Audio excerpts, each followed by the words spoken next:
Okay. Just getting a few things done here behind the scenes.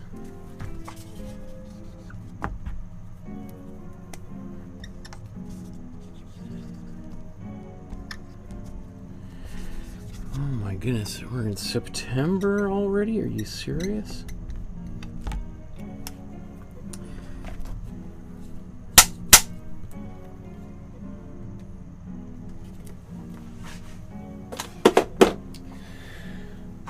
Okay, welcome everyone to my studio. My name is Michael Markowsky, and today we're going to be looking at another one of my all-time very favorite artists. This artist is often recognized as the most famous folk artist of all time. And by folk artist, usually people just mean an artist who has no formal training, didn't go to art school. But by that definition, there's a lot of artists that never went to art school that would not necessarily be considered a folk artist. So generally, I think, more specifically, I mean, not generally, the opposite way, is that a folk artist tends to be someone who is not really interested in engaging the traditional art world. And often a lot of folk artists are people that are making art on their own, and maybe not even their families even realize they're making this art until often after they've passed away. Now, Grandma Moses, of course, is super famous, became super famous while she was alive, towards the end of her life, and even had some art on exhibit at the Museum of Modern Art. So these terms are a little bit funny. So let's, I mentioned her name right off the top. We're going to be looking at, where is it? Grandma Moses, or her real name was Anna Mary Robertson Moses. And, you know, this Grandma Moses name is something that kind of stuck as over the years, even before she, you know, became famous as an artist.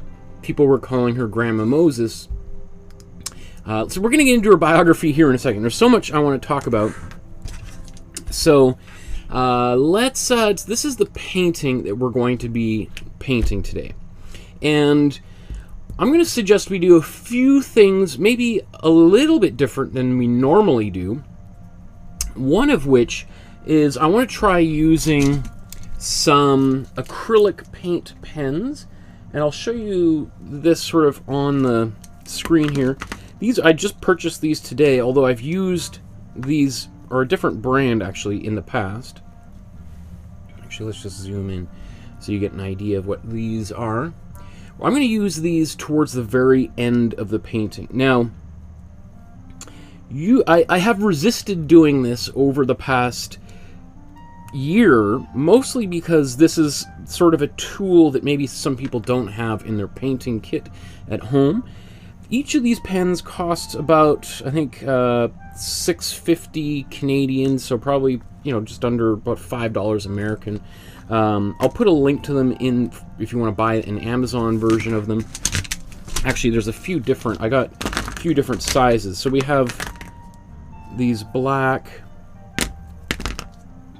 this is a black brush one. So these ones, they just look like a pen. They're actually going to look a lot like this Sharpie, which you could use instead, right? So this is going to look like this. This has actually got a brush inside. And then I've also got some larger ones. So the reason why I'm going to use these pens at the very end is you could see, look at the amount of detail in this outline. There's a lot of it. And bear in mind, the original painting that Grandma Moses did was actually about the size, even a little bit bigger than this here. This dry erase board, which is also a brand new thing here. I literally just unwrapped it 10 seconds before we began here. That's why I was a little bit delayed. So I might do a little experimenting and writing a few things down here, but I would be very interested in the chat if you would let me know what you think a good use of this dry erase board would be.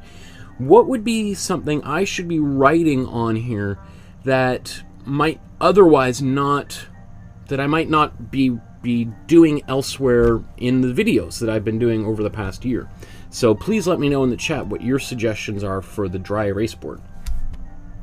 Obviously, I see there's a bit of reflection. I haven't even oriented it right. But anyway, let's get right into... Actually, let me share with you the outline for today's episode. So there is an outline which you can print off. It's free of charge. You can find it on a Dropbox link, which is... there's a Dropbox link in the video description below. And if you click on this, you'll go inside. You're going to see, I think there's about 80 folders or so inside here.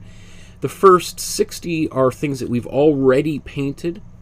So, you know, another so-called outsider artist would be Bill Trailer. We did a few paintings of his way back in February.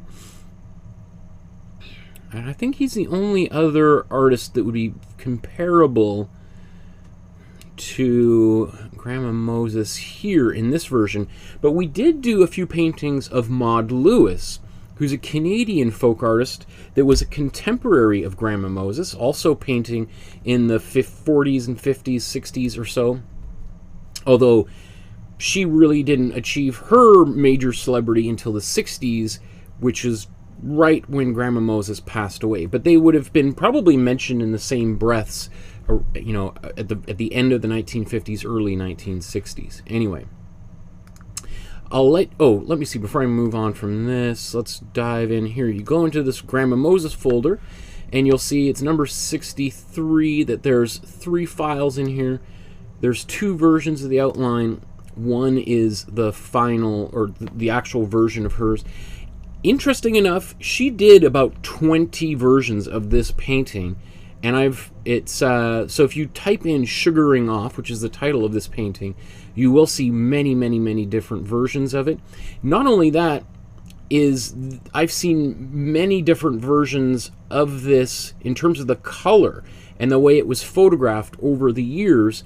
So this is, I think, is about as close to the original color as I estimate it to be. There are some that are wildly different. Maybe we'll even take a second. We'll take a look at that here.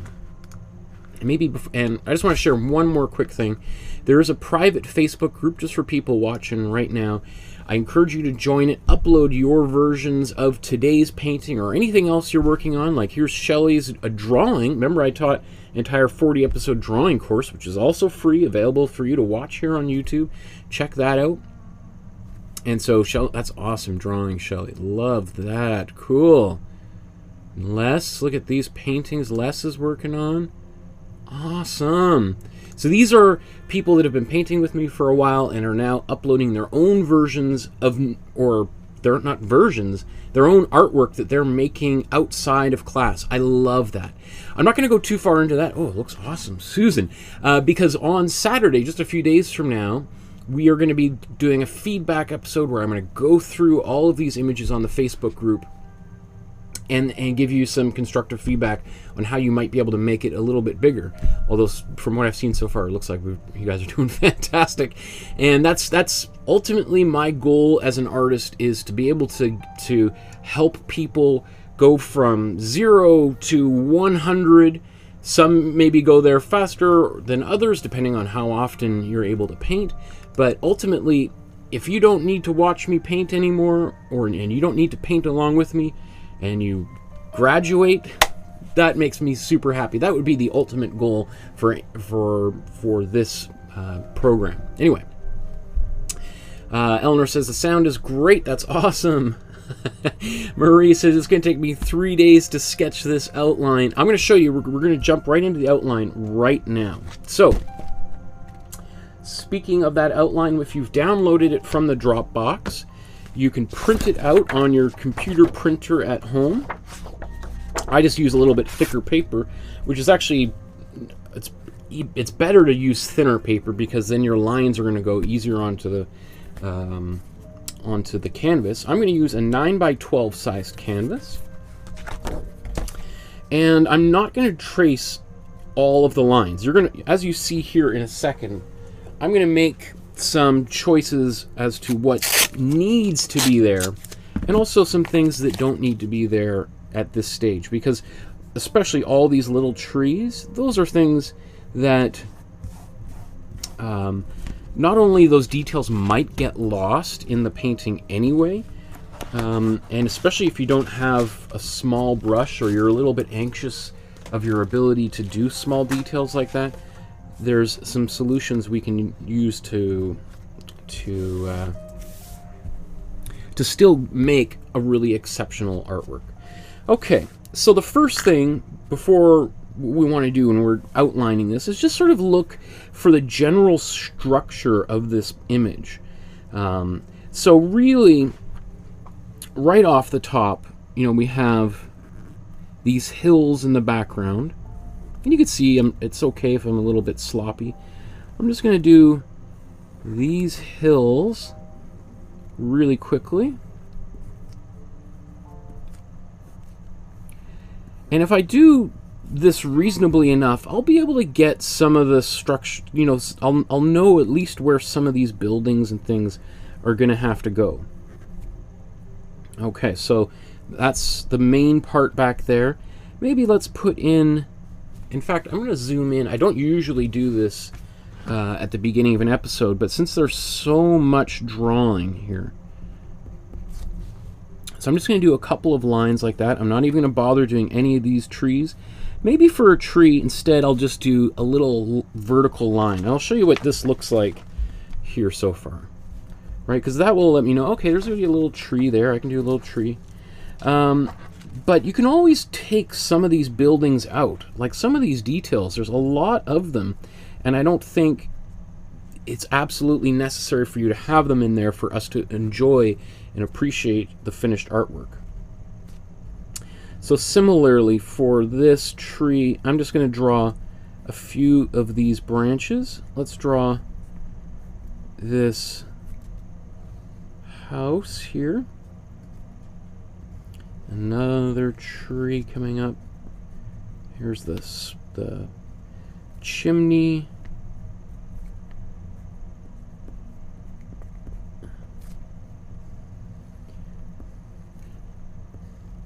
You know, what's interesting is, you know, unlike Maud Lewis's paintings are complex in their own way, but she didn't put a lot of detail in her work. Her paintings are, for the most part, fairly simplified. And one of the things that really surprises me about Grandma Moses, and I'll refer to her as Grandma Moses as opposed to her real name, just because that's, you know, how virtually everyone knows her, and how she also referred to herself. So I'll do a couple of lines like that. Let's get this big tall tree.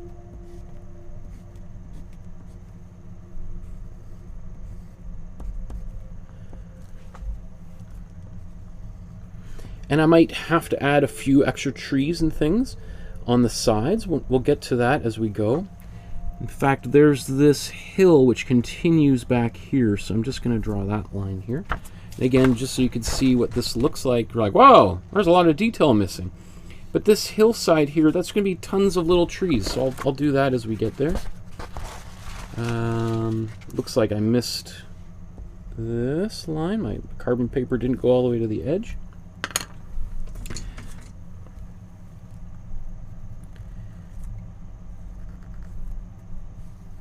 And this road we might have some room here for it to kind of come right. In fact, let's make that happen. Or I might have to make this go a little bit wider. We'll fix that. And right, so as we paint here, we'll move a few things around. All of these figures, I'm going to just sort of draw them quickly as stick figures.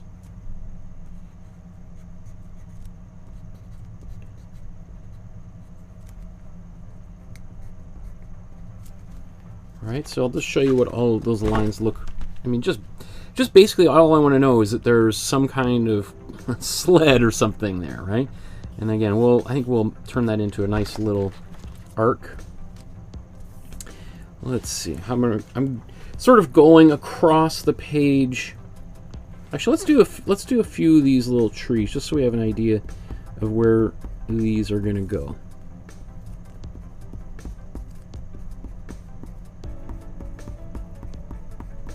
You know, I'm just doing quick little vertical lines here.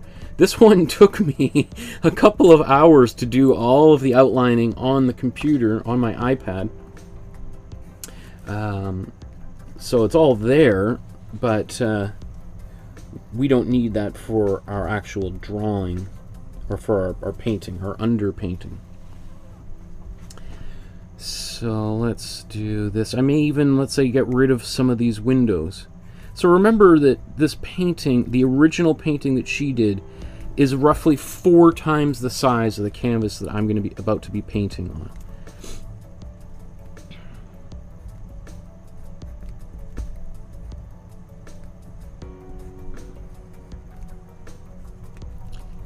Okay, I'll be done all this outlining within the next 5 minutes. So if you're thinking, wow, we're going to be here for a while, I'll be painting for a while, but I won't be doing too much of all of this outlining, because I'll use this sketch to help me refer to where things need to go, and we'll paint those in accordingly. Also, that's one of the reasons why I have these acrylic pens, which are really fun. I've used them.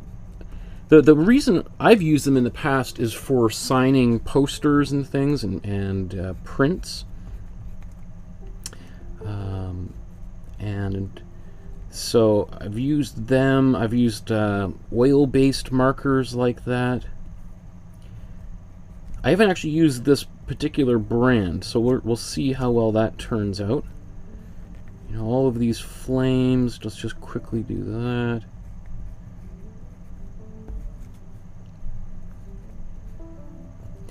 Another thing you could do is you could just do a small section of today's painting if you really wanted.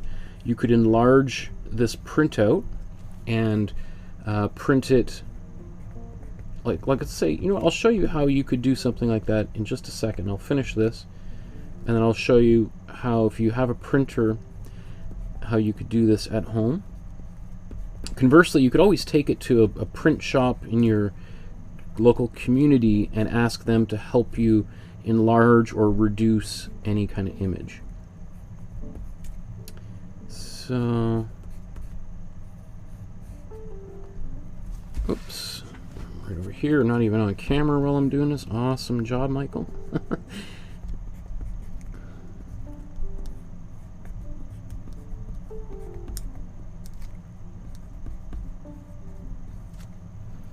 So we'll see. You know, I'll probably take some of these figures out as we paint them, because it could take us quite a while to do all of this detail. And that's all right. You don't have to do everything when it comes to these paintings.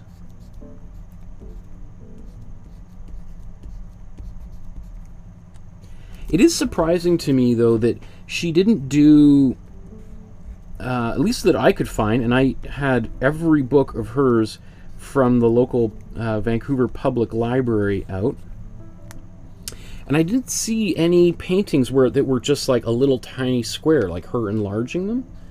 So she obviously very deliberately wanted to have these large, expansive scenes.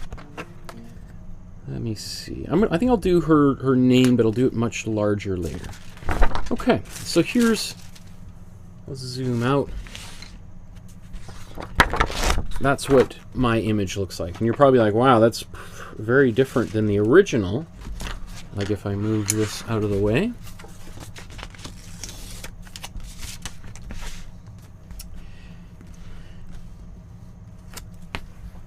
All right, because that's all I need to get started. And the worst thing to do is to spend all this time doing a lot of lines and drawing, only for most of it just to completely disappear after we've started putting some paint on it. Okay. Okay, so I'm going to save this outline because I'll refer to it while I'm painting. I'm going to keep this carbon paper, although it's getting toward, this one sheet is going towards the end of its life cycle, and I still got about another 6 or so here, and this is after doing, what, about 123 of these paintings, and this is, there's 12 sheets in there, and I'm only about halfway done, right? So in case you were thinking, oh, 12 sheets, so I'm going to need to order one of these for every 12 paintings. You know, it depends on what your goal is, but that's all I need these carbon paper for. And I should say, she did this exact process. There's, I don't know if I won't be able to find it right now, but I was watching a lecture just yesterday where they were showing some images. Like what she would do is she would take magazines and newspapers and catalogs, National Geographics. She would look for photographs of people, for instance, doing some of these activities, like the sugaring off. And if you're wondering, what is sugaring off, actually? Sugaring off is where they take the maple syrup coming out of the trees. So we see these people tapping the trees, and then they take them and they boil it down, and so that they can get the sugar out of the maple syrup. And so that, which is, I don't know, I mean, there's probably some people that still do that, but it's a bit of a lost art, which is going into, and even at the time she was making these paintings, in this painting is 1943, there were certainly more people doing this process than there are today, but you know, she was born in like 1860, if we just go back to her biography really quickly. And so she grew up in a rural part of the northeastern United States, in and around New York, right? She grew up, she was what they often called a tenant farmer. Her family was a tenant farmer, which we talked about this with Bill Traylor, obviously is, especially when it comes to Bill Traylor and the African American experience, that tenant farmer was basically code for slavery. It's a little bit different for white people of that time, but a tenant farmer is somebody who works on the land, does some of the you know, tilling and sowing the seeds of the fields in exchange for room and board for living quarters on the property. And there, you know, for some people that was a decent way to not make a living, but to live, because it's not like you would do this to get rich. The landowner would certainly become quite wealthy off of your work, but certainly in the South, that was essentially a way of maintaining slavery after the Civil War. Anyways, so she grew up in not abject poverty, but pretty close to the line there. Her family, she worked, you know, on one of these farms when she was, I think, became a live-in housekeeper at age of 15 years old, or starting at age 12, right? So can you imagine, age 12, she's sent off on her own to go and make food and clean for another family. And I mean, as a father of a young girl, it makes me so, like, that just sends chills up my spine. But just anyway, let's see, what else can I do? There's lots of things I want to mention as we paint today's painting. Here's her when she was a young girl. She had 10 children. Only 5 of whom, half of those children died before they became adults, and only 2 of them outlived her, which, you know, is not uncommon for that period of time, but certainly also kind of shows, you know, a little bit about her socioeconomic level at that time, right? There were certainly large, wealthy families where the outcome for those children was certainly a lot more positive than it would have been for someone in her situation. Anyway, so she worked on these farms for up until I think she was in her 40s. She had all of these children herself. And of course, you know, when you have that many children, then they're also going to have children too, which is how you get like this Grandma Moses name here. Now, when she was a kid, she did learn how to do painting. It was not uncommon for people on farms to be around paint, because they would be painting the barn and painting signs and all these things for the general upkeep of the farm. And at night, there was not like there was Netflix. So one of the things that people often did was a little bit of painting. Now, that wasn't her main preoccupation in life. Her father actually was also a self-taught artist, and she learned how to do some of that painting from her father. And there is, it's not here, but there's other images showing basically the exact same image that her father painted, which she reproduced for the fireboard. The fireboard is this thing that goes in front of the fireplace when the fireplace is not being used, and often it would be hand painted, right? Some people, if they were really wealthy, would have some kind of really nice wrought iron decorated kind of thing, but if you were in her situation, it would be a little bit more humble. So now, I might say somewhere, I haven't read any of this here, just based off of what I know and read about her over the past few months as preparing for the episode, but she, you know, as a mother, as a grandmother, at this particular time, would do a lot of knitting, making all the clothes for her children. And as she got older, you know, after she kind of retired, she would do kind of some embroideries and some knitting, quilting, etc. But she developed arthritis, and that made it too painful for her to do that really tiny, fine detail with the needle and thread. So it was suggested to her to try painting again. Now, the first thing I think about is like, wow, she had it hurt her hands to do tiny little details. But look at the paintings she ended up making, which are incredibly detailed. Now, again, we have to remember that they're much larger than what we're about to do. But it is, you know, maybe just holding a paintbrush might not have been so... I do a lot. I was just doing some sewing about 20 minutes ago. But you know, it's just using different muscles in your hands, where...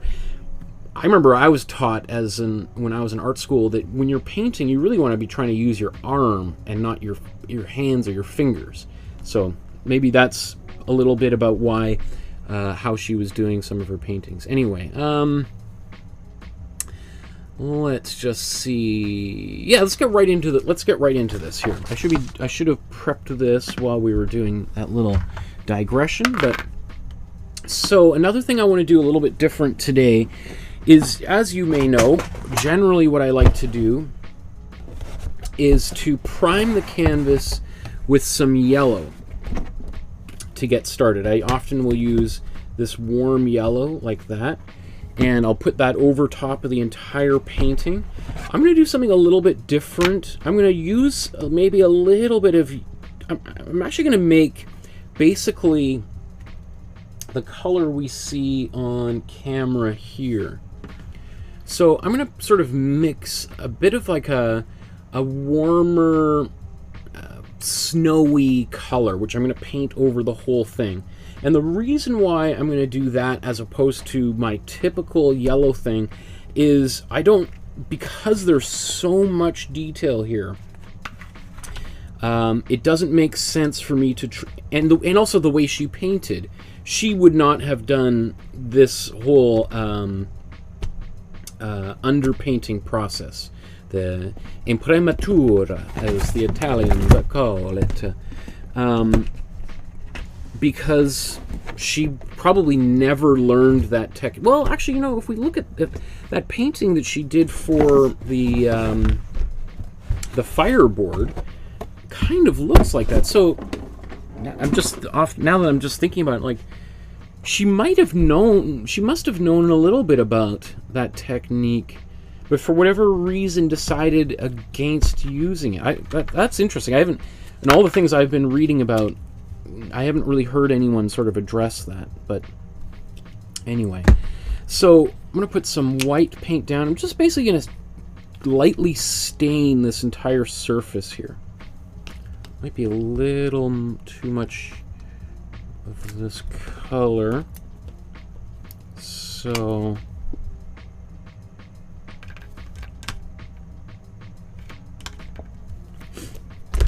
basically I'm going to make a kind of a gray, and then we'll apply that to this painting. So I'm going to start with a tiny brush here. So I'll lay out the colors on the palette in a second, but basically what I've got is a warm yellow, warm red, and warm blue. Just going to move this off to the side here. I'm going to make a very small mixture, and I may even scrub some of this out here. This is kind of like a bit of a brown. And let's take this, I'm going to start mixing it over here. I'm just going to mix a lot more blue into this brown. Let's get a bit more warm red. Now it's it's always managing these ratios, which is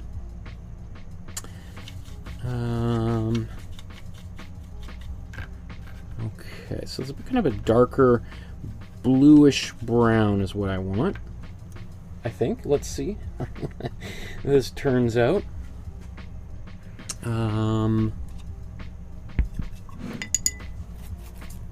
So I'm just gonna scrub some of this out, clean up that.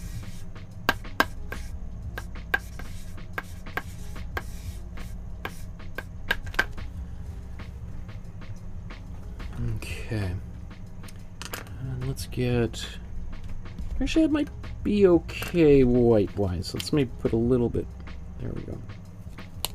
We want to be careful how much white we actually put on this painting, because that white is going to obscure some of the background or pencil lines. We don't want to go to all that trouble to put all those pencil lines on there for them only to be obscured a few moments later, right?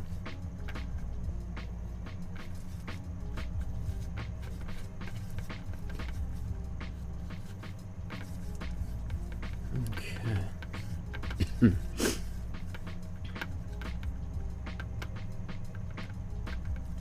So basically what I did is I mixed this kind of brownish gray, a warm brownish gray, and then I'm kind of scooping it and mixing it into this white, and it's sort of just, it's like I'm discoloring the white a little bit, and then I'm just adding a little bit more warm blue to taste. And I apologize, I know this seems like it's kind of slow right off the top. That's why I usually like to use just that warm yellow right off. It's like, then we're not kind of putzing around at the beginning of a painting. But since we might apply this color and not really do much else to some of these areas, basically this is where we're, the first part of the painting that we're going to be doing. There we go. So kind of got now a bit more of a bluish gray, which is exactly what I want. The fastest way would just be take white and add a little bit of blue to it. But I don't want to just, if I put just white and blue together, then I'm just going to get this kind of like blue sky, like, and it's just going to be, and especially if it's warm, it's going to look like maybe an ocean scene or something. I don't want that. I think this is pretty much exactly what I want. So let's put now some water in there. We'll see how this does. Okay.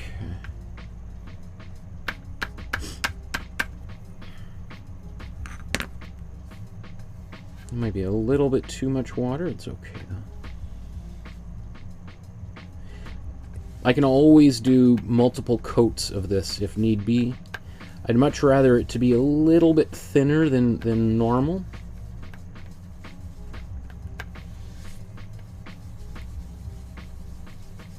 And just so you can see here as this color, that's what we're going to be using here.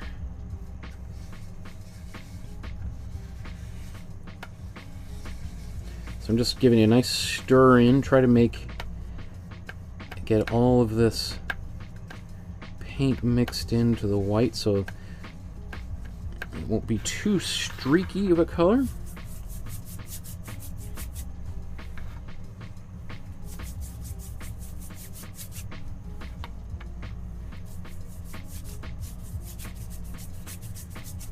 Okay, it is a little bit streaky, so I am going to take a little bit more white.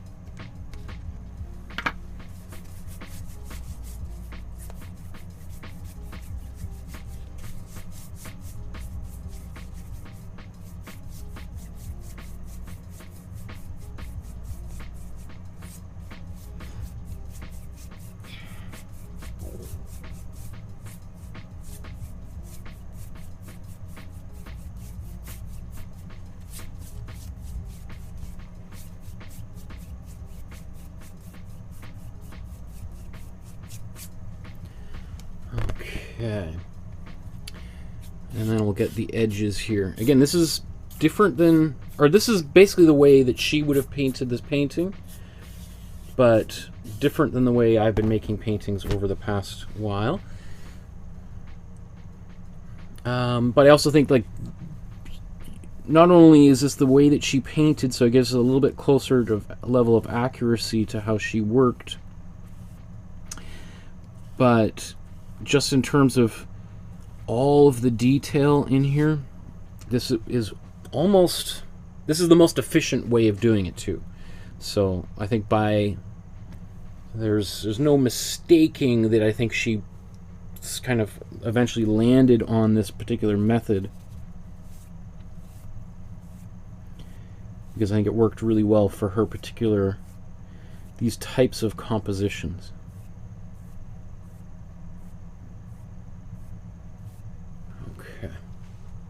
So, you know, what was once white, you can now see the color. It's obviously, it's not radically different, and I don't think we want it to be radically different. We just want to give it this look of a bit of it's a snowy environment. Right, so this is this color that we'll see mostly kind of around here in these edges and sides of the painting. Okay. Good. Maria says, I already prepared my canvas with the yellow background. Do you think that I can make it work somehow? Absolutely. If you've already painted the yellow, what would I do to... if I painted the yellow already, I would probably try to do a little bit of a wash like this over top of that as well. I'll be really interested to see how your painting turns out as opposed to ours. I mean, obviously I love that bright, warm yellow coming through these paintings. I mean, we're basically going to put in colors throughout here, but you're just going to have to maybe make your color a little bit more opaque, a little bit more white in your color if you put that warm yellow down. Right? So I'm always throwing curveballs at you guys.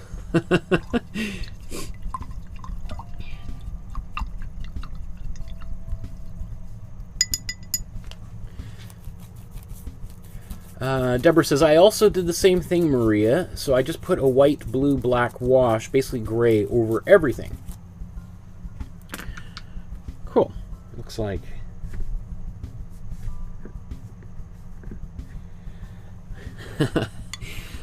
It's one of the, it's like I knew there was going to be a few of you guys who were, and then I was like, oh man, should I do that? Because I don't want to trip up anybody, but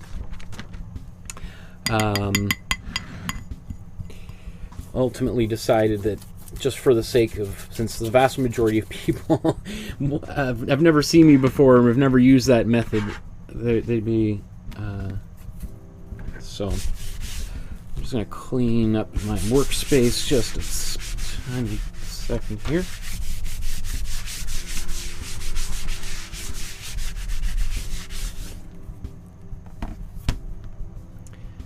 Okay, I think I'm going to blow dry that, although it's almost dry already.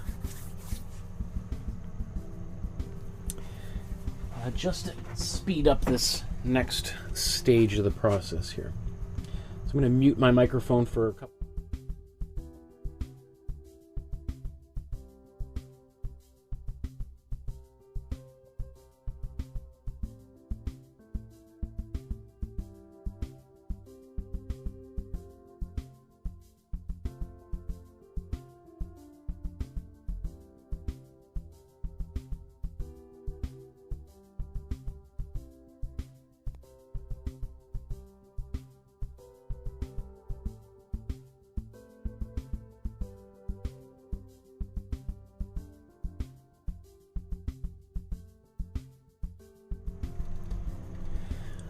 I see Marisa says, I started drawing on the yellow also. I think I'll do it on the yellow and see what turns out. Yeah, I wouldn't worry. It's obviously I'm doing something a little bit different than normal, but I think you'll find that it'll turn out just fine. I'm just basically mixing it up just out of interest of simplifying it for people. But I think for you it'll be a really interesting experience. And I would love to see your version on the Facebook page afterwards. So let's put some colors on our palette here. Now I'm going to basically use some very thin layers of paint. So I don't want to put too much paint on my palette because otherwise it's going to dry out before I get a chance to use it.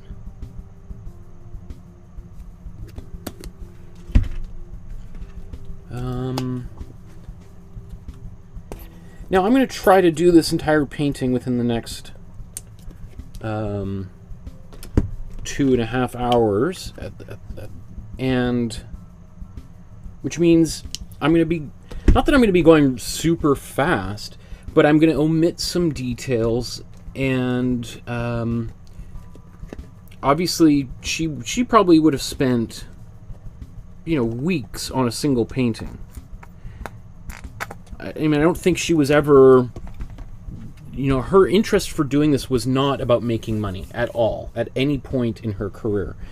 I think she just found this, you know, as most people who get to take up art doing this, it's kind of fun. It's kind of relaxing. It was a great way for her to capture her own experience. A lot of her paintings feature locations from her childhood, where she worked and where she grew up, places that she traveled. She rarely traveled outside of this, you know, upstate New York area, Vermont, that kind of, until she became famous towards the very end of her life in her 90s, right? So, you know, I should have mentioned right off the top, but like, Grandma Moses is the, you know, whenever anybody talks about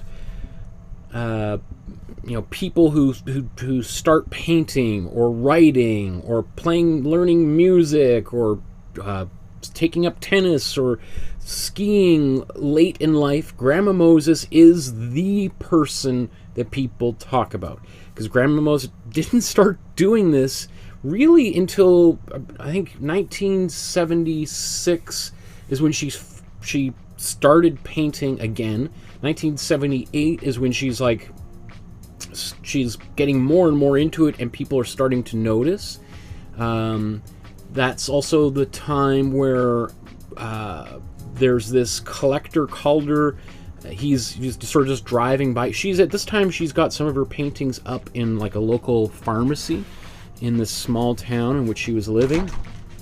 And he was driving by and was like, oh, these are some cool paintings. And he bought all of the paintings that were on display in the pharmacy, and then asked them for her phone number, or I guess it would have been her address, or there would have been a phone probably, and he drove out there, met her, and was like, my God, you make the most incredible artwork. Like, people got to know about you. And so he sort of made it his mission in life to spread the gospel of Grandma Moses. And a few years after that, her work is on display at the Museum of Modern Art. It was on display in a members-only area. It was like an exhibition of people, kind of outsider artists, or people that are not usually exhibited in New York. So it was only on display for like staff and like patrons. So it wasn't like it was on display with the Picassos and the Matisses, but it was on display at MoMA, and obviously, you know, you could argue that those people that are seeing her work there would have way more influence than hundreds of thousands of people walking through the galleries as normal, right?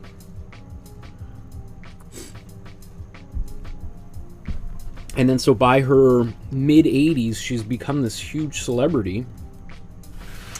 And yeah, it just sort of snowballs from there. And a few years later, she's sitting down with President Harry Truman, and her art is featured on stamps. She's on the cover of Time magazine, because I think people really identified with this person who was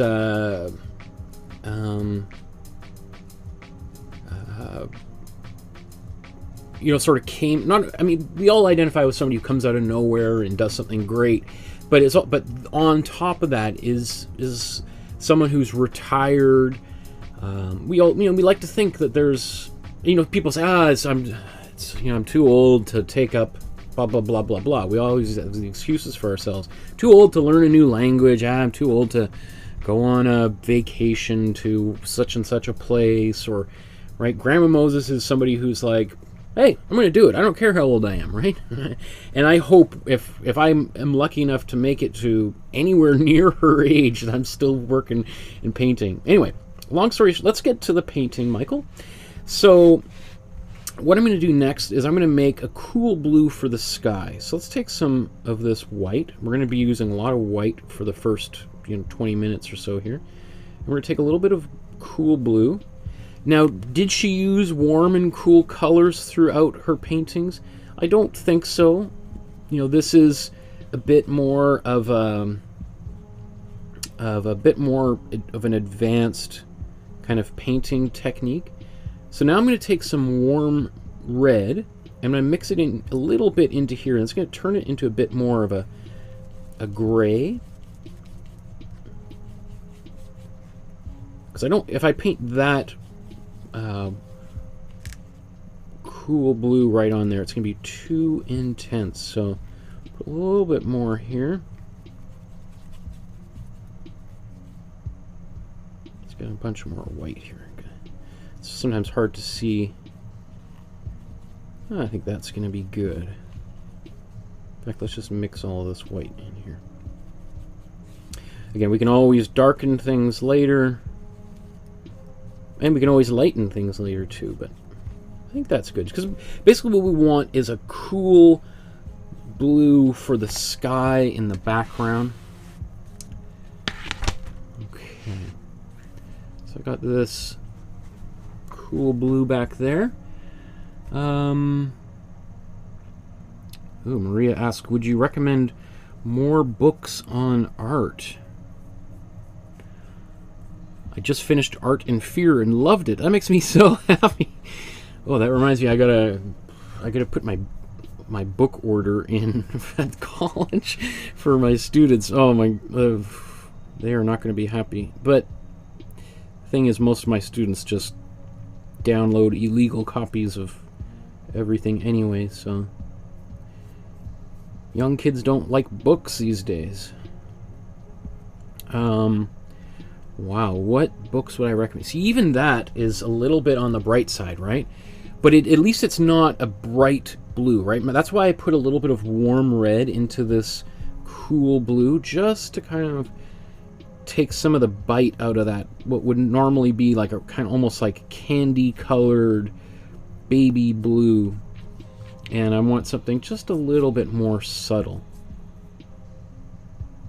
It's nice though in that it kind of seems to recede into the background.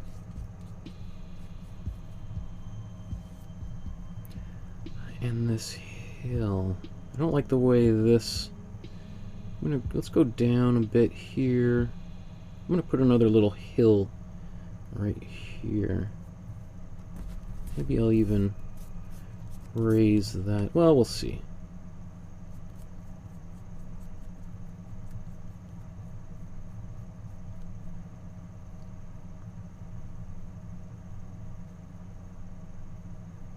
Again, you can see I painted over some of these trees. That doesn't bother me because basically that's exactly why I didn't spend too long painting those or drawing those trees out, because they would just be all gone by this point, right? And this, maybe I'll also bring that back up. So I like this color here. What I want to do is let's just take this and let's do it again. I'm going to take some more warm blue and a little bit more cool red. Or sorry, a little bit more warm red.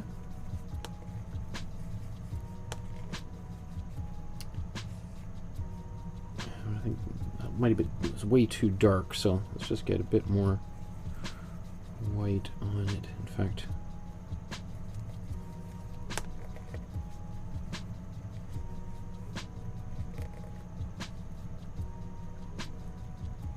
that's good, but I think I need one that's much lighter still. Let's do...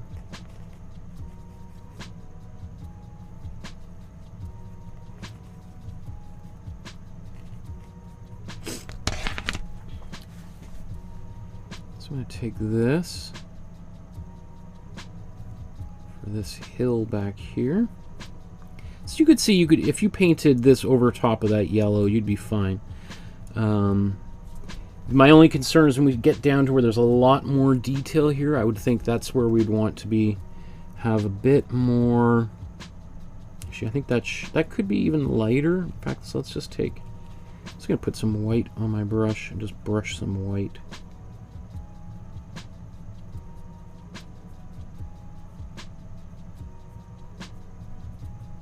Here, and let's zoom in, might as well, right? Okay, let's take the color I was painting. And if we're not happy with any of this, we'll just glaze it right over, right?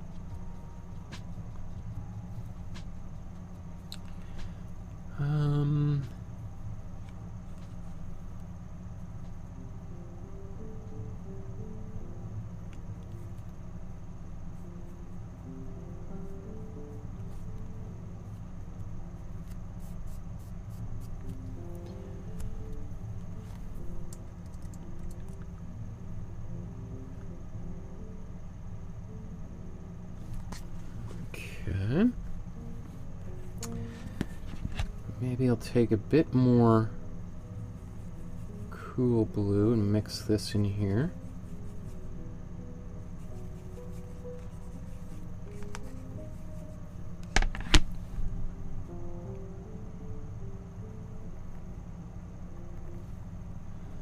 I know these are a little bit different colors than what she's using. If you wanted to continue with the gray, that's totally fine. I just, you know, I'm a sucker for color, so I'm just can't help myself. So as I go here, there'll be less gray in the color and more white. If I want to do that, maybe I should do that here. You know what? That might be a little bit too intense. Let's.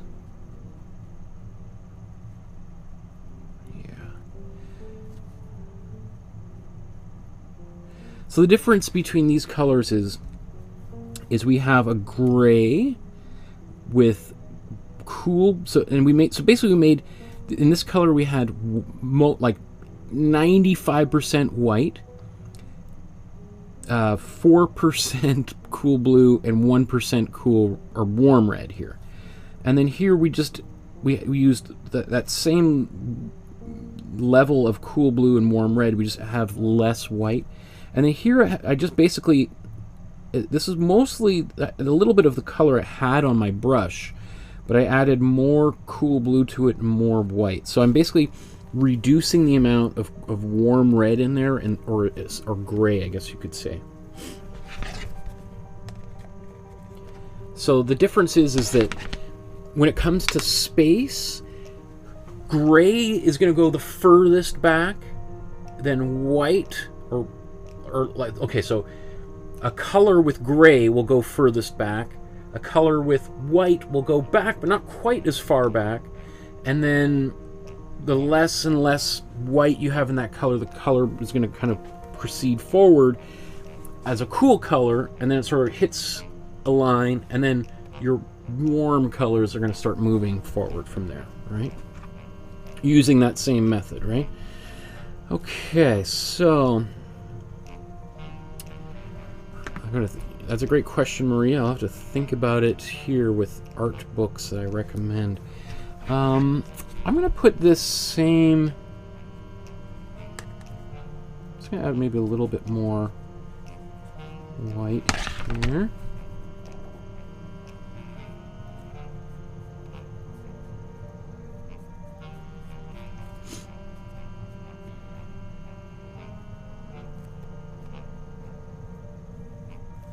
Now, I've kind of gone a little too far. So this is going to be a little bit bright, but let's have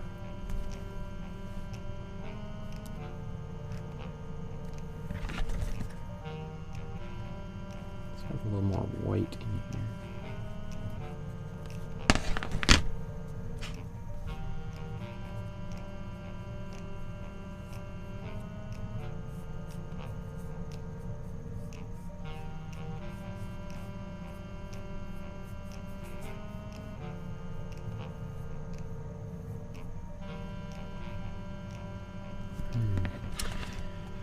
I think what I'm going to do is just take a little bit of warm blue and put that in this color. Just paint that again. So that warm blue is just going to help push this a little bit forward.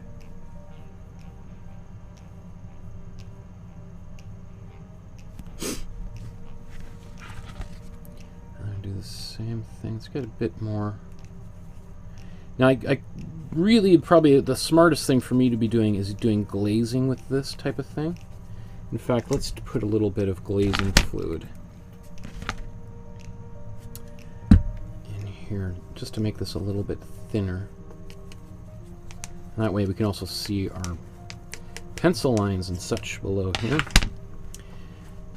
So right now, I'm in this area to the top right corner of the painting.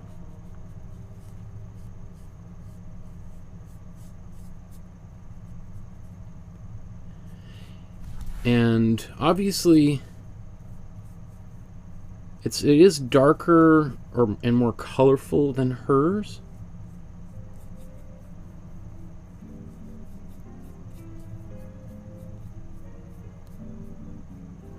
But I'll show you some other versions of this painting that have been photographed very differently than the one that I've put up here on the Dropbox, and you'll go like, whoa!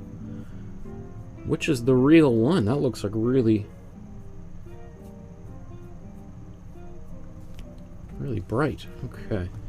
So you can see the slightly different, we're going to put some trees and things on top here. Let's zoom out. That's a little intense. I don't mind it though. I think I'm just going to keep it. I'm going to take this slightly warm blue. Let's put some more glazing fluid on it here. Some more white.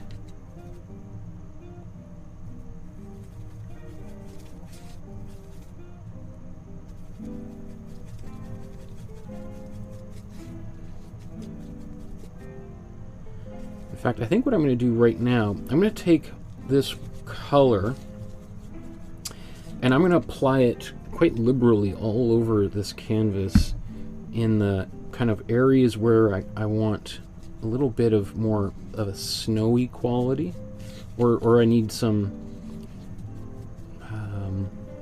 something to kind of define it a little bit from the background. So this is, let's see, where should we put some of this color? I think I'll put it back here.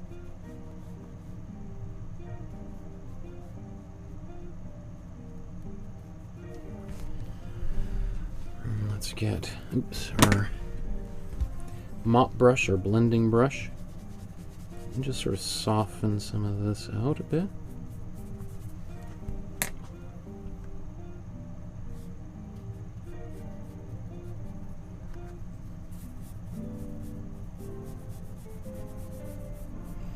Like really, really subtle effects, right?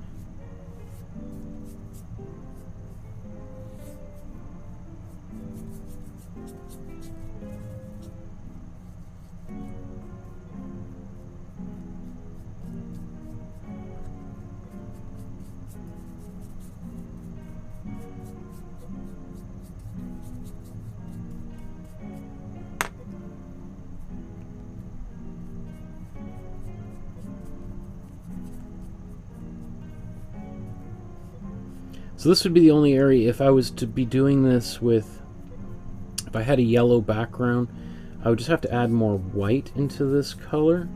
That's why I think, you know, like Deborah's suggestion to put like a white wash covering everything would probably be a pretty smart idea.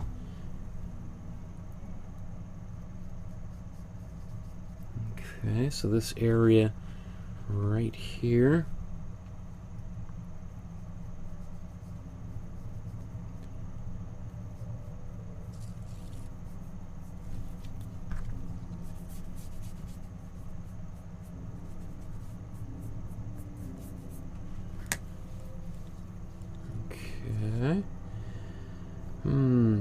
Now there's lots of this down here.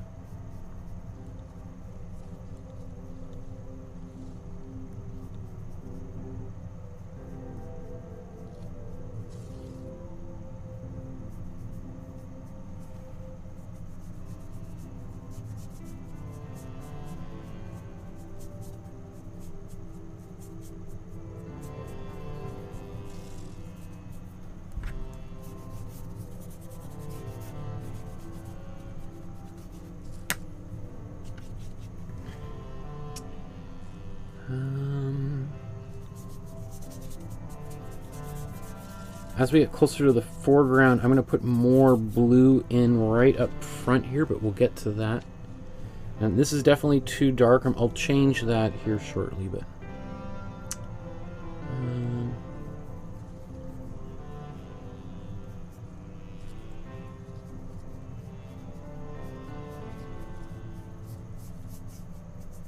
notice how like I'm painting right through animals and people, because there's going to be color over top of all of them, right? So it doesn't really matter if I paint a color that's going to on top of them that's going to be covered up, right?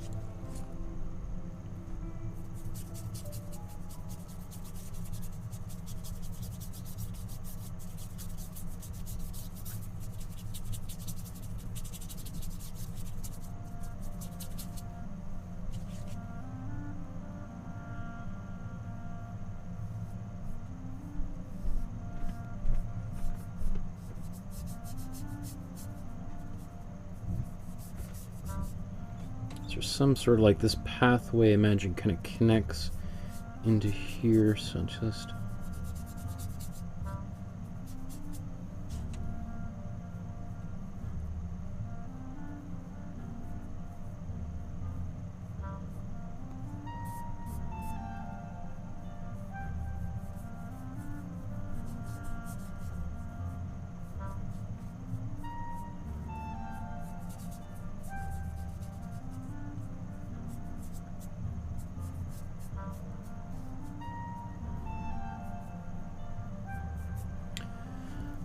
Okay. So as I said, let's, I'm going to come back. So I could have probably done a little bit more of this actually glazing in the background. I just don't typically do a glaze this early in a painting, but I think it works really, actually, yeah, let's fix that. Let's take a little bit more white. Actually, let's do just a glaze of white over top of that, rather than trying to manipulate the color directly. Well, basically glaze just pure white with the color I have just still on my brush here, but more glazing fluid.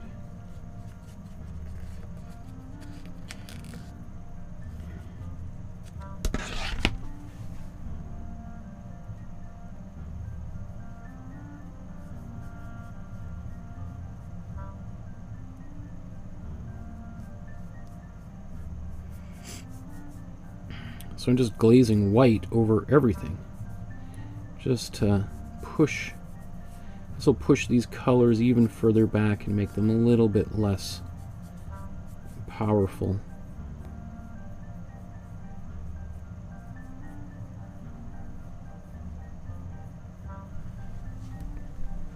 Right, almost a little bit too much, but that's okay.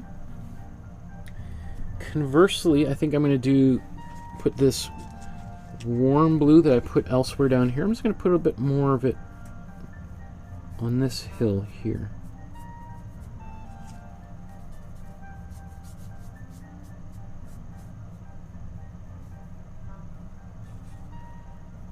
Let's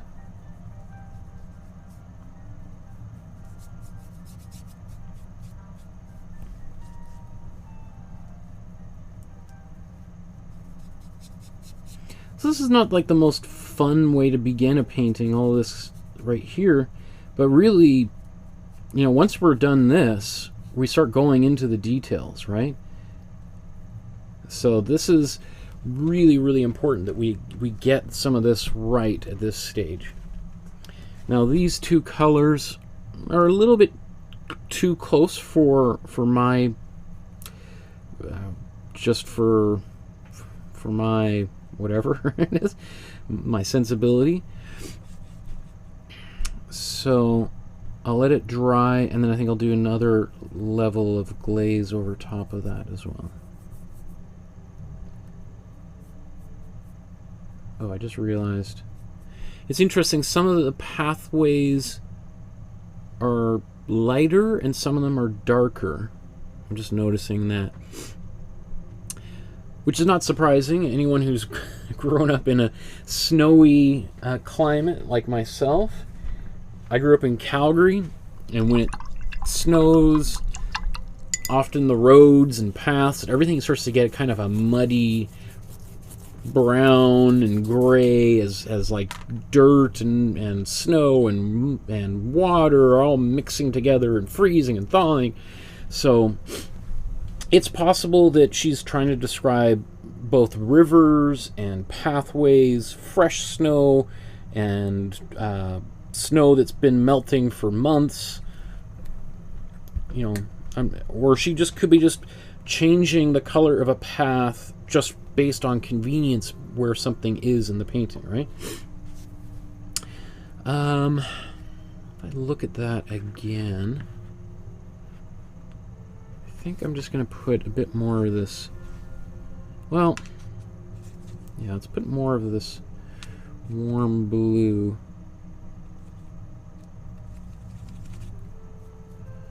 Just want to create just a tiny bit more separation with the sky.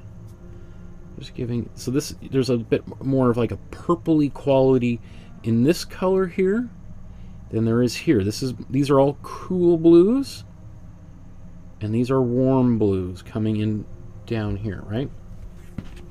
So actually, let's just do one last little bit of this. I'm going to take a bit more warm blue,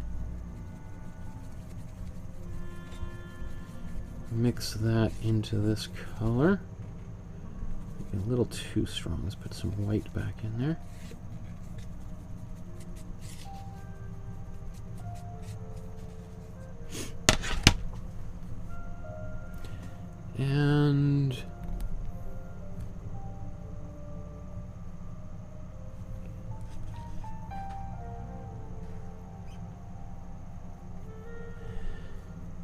basically I'm going to paint most of that right here in the foreground.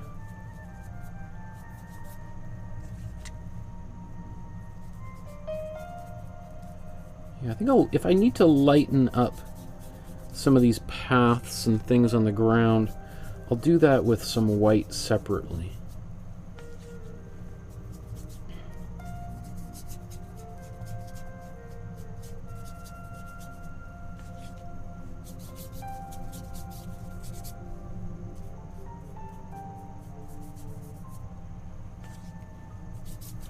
So she did a kind of a little bit of this. I don't know, I'd be really interested to know, like, I spent the past few months kind of doing some research on her, and I didn't really find any information about, like, this type of a thing, which is not unusual. Like, often historians aren't usually artists themselves, so whenever I read texts about like research papers on an artist's technique, they're from like a conservator's point of view, less so than, or never really from an artist's point of view, like to try to, because they're not really interested in duplicating this kind of thing. They might be interested in what kind of pigments and materials, you know, mediums were mixed into the paint so that they can conserve parts of the paint that might be cracking or flaking. And so that's why they're doing their x-rays, but you never really hear them talking about, oh, there was a warm and cool colors in here, and because in fact, probably most historians don't even know what that is, right? Okay. I'm trying to think if I have any art books immediately right here.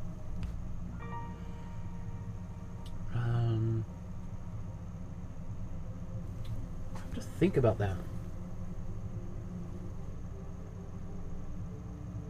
Great question, Maria. I have a whole bunch of books in boxes. There have all my art books over here. Yeah, I'll have to think about it. But great question, Maria. What other books do I get my students to read? Oh, one book that, maybe I'll just say this off the top, because I think it's a great book. Come on. How come that's not?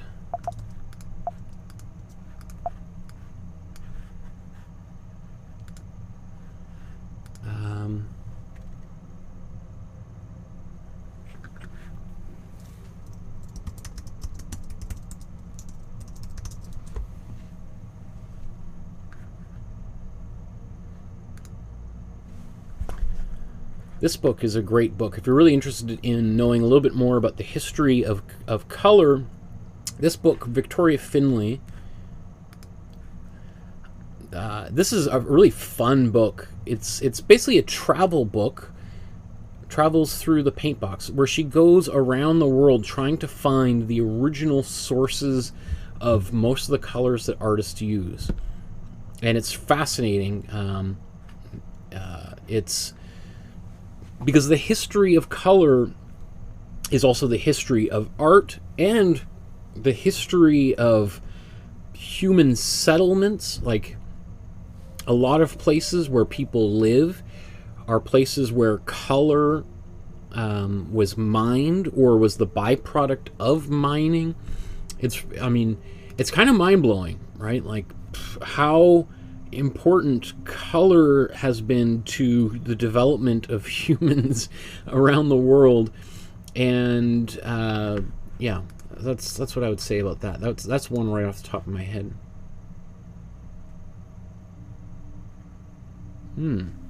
That's a good idea. Okay, so there's that can be one thing that I'll put on there. Good idea, Maria. Here's my dry erase markers. So what did I say?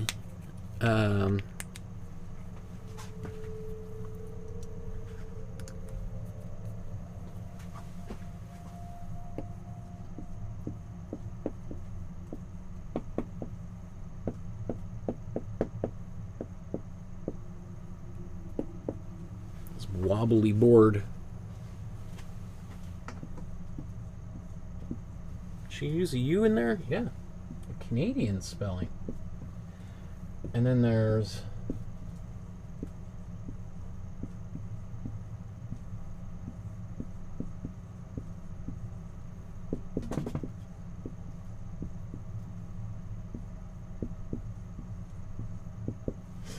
should get a little kickback from the sales of these books. Okay, so let's move back into the painting and thinking about how we want to approach this next step. If you've got this done, then that's really we may or may not even be touching. Actually, let's do the pathway wherever it's a little bit dark. I think that would be helpful. So we can take this color that we had mixed before, which was, we'll just mix it again. This is cool blue and warm red. We mix these together, we're going to get a gray. Even put a little bit of yellow in there, makes it even more gray and less purpley. If we don't have any white in there, then this basically becomes our darkest color. That's a little bit on the blue, so let's put a bit more red back in here. So I like this color a lot. Let's now get some glazing fluid here, just so we're going to thin it down.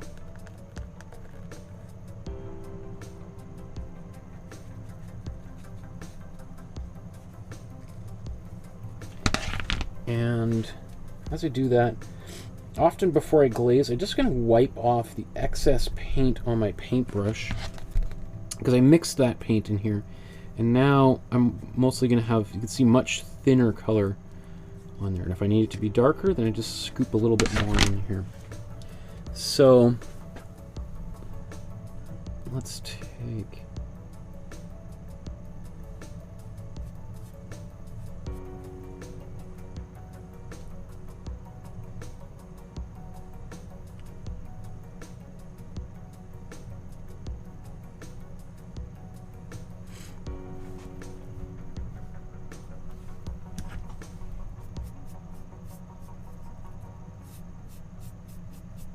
too much paint that was on my brush. I'll let that dry for a few moments.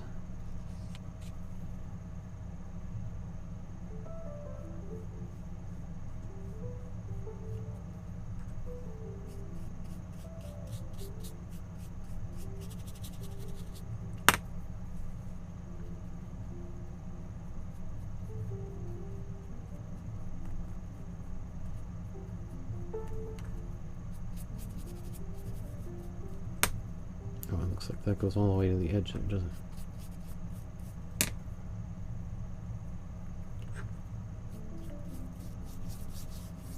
it? It's interesting. It's, if you look at this area, there's this trail that's white, and then as it comes down here, it turns dark. Or is it white there? I'm not sure what's going on here. That's or maybe that, I don't know what that's. So I think I'm going to keep this trail white throughout.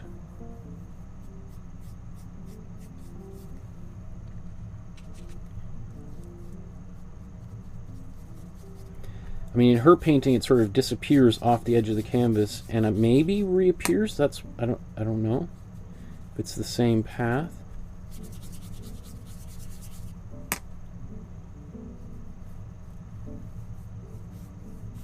I'll keep my pathway white, right? So be a little bit different than hers. She did this painting dozens of times, so there's lots of variety in these.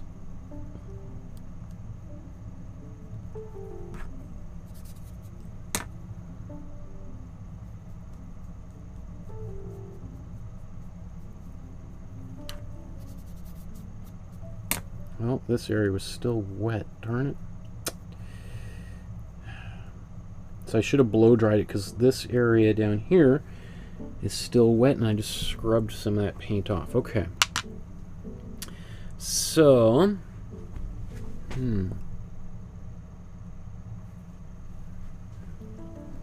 I think, you know what, let's start painting some of these buildings. Maybe we can get away with the same glaze. Maybe it needs to be just a bit less glaze, or less glazing fluid to paint ratio. And we can use it for...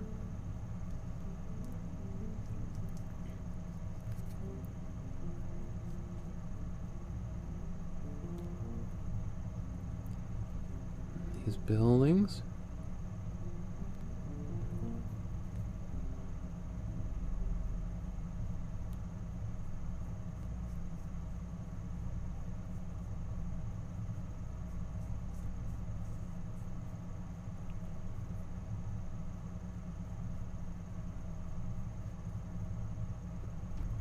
Now obviously, let's zoom in. There's windows and things on this building. We'll do all of that separately afterwards. It's so much easier to do this stuff later than it is to try to do it now. You'll see that there's all these little, in the video, or not the video, the photo, all these kind of lines. Those lines are from the book that I scanned this image from. So I wasn't able to get rid of, if I tried to get rid of it, I would sort of blur the image a little bit, so I sort of made a decision not to blur it out too much.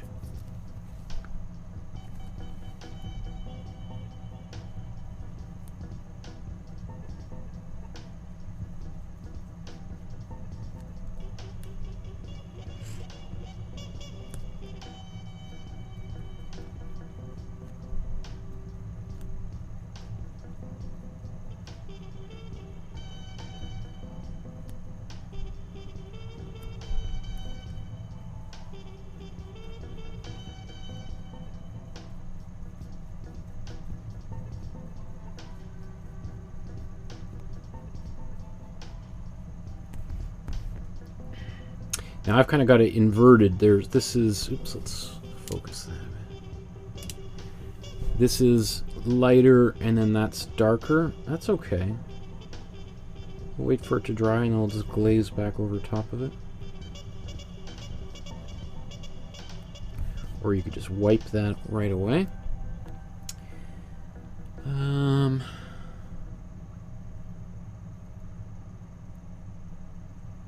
Let's see.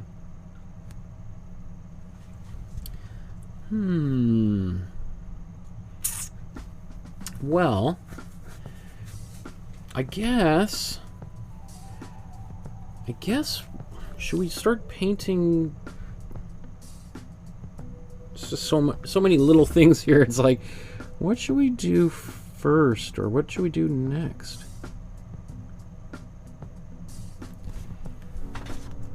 Maybe I'll use a smaller brush. And now I'm just going to try to like do some of the roofs.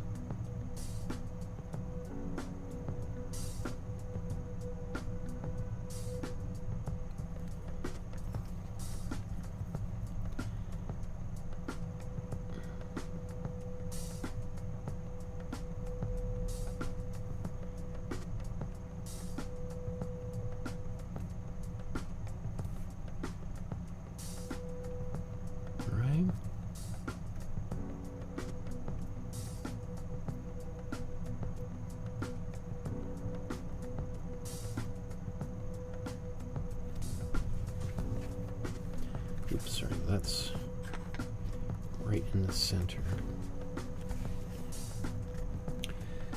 Let's go back to,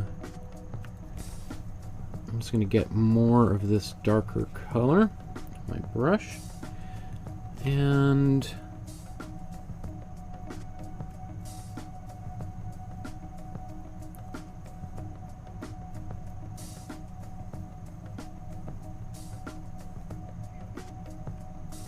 I'm just going to simplify this. I'll just put two little houses there like that. And give them a little bit of a slightly lighter roof.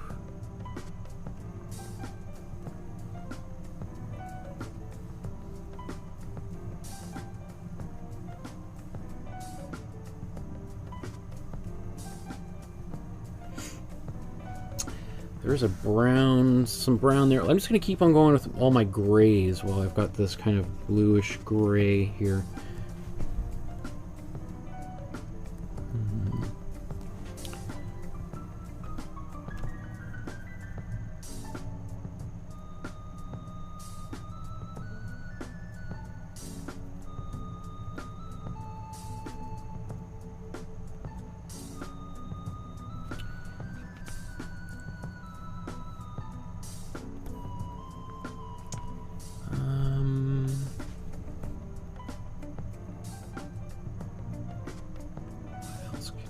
Actually, let's do some of these roofs. We'll make this much darker now. This color is a little bit on the bluish side, so I'm adding a little bit more warm red and warm yellow to it just to get it back to a bit more of a gray state. Oops, a little green. Needs a little bit more red.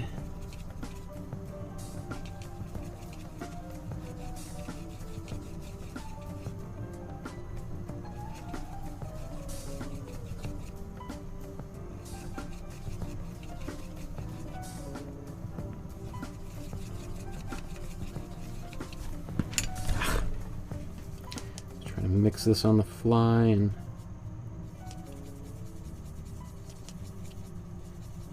there we go. There's our gray again. A little bit closer to gray.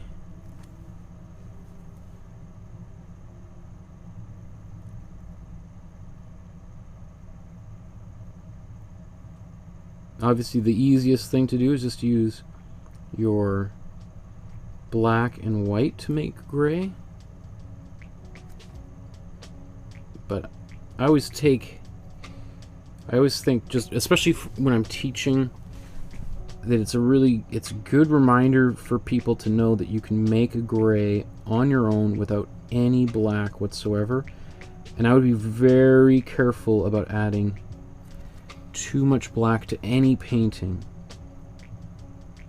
You know, we may add black, I may use those acrylic markers or acrylic paint pens, sorry, to paint in black trees and everything, but it even makes me nervous about doing that in the background there. So I think I'll try to do as much as possible with my paintbrush, and then just use a little bit of that color just to show people how those pens work if they're interested.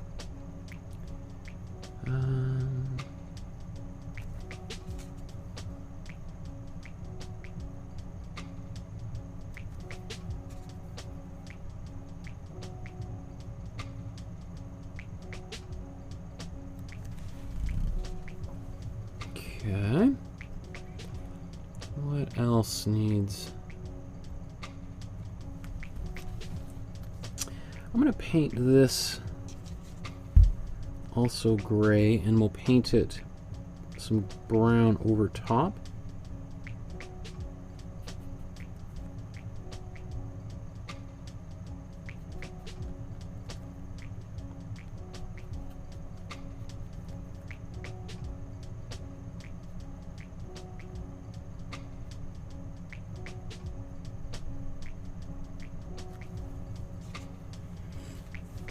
Let's do the same thing with this other cauldron over here. This one will go much darker later, but it might be kind of nice to have some areas that are dark and some that aren't quite as dark.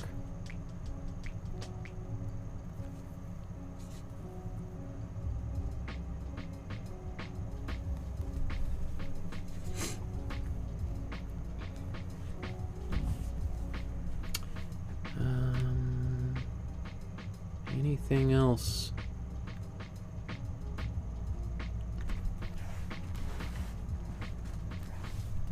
These houses there are brown. Let's get maybe the roofs we can do.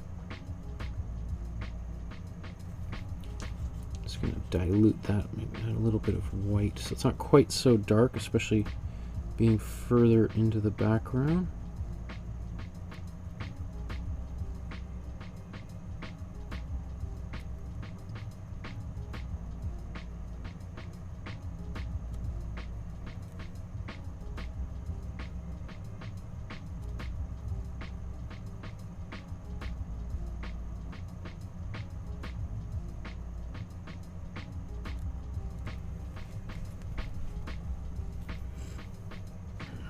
Okay, so how about let's we're gonna mix a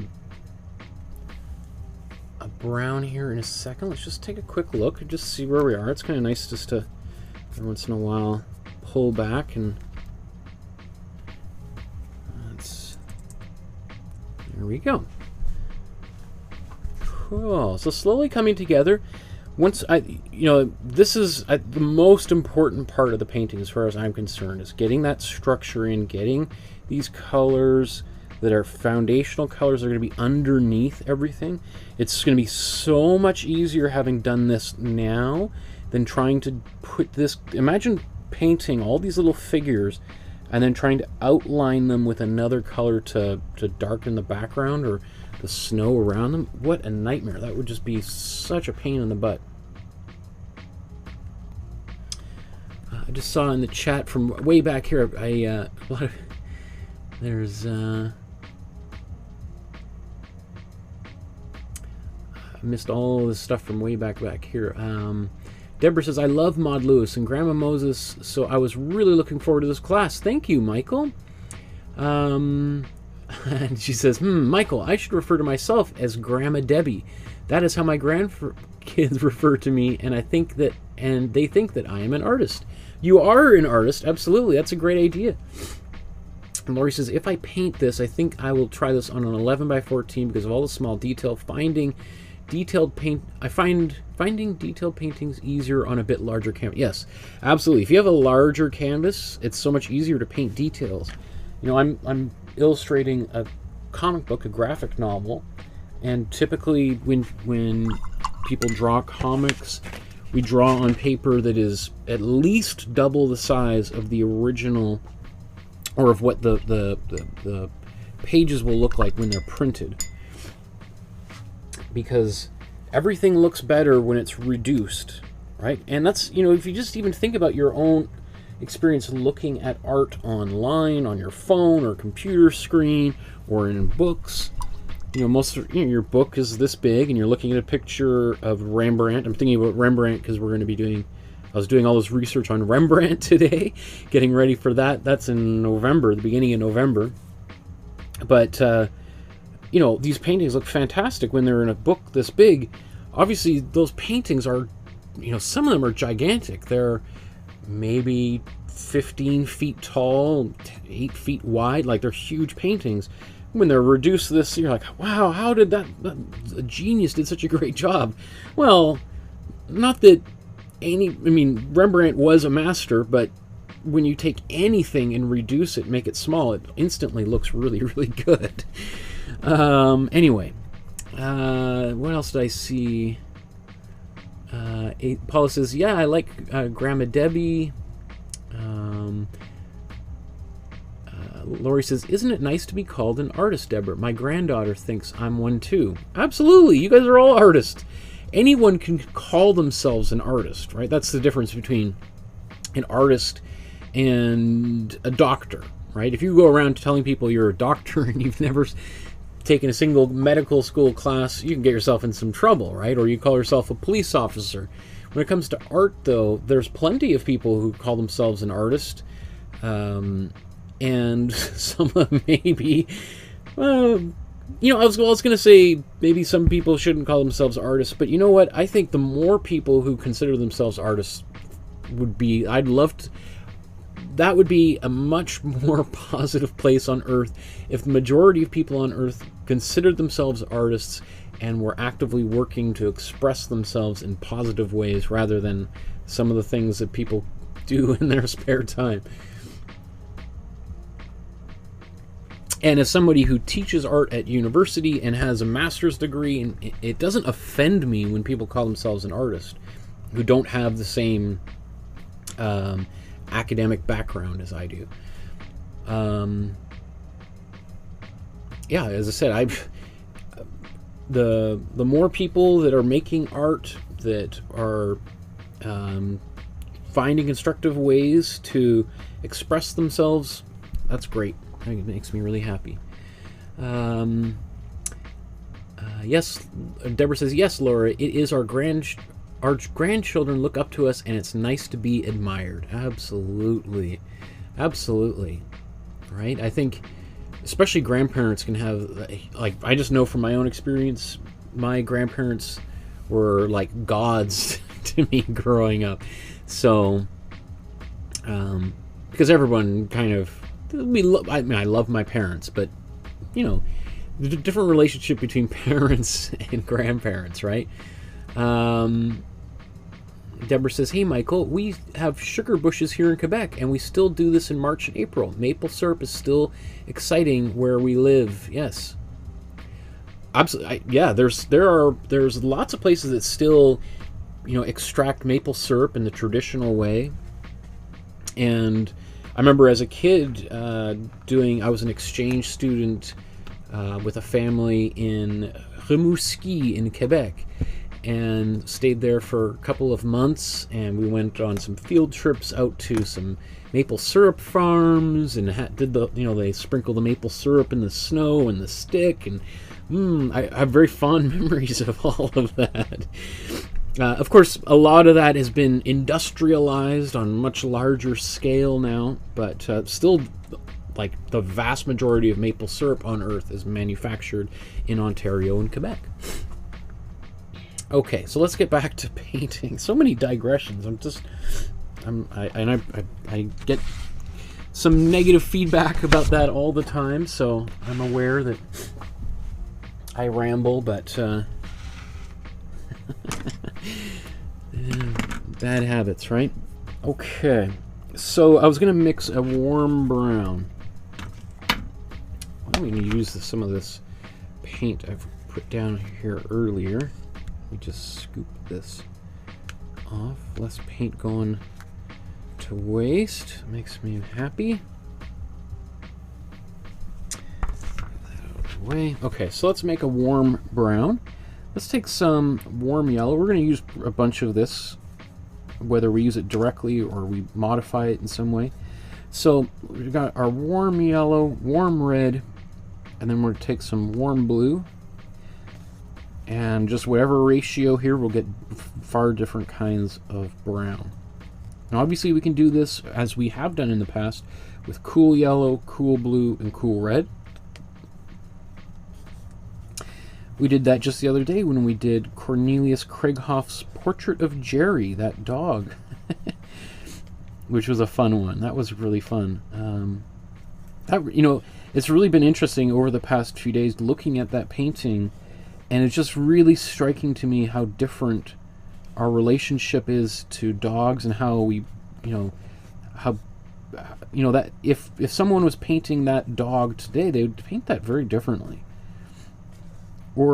And not only would they paint it differently, but the dog would look different, right? You wouldn't have claws on there. You probably wouldn't do a portrait of your dog with a dead mouse, right? That would probably not be an endearing way. Most people would be like horrified, but you could see that people had very different uses for pets 160, 70 years ago. Okay, so I just mixed that brown.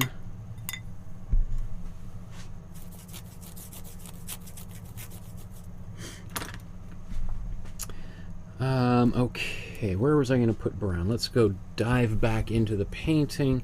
I think I wanted to put some brown right there on those trees, or these buildings. So I'm just going to take this brown right that we just mixed.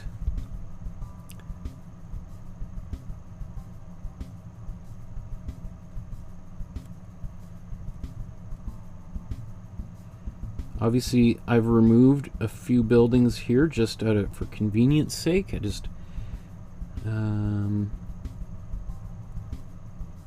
have I got going? That's a weird building. What was the logic here, Michael? I'm not sure. I'm not sure what the logic. Now I've got this building that doesn't make any sense there. I will divide it in half. I don't know. Or I'll paint another roof on it. Or extend that roof. Anyway.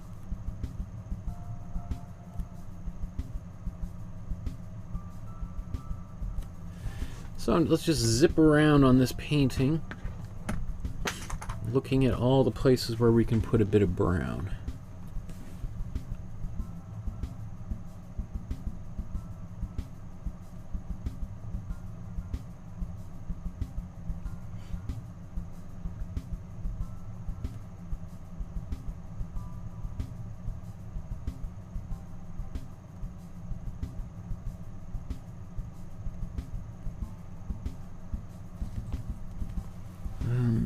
I'm just going to use a little bit more of my gray. Let's paint this roof.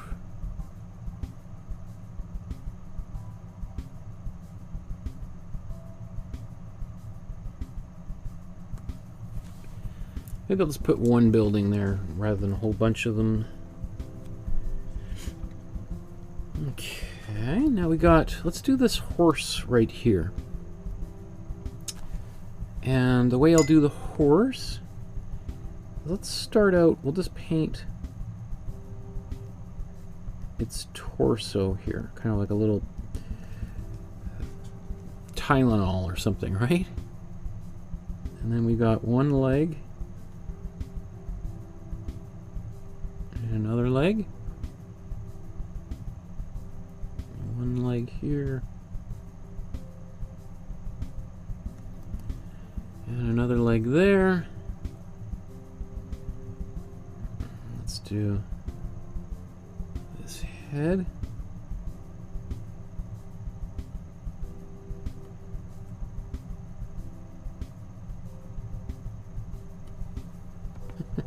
You know, we're in tiny details here, so I am not going to punish myself for not doing the best horse ever.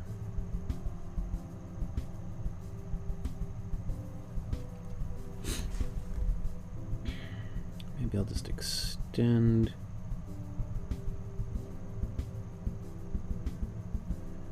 these legs a little bit.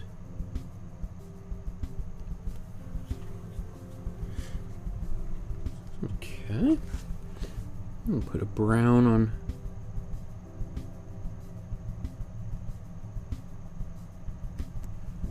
the chimney.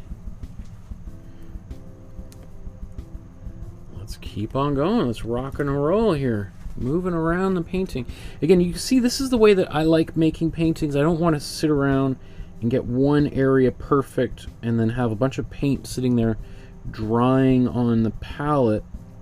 If I mix a color, I'm gonna use it as quickly as possible.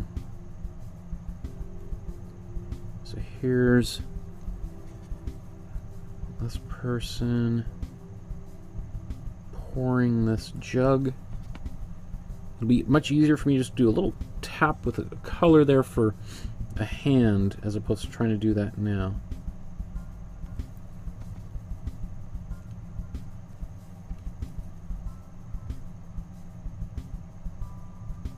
So let's just paint this.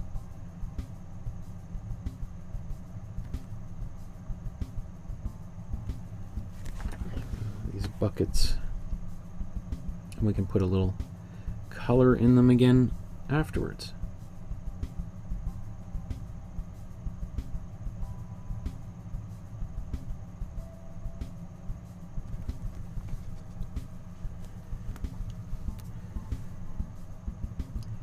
This person's stoking the fire. I know they're orange. I'm just going to paint it brown just out of sake of speediness.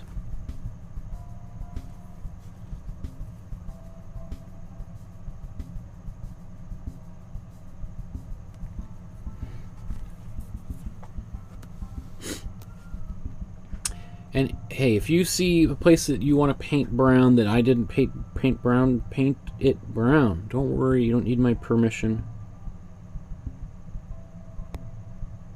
It's not wrong. If you paint somebody's jacket brown that is actually green or something.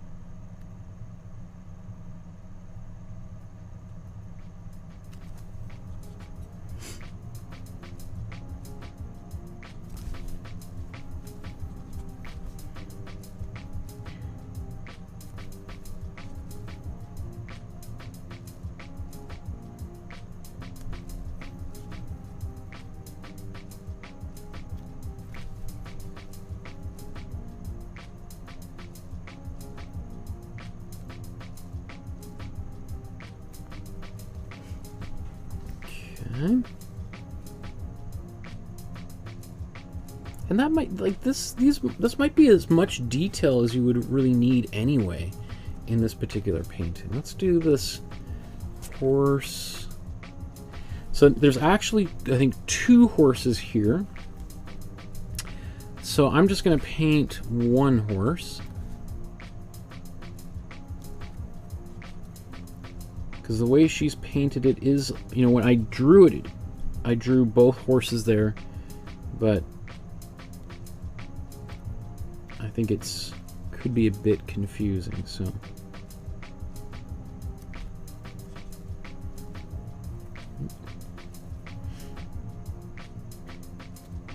If you had a much larger canvas, by all means go nuts, but on a small canvas like this, I think it's kind of overkill. Not only is it going to be a little bit difficult, but it could be kind of confusing for the viewer, right? They might look at it and go like, oh, what is, that's like a 8-legged horse? What's going on? You're like, oh, no, there's 2 horses there. And you're like, yeah, okay, well, it looks like a horse with 8 legs, so just so you know.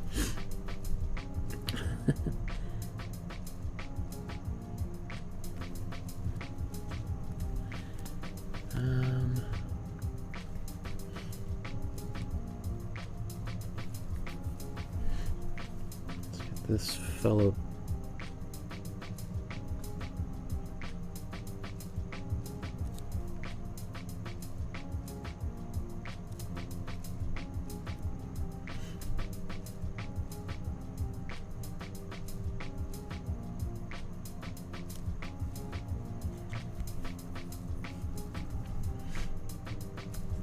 Okay. And all this wood here.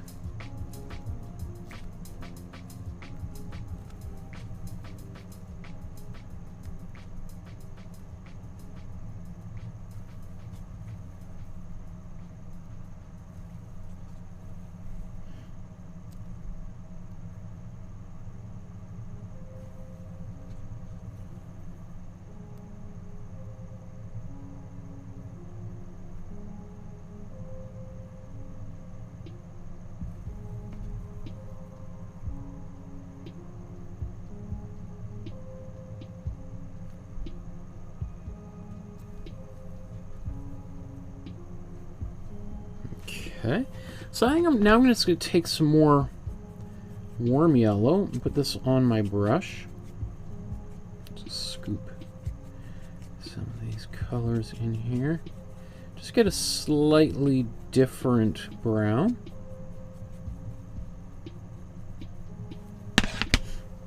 Use this for, looks like these oxen.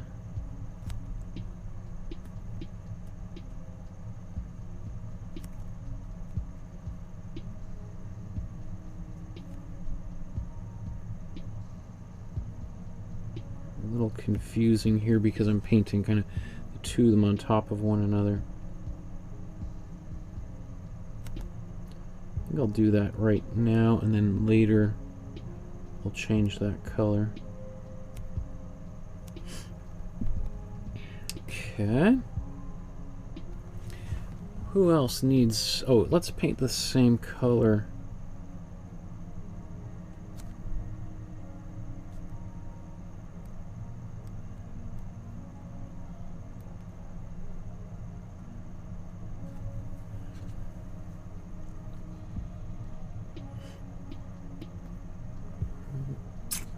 It's okay. Little boys up here.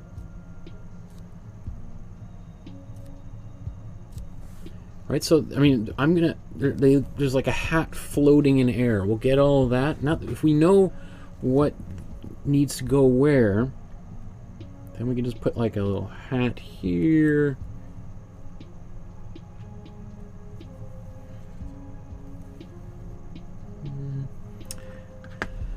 Let's come back there. Do I want to even bother with those? Let's...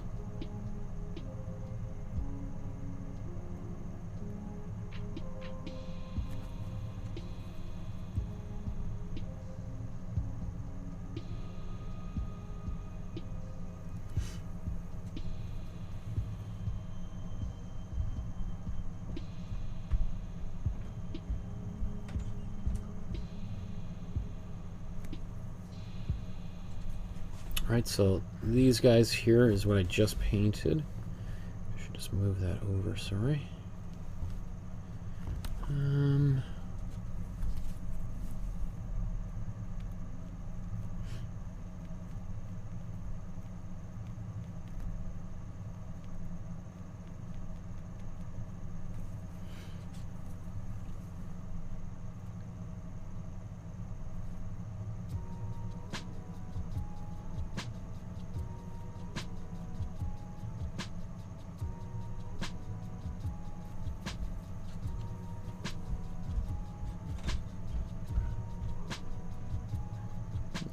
This brown, just going to modify that a little bit. There's this at the bottom of the painting here. We got a little puppy dog down here.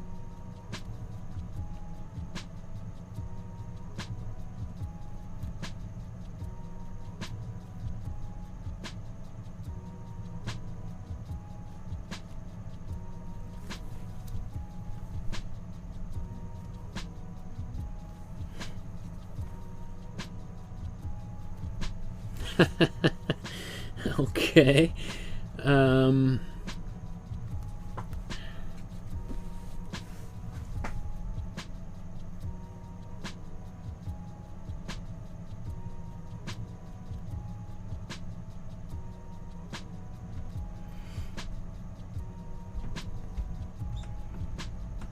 Okay. Let me see. What was I gonna do? Okay, I think that's good. I think I'm happy with that. Is there any more brown here that needs to be done? I guess there's some little tiny yellowish buildings in the background. I'm going to take a bit of cold yellow for the first time. And let's get these buildings all the way back there.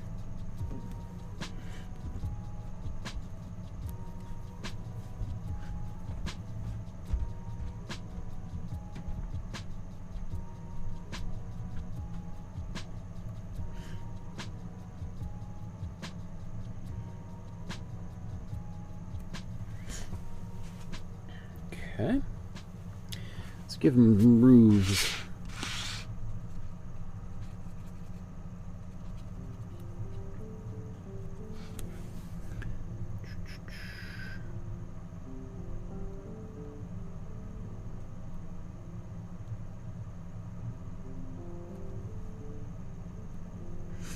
And then when it comes to this building here, we can... Remember I said this one was a little bit funky? I'm just going to extend that roof just like that and fix that problem.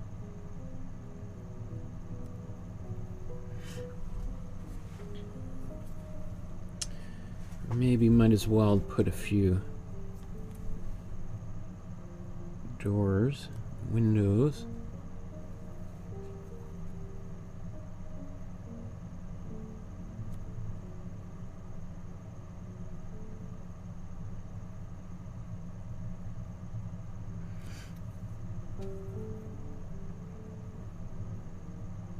Oh, this is a brown building. I thought, well, I'm going to keep it a white building.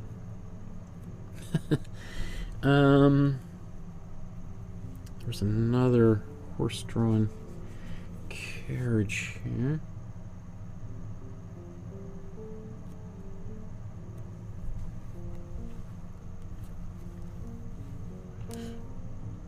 Okay. Let's back it out again. Just see where we're going with now the brown layer coming in.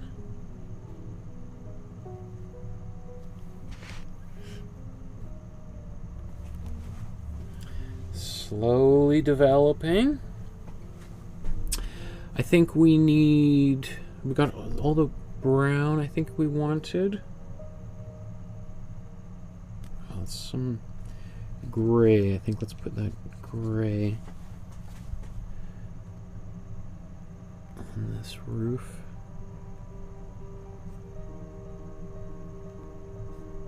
There's a bit of a greenish dark gray. Not the, yeah, that's fine. We'll put some snow on top of anything we want in here.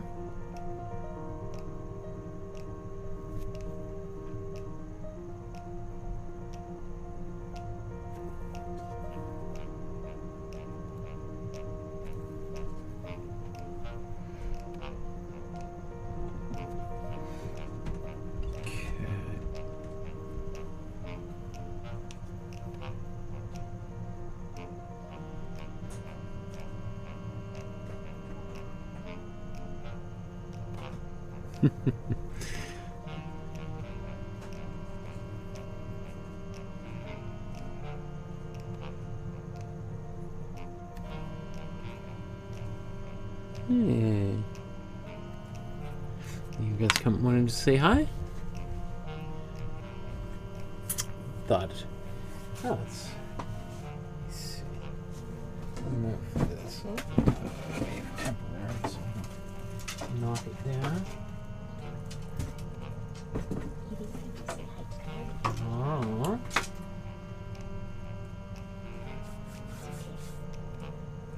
Hey, kiddo. Look at what we're up to today.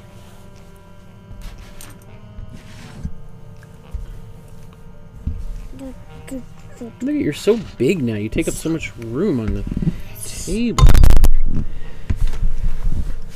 You want to play with the microphone? Oh, you want to touch the paint? Oh, I know you do. So everyone, again, this is my daughter Edie, just paying us a little quick visit. I know, what a bummer. Daddy won't let you touch all the wet paint. Oh, and eat it too. Just thought we'd say hi. Aww. Looks like a really nice painting. Can you say hi to everybody? Look right up there. Say hi to all the people watching. Say hi, Edie. How tall you are. I used to do this and you wouldn't even come up to my chin. She's huge. She's huge. Today she fell down and got up for the very first time without having to hold anything. Big day for you. Big day for you. Big girl. Alright, we'll leave you guys alone. Okay. I love you, bye, kiddo. Daddy. Bye, everybody. Oh, here you go. There you go. Love you, girls. Love you. Okay, so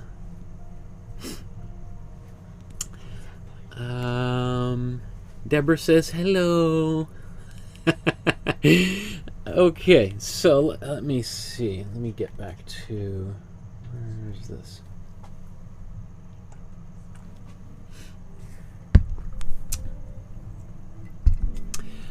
So, you know, I really think the majority of time on this painting is just the trees and how much detail you want to put in the trees.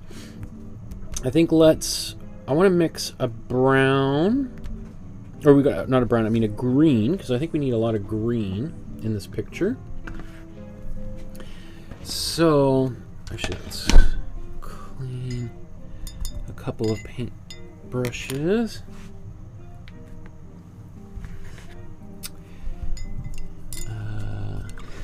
Endeavor says, thanks for coming, Edie.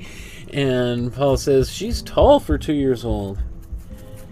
She's, she probably looks, she's about the, I think, the regular height. There's definitely some kids that are a little bit taller, but she's on track for being normal, I guess. But it's alarming how quickly those kids grow, isn't it? It's like crazy. She's basically half my height already, 2 years old. Okay.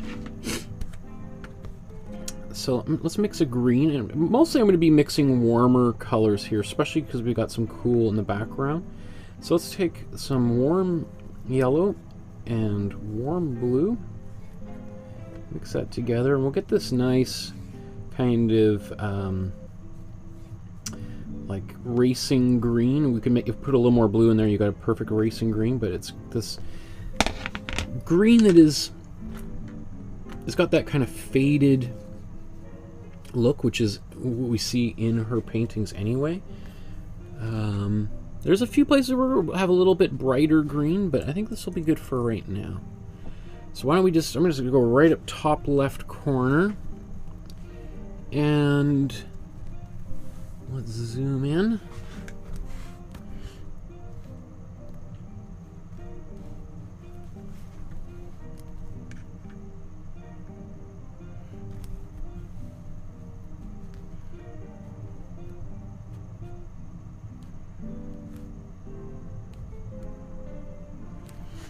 Okay. So she's just sort of like got these little bushes of green here. So, you know, I'm just going to do the same thing. There's that. What have I done here? That's weirdness. You know what? I think that was a roof that got smudged.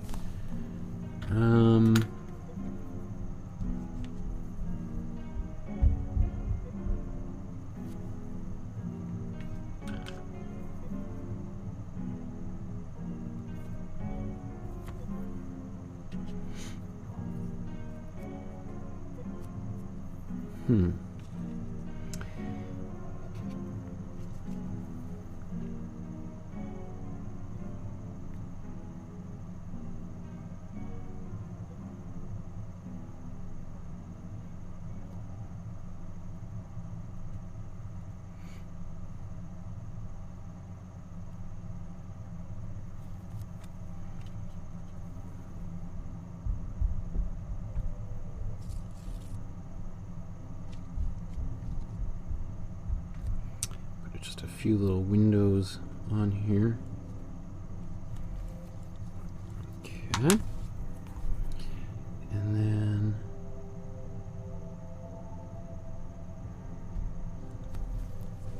green bush there. We'll do a little bit of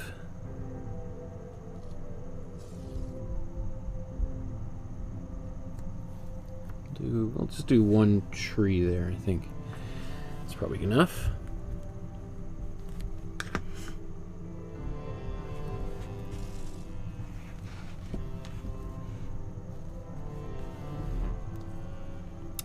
In the back of the sleigh, there's somebody sitting here with some green on.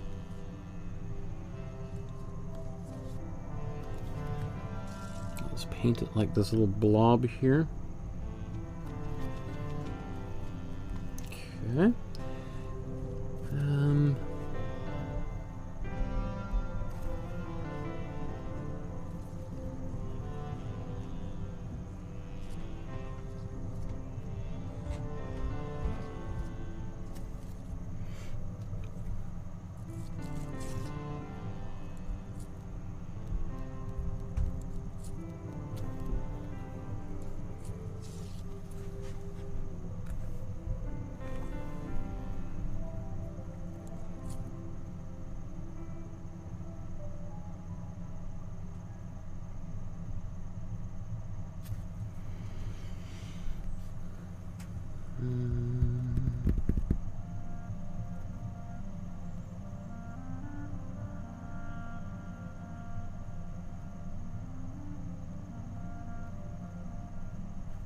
Oops, I'm out of the picture, sorry.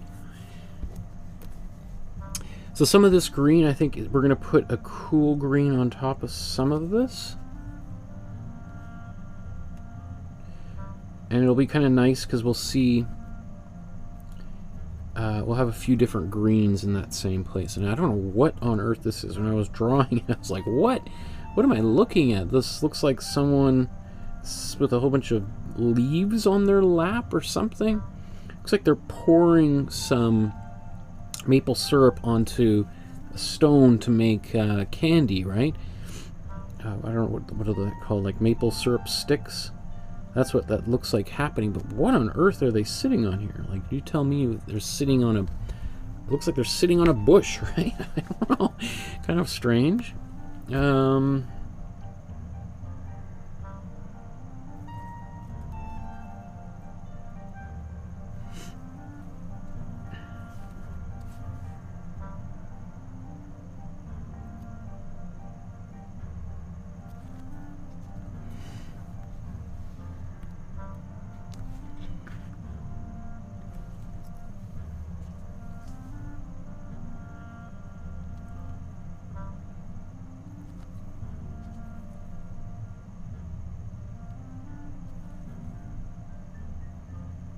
So keep in mind, let's say like this person right here, they would have been probably about that big when it was painted, at least, right? So you're talking something that's 4 times that size.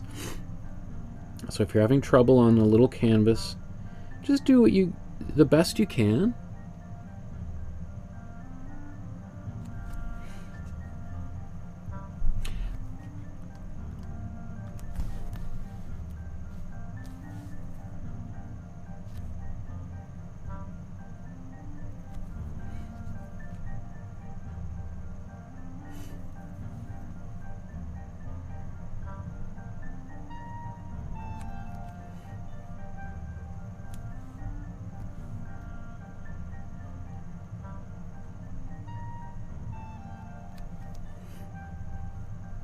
You know, another thing I think a lot about, like, when we talk about outsider art or folk art, is often it's used as a negative term to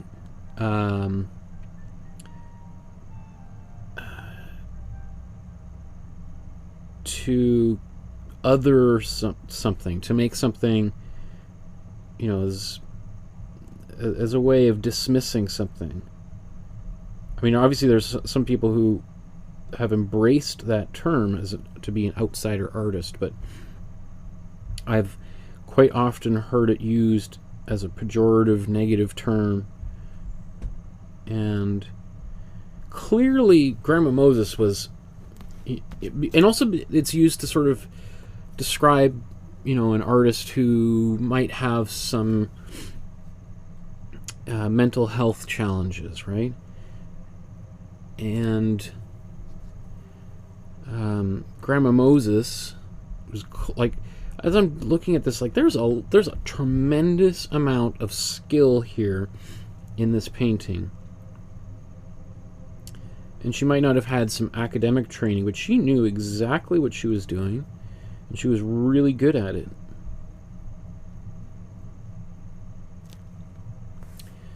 Anyway, just there's so many. I have to just hear so many negative artists, or yeah, sometimes artists and the art establishment is generally pretty resistant to people that haven't gone through like the proper channels and paid their dues at art school and that kind of thing, which I think is really terrible. It's really people who are just super insecure about their own place, and so I mean the same thing happened to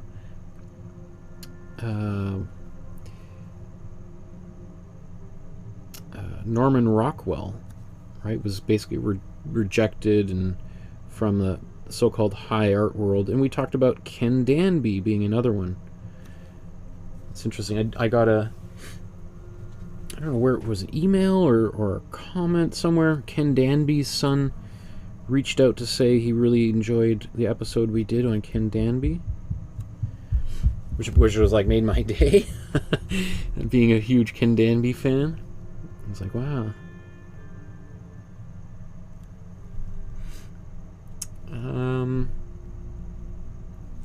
Okay. Got some green in here. Let's back it out again.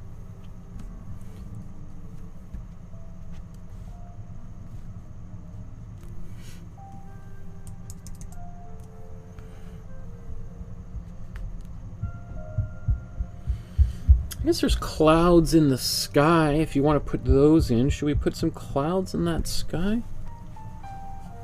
Oh.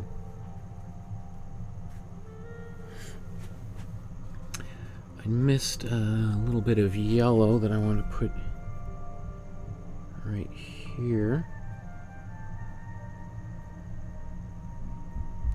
Let's put this yellow blanket up here.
Okay. Let's get some orange on here. Actually, I'm just going to clean a couple of brushes up.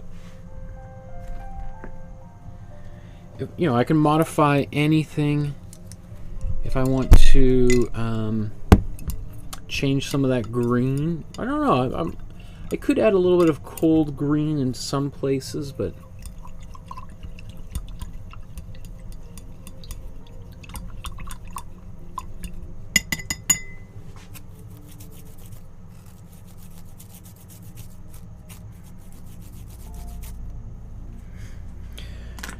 so, I think what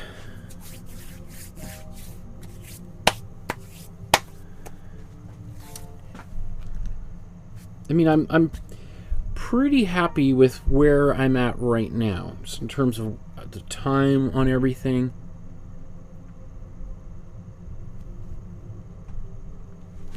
Let's get orange here. So take some warm yellow, warm red.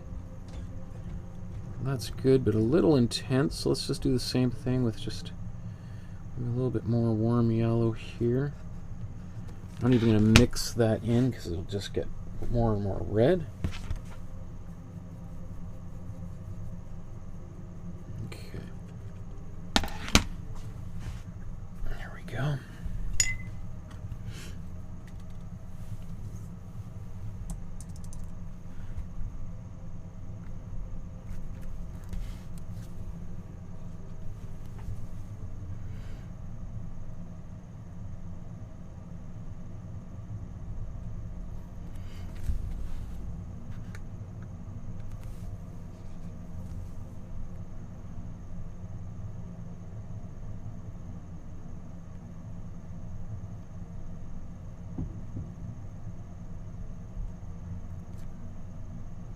I mean, she jammed this painting full of detail. Like, every time I look at it, I'm like, wow, there's, like, I mean, just more and more and more and more everywhere.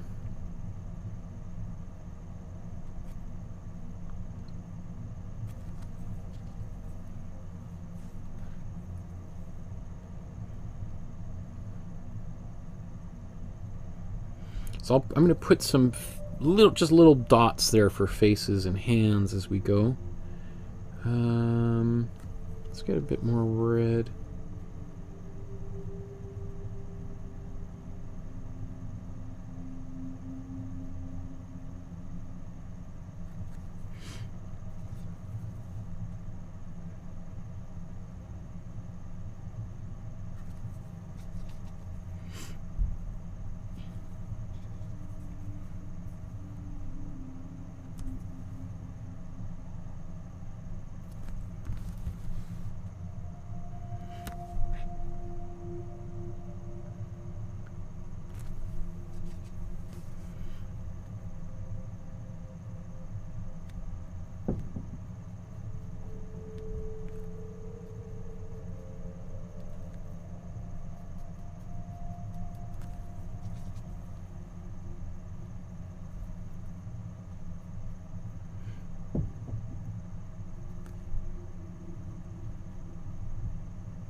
This little hat here.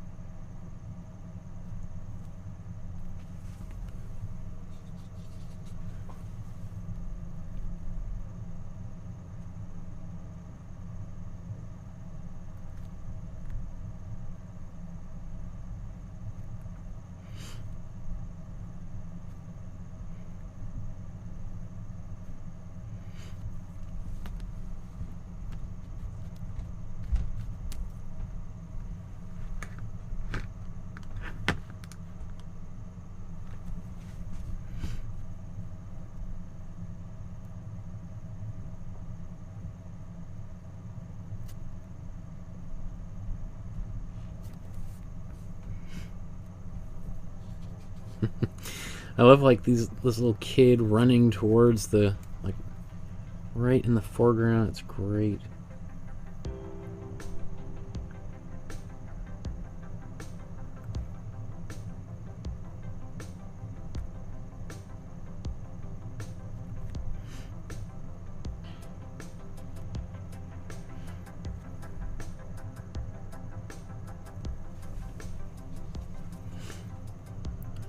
Okay.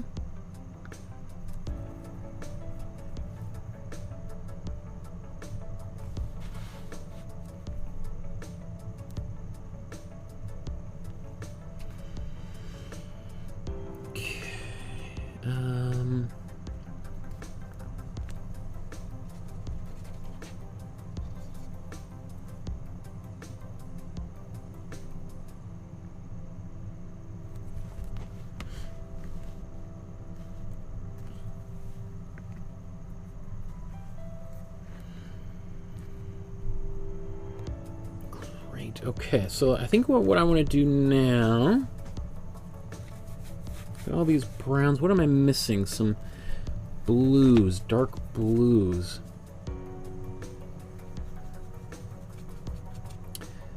I don't know if I want to put straight on blue there, so let's just kind of get a little bit of mix a different color here. There we go. Kind of a darker purple-y kind of color.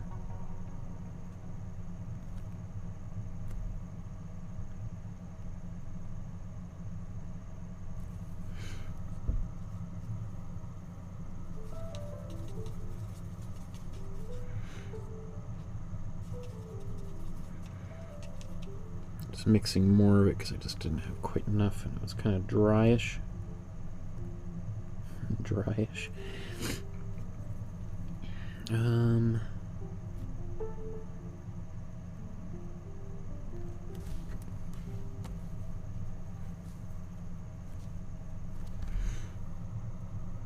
Just gonna put a bit of warm yellow into this color so it's not quite so purpley.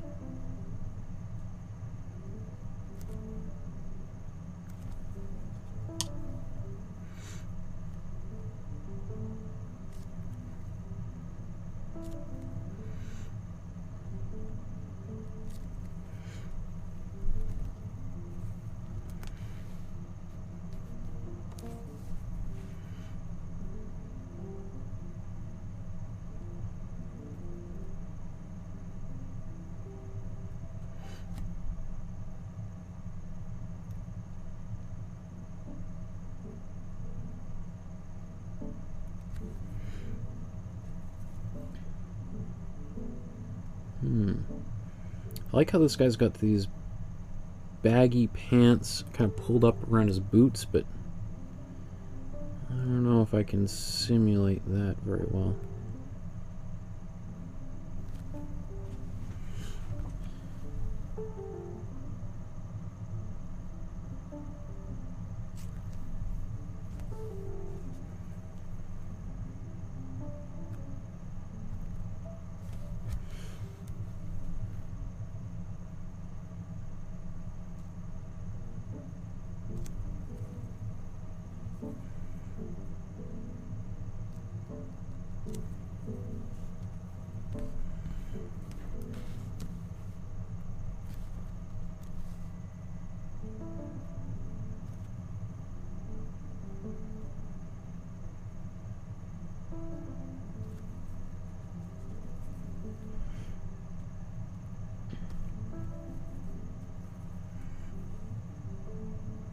Alright, so as I go here, I'm just dabbing different colors on, slowly kind of developing the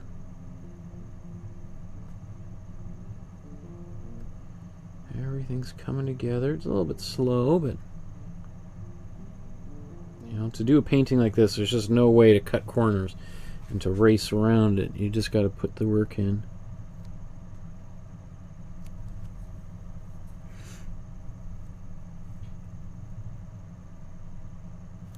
Now some of this I could use my acrylic pens for if I wanted.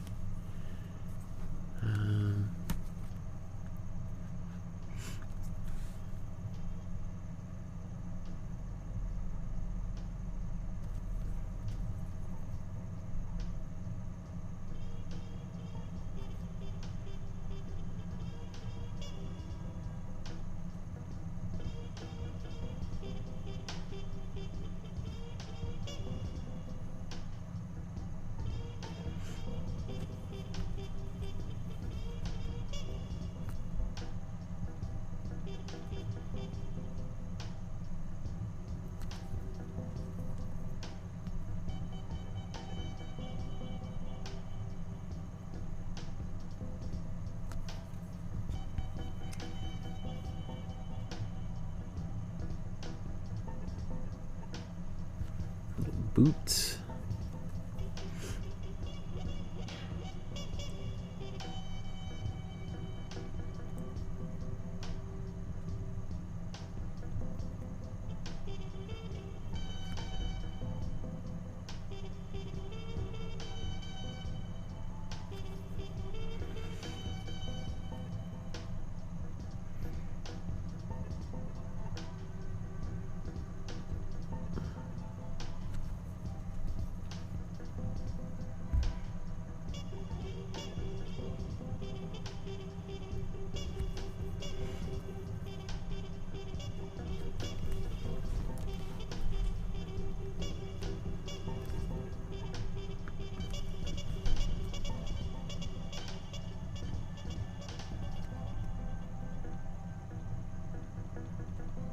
Little window on this house here.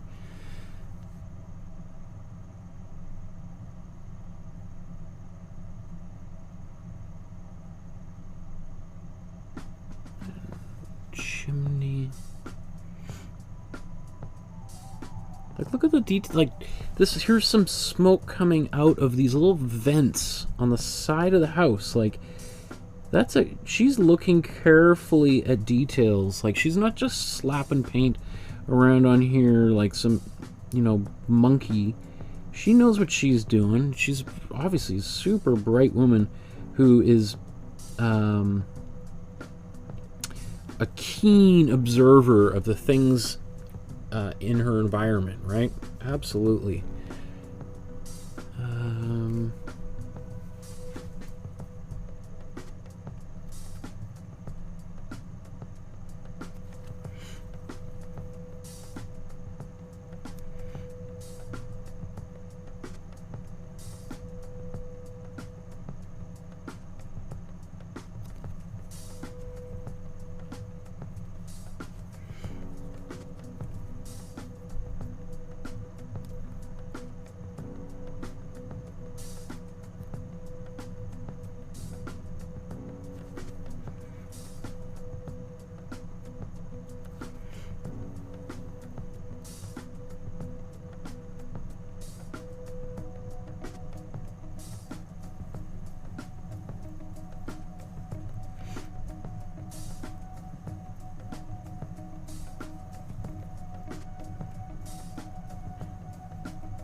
Okay.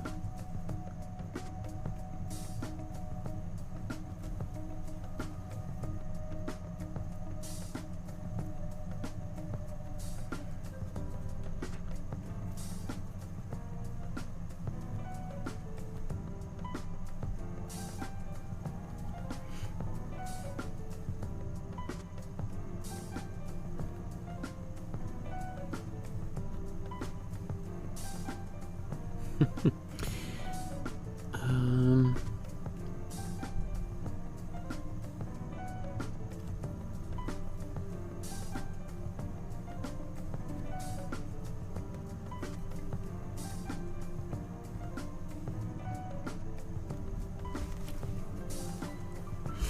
I mean, I could be doing a bunch, especially with this kind of darker color. I could be using this to do most of the...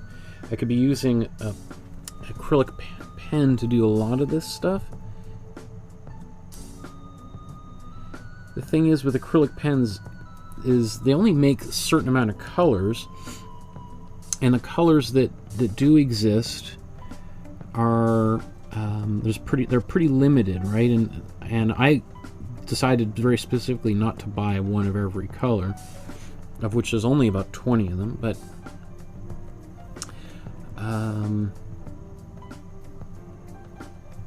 so I only bought like a black, white, warm red, warm blue,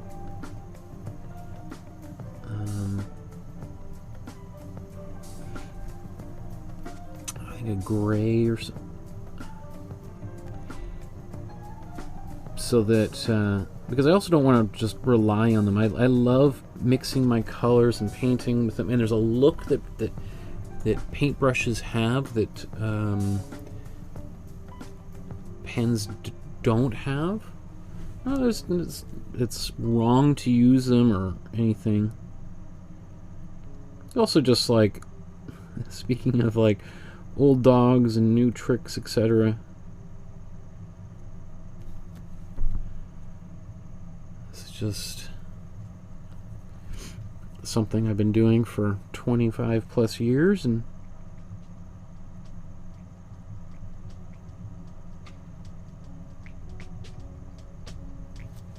I enjoy it.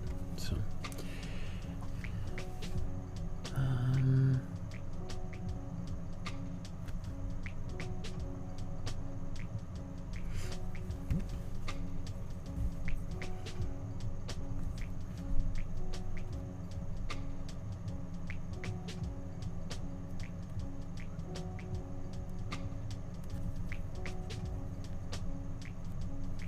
let's go back to our dark color again for all these boots.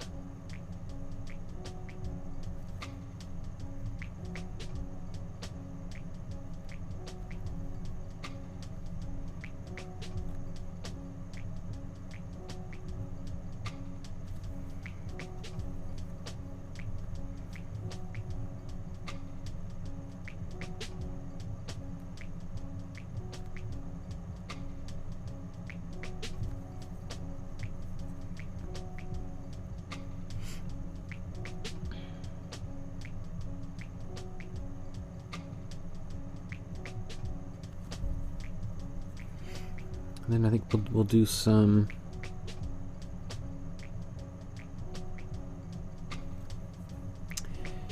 blues shortly here. And and then probably within the next 20 minutes I'll be moving on to the trees, and ideally once we go into that phase, we'll be done anything in the foreground and background, like everything I'm doing right now.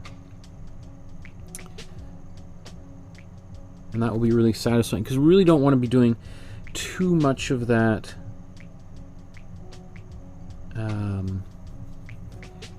doing too much of what I'm doing now when we start doing the trees, because if we have to, it'll be a nightmare to paint something around one of the trees once we've got that color there. So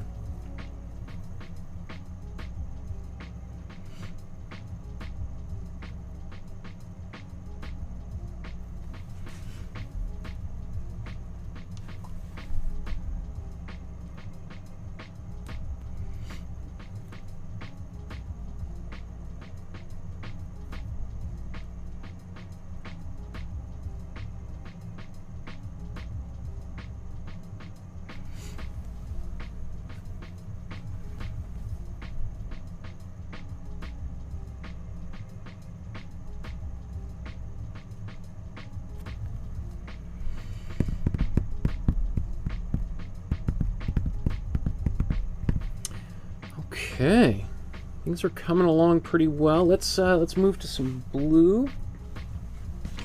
I'm gonna take this warm blue that I have here. We'll just add some white. Ooh, things are starting to get kind of sticky on this palette.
This guy riding.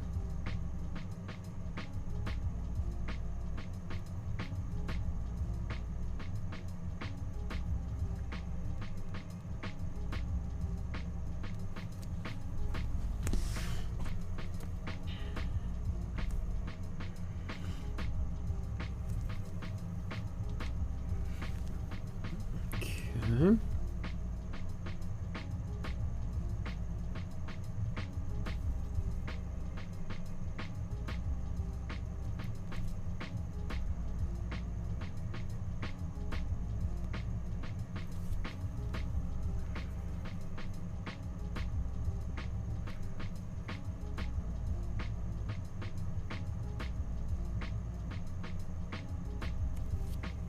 Oops.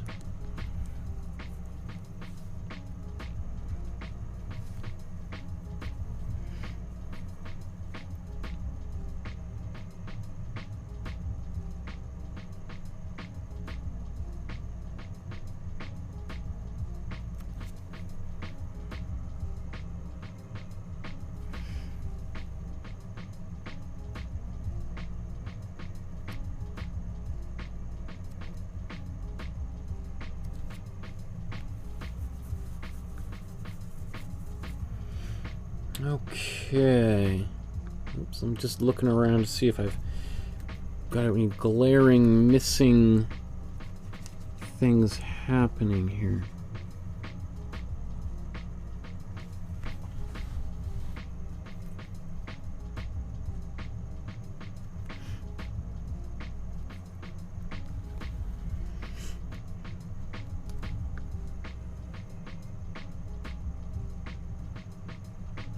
You know what's interesting? Now that I zoom in, it does look like she did some of this white over top of everything. She's outlining some of this stuff. Boy, oh boy, that would have taken forever to do. So I'm so glad that I'm using a little bit of a different process than she did. Otherwise, I would just... If you think I'm going slow now, I think her method, the way that she painted this painting, was even slower.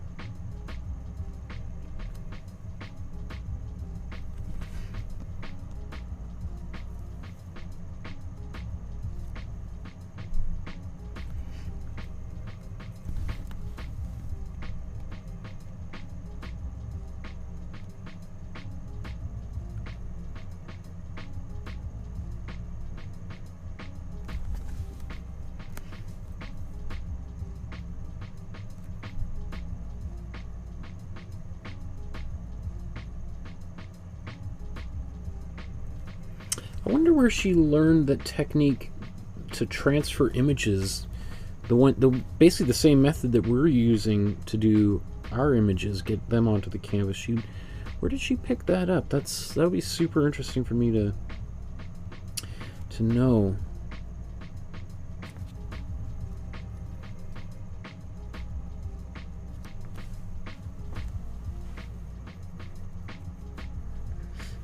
Okay. Almost done all these little figures and their clothes.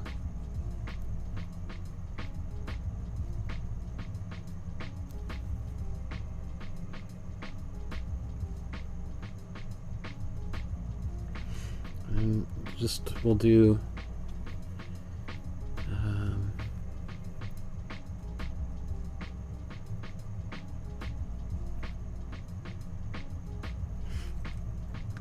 let's see, edge of that paint. We'll put some color on their faces in a second.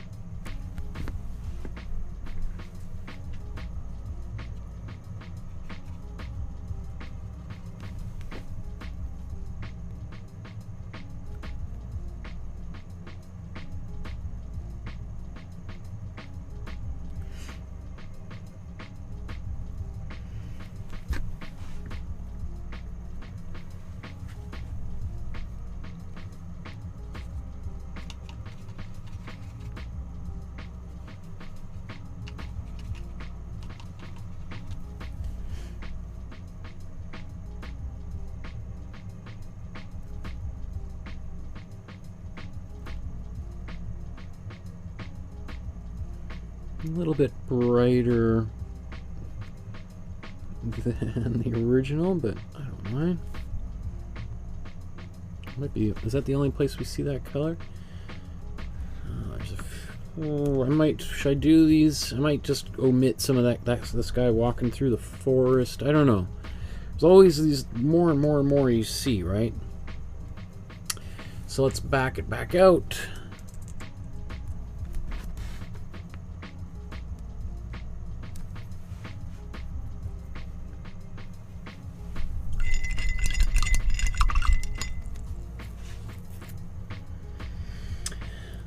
Paula says, it's exciting to watch little kids grow. My 2.5- and 4-year-old grandson started to play school next week.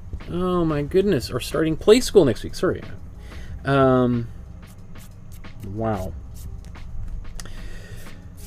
My wife and I have been talking about daycare for our daughter, just so I can get more of my own work done, which makes me really sad because I love spending time with our daughter. But it's just like, wow, that's just coming up so quick. Like, they're just like little babies, and before you know it, they're like, you know, all these other decisions to make, right?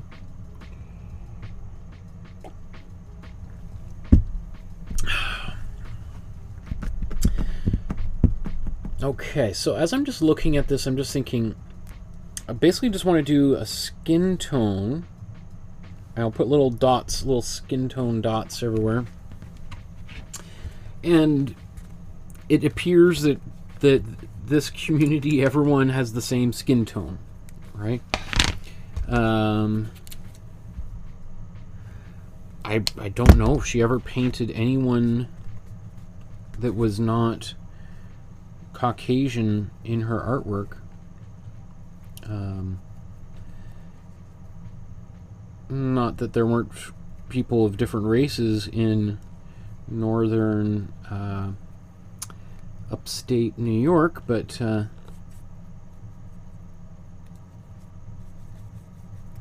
anyway. So basically I just mixed some white, warm yellow, warm red, and warm blue together. We've got this tone here. Now, I might just make it a little bit more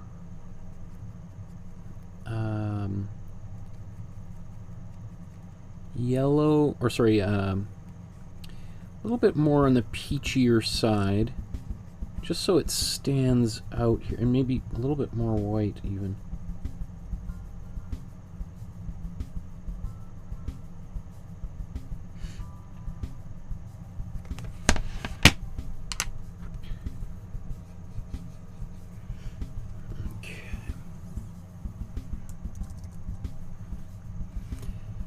So, I mean, we can just put these little, what I would just do is little dots here and there and everywhere.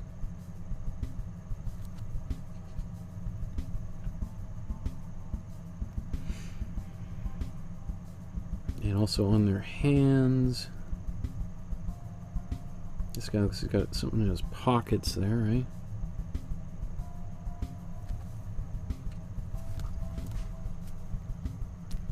Go all the way to the left, I think, here.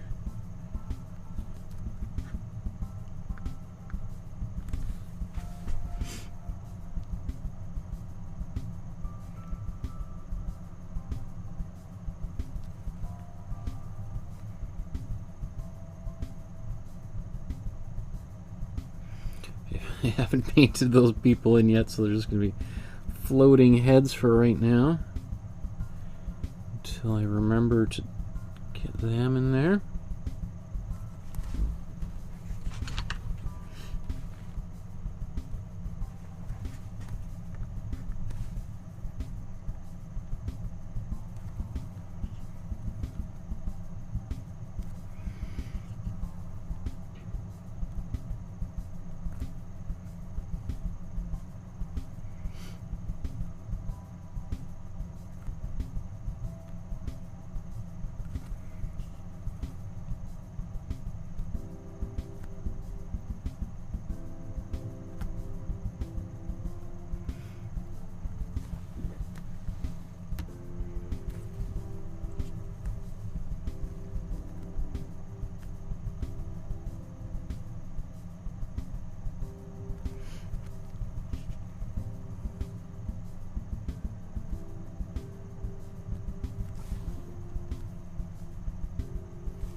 It's funny how just putting a few little dots, all of a sudden you can like, oh, now there's where their hands are, that's their face, and all of a sudden all of these characters start to kind of pop to life a little bit, right?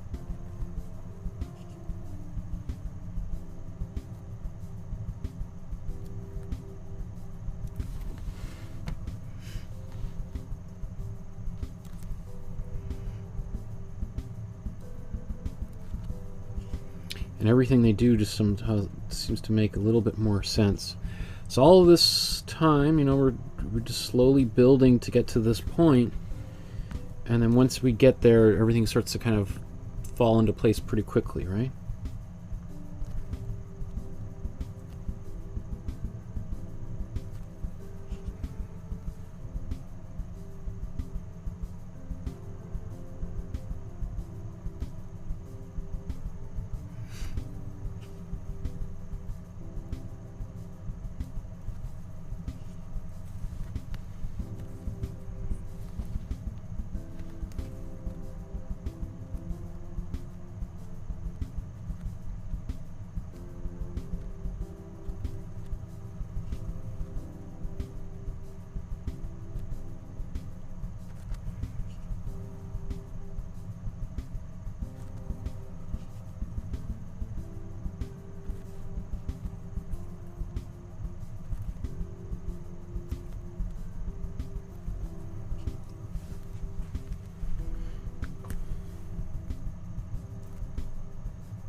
Okay.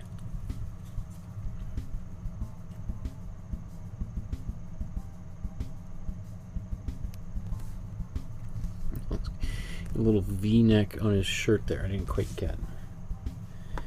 Maybe I'll put this.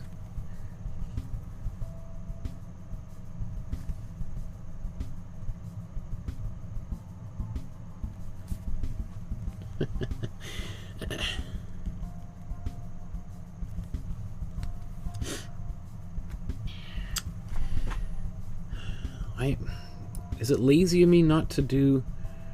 I feel like I've been telling people you don't have to do everything, and then I look... It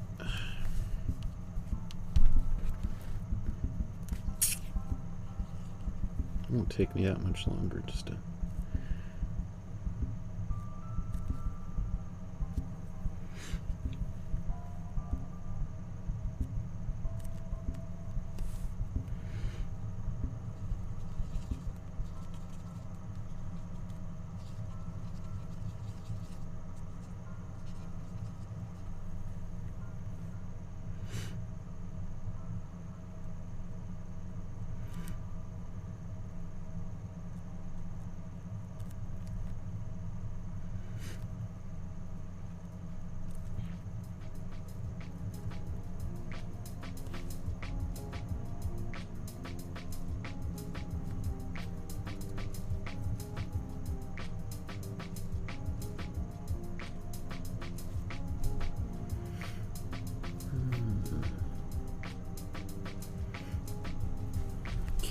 Okay.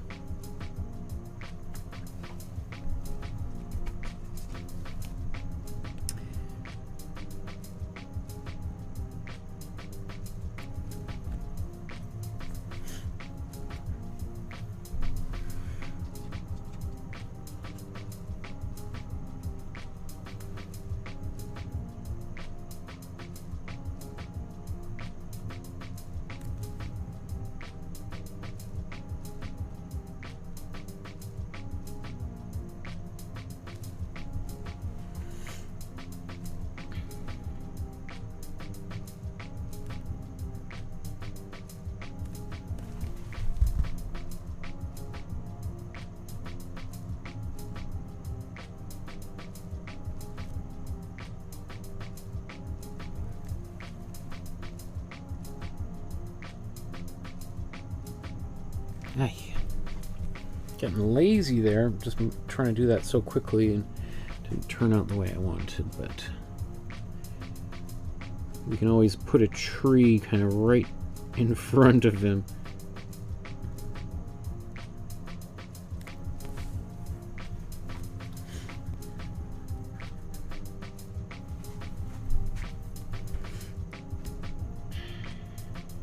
Okay. So let's, I wanted to do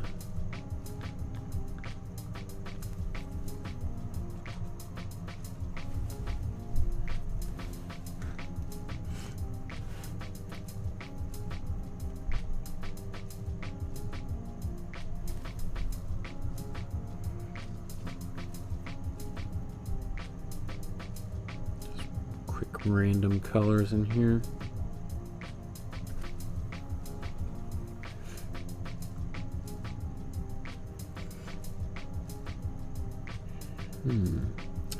So with this horse, I think what I'm going to do, I'm going to paint this horse kind of green, and then we'll paint white over top of it.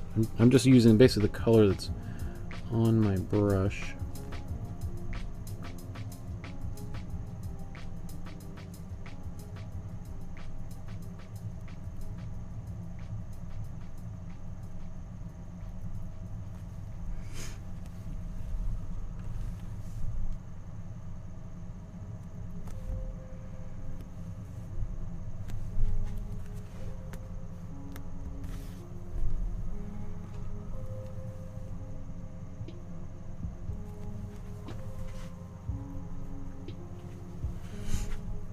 Okay,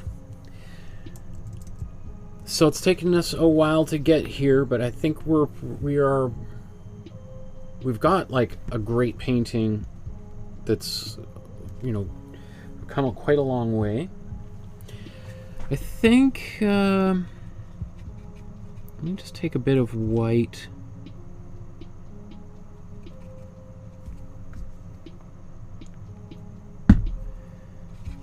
And maybe just a bit of another color.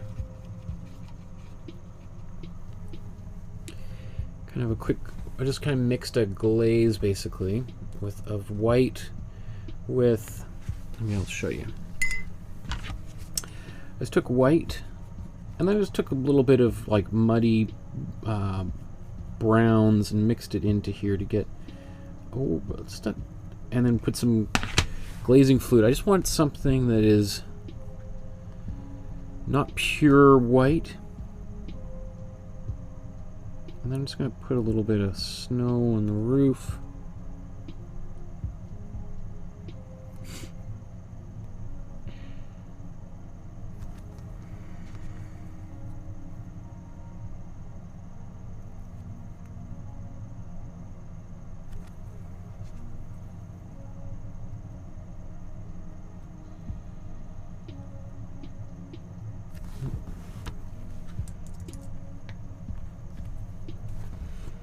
Now I will put more white on here,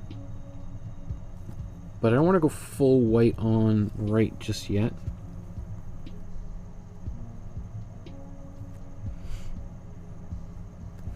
And I could also use this color if I wanted to put a little bit of detail elsewhere in the painting. I don't think I'll do that, but you could put it in a few places on the ground if you were so inclined.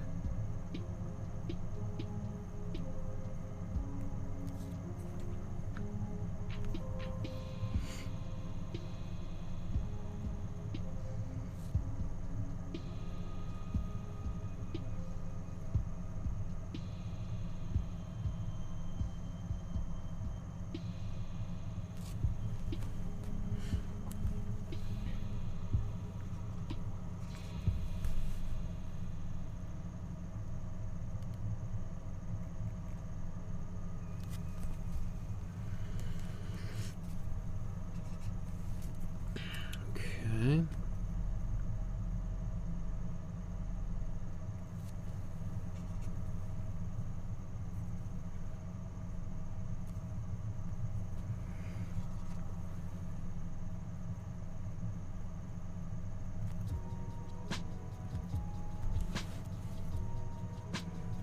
So remember I said I was going to leave the pathway kind of white. I'm just going to putting a little bit of this very subtle gray along the path just to make it look like there's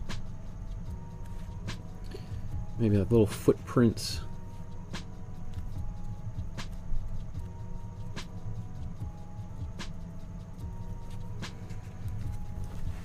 Muddy that up just a bit. And she did quite a lot of that on here. I don't really like that look personally too much, but so I'm just debating inwardly to like, do I want to do that? I don't know.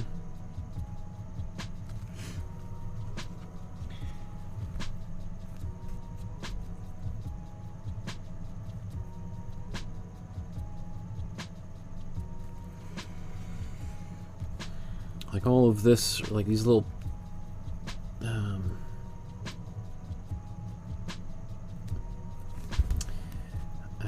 footprints and everything she's got going.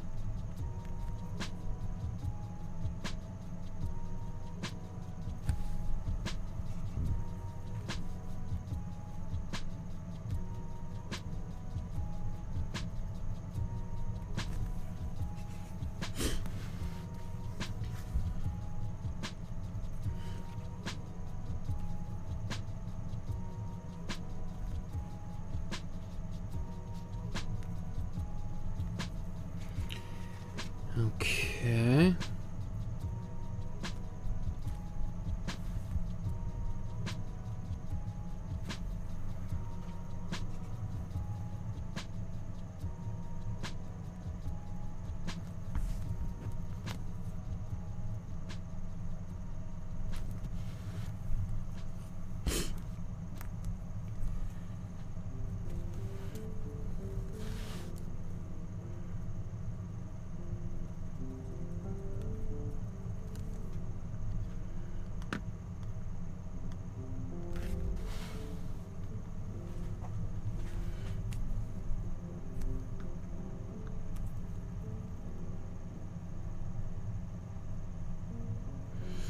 Yeah, so I wasn't going to put any of this in, but I kind of just feel now that kind of seems a bit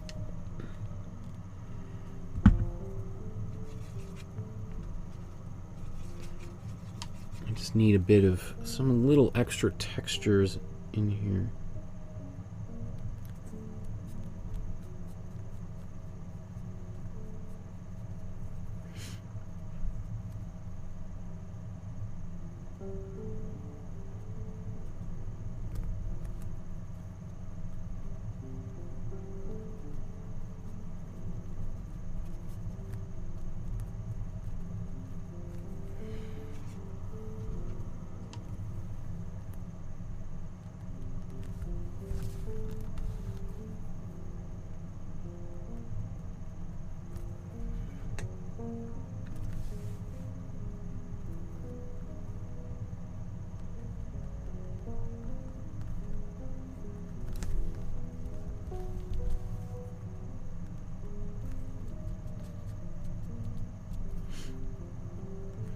So again, this is just sort of like all these little footprints in the snow. All the, you know, the whole sugaring off. I probably didn't mention, but like sugaring off is often like a major event for people that live that do, like, not even people who are directly involved in the maple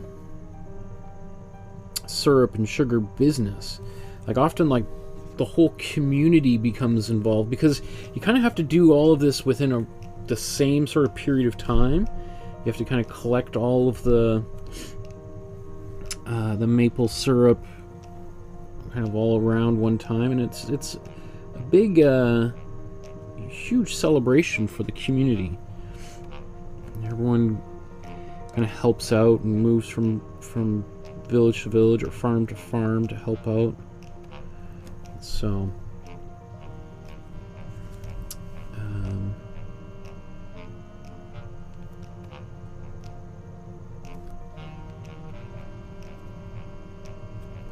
that's also why you have all these kids in this kind of image where it's like, why would all these children be involved in this manufacturing process?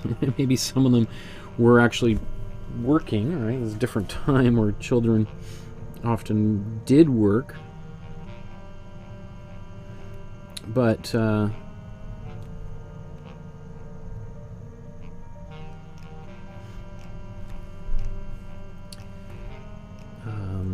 like, you can't even really, there's like, I don't know if there's really, what are the other examples of this kind of thing happening in contemporary culture? No one really gathers together in a community like this anymore, except, you know, in maybe church or school. But okay.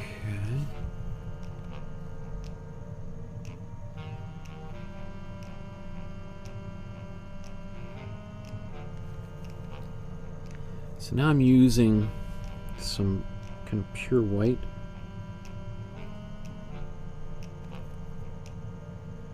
Jug that this person's pouring stuff out of. I think we'll outline that with a pen.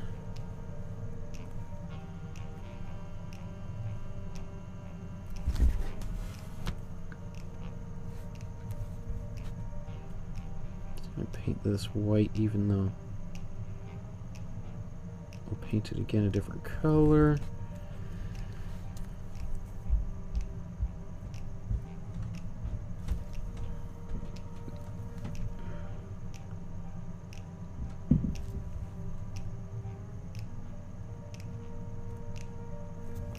So all of these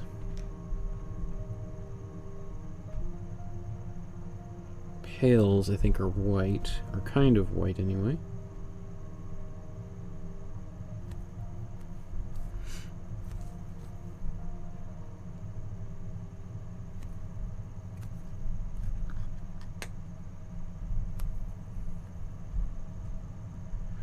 You can see how they kind of stand out nicely against the background too, which gives us a reminder that the background is not white.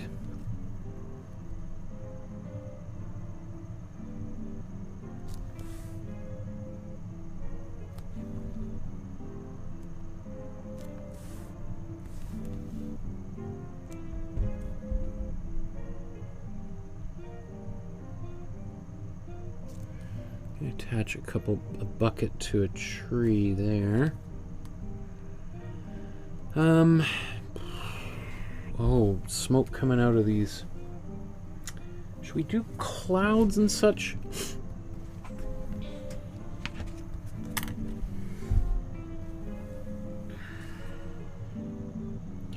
So let's take some white.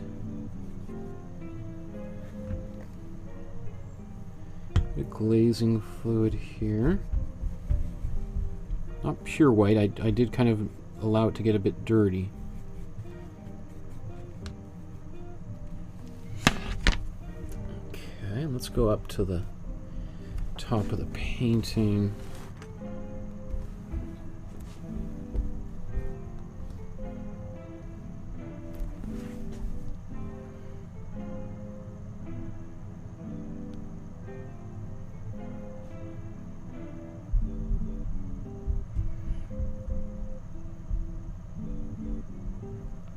Nice soft little cloud up there. All right.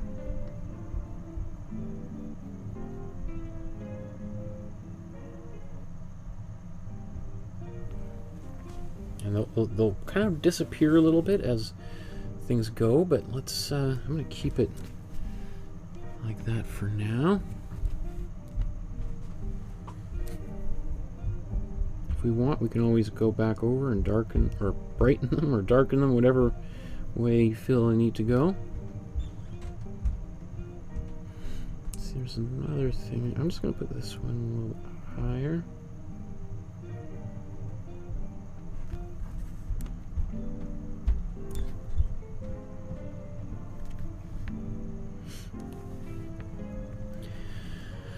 Okay.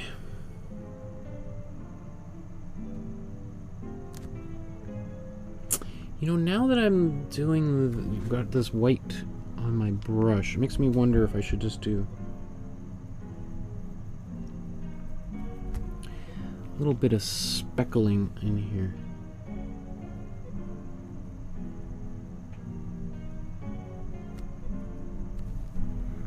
Need a bit more white, it's a little too subtle.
Okay. I was gonna do this horse, but I don't mind that horse kind of being a dark horse after all. So I think let's take one last look. I'll zoom back out before we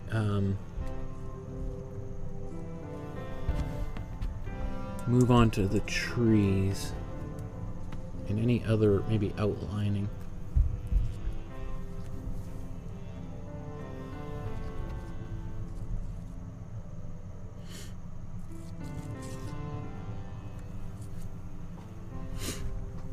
Okay, pretty happy with everything so far.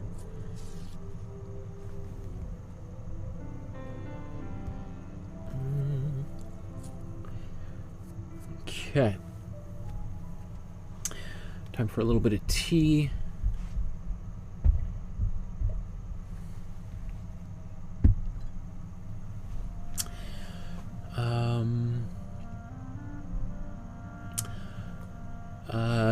Ace Paula says, "Are you still giving 2 classes a week in the fall?" Yes, absolutely. I'll be here twice a week, all the way until I drop dead. Donna says, "Hello everyone. My son is home, and we have been to Red Deer Tuesday and Wednesday, Calgary today and tomorrow. I'm exhausted." Woo! Sounds like you've been busy. And she says, "I missed Edie. Darn. We will be rewatching this anyway when I actually paint it." Paula says, "Hi Don." Joshua says, "I have an art history question. What colors did Caravaggio use? Because I'm going to do a copy of the Supper at Emmaus and using oils and want to get the colors accurate."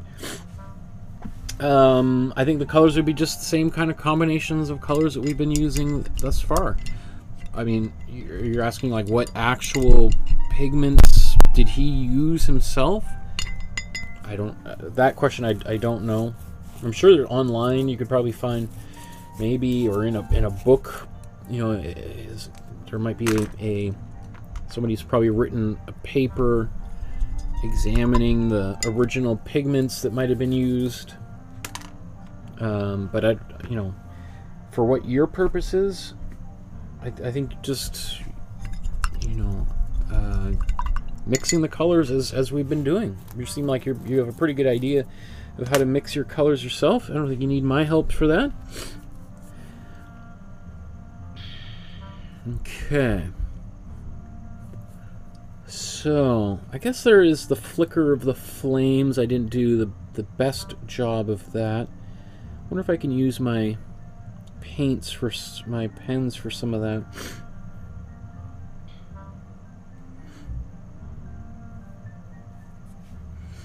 Okay, and then the trees.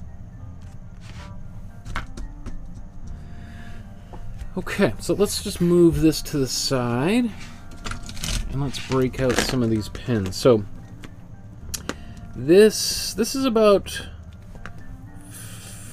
$60 worth of materials. I did buy some other things at the art supply store, including some more heavy gel for some upcoming episodes that you'll see as we go.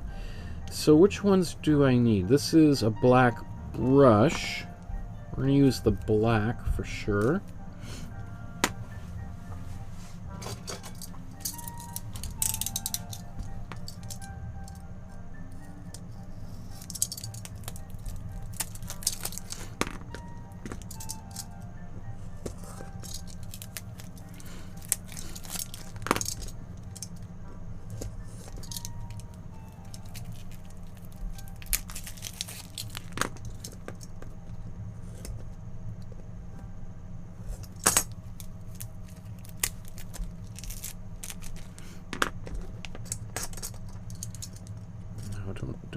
Just before I open all of them, I don't think I'll use these guys. This gray.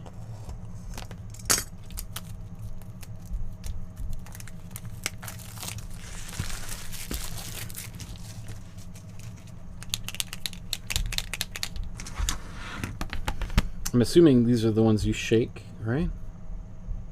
Yeah, give it a good shake.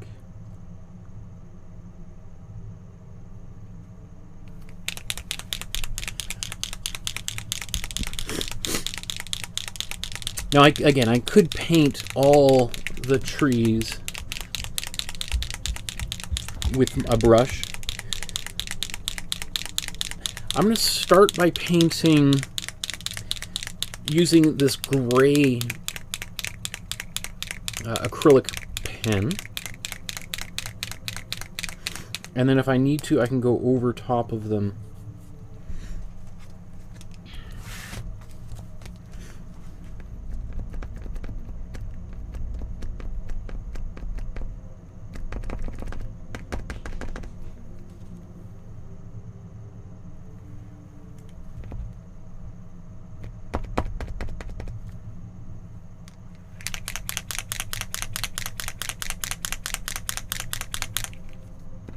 There we go.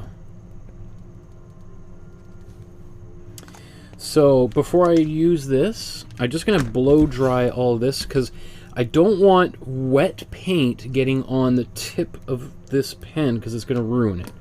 So even though there's paint coming out of there, it's kind of slightly different. And some of this glazing fluid is surprisingly, if you've noticed, if it gets on your table or whatever, is harder to scrub off than your regular paint. So let's blow dry this real quick.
Okay, so where should we be? I'm probably going to work left to right.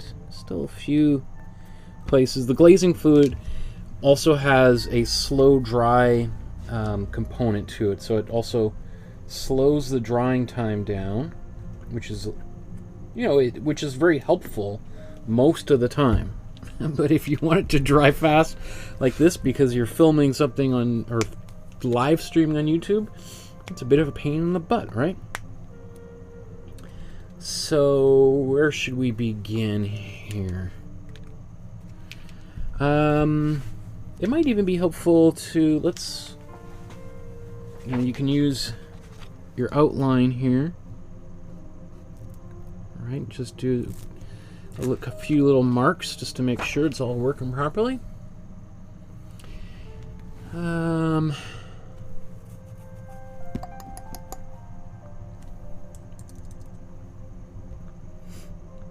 So let's start way up in the back here.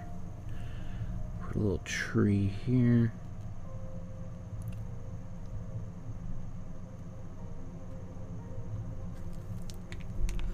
Right, isn't that so much easier than using a paintbrush?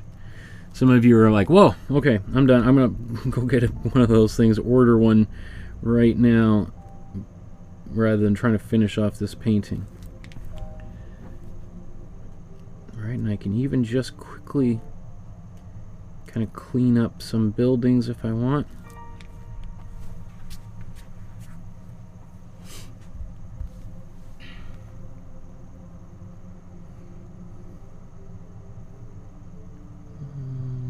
Let's put another one.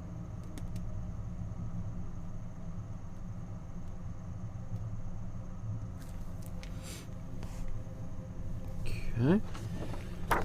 I'm actually going to keep, my original outline that I did next to me, so I can refer to it.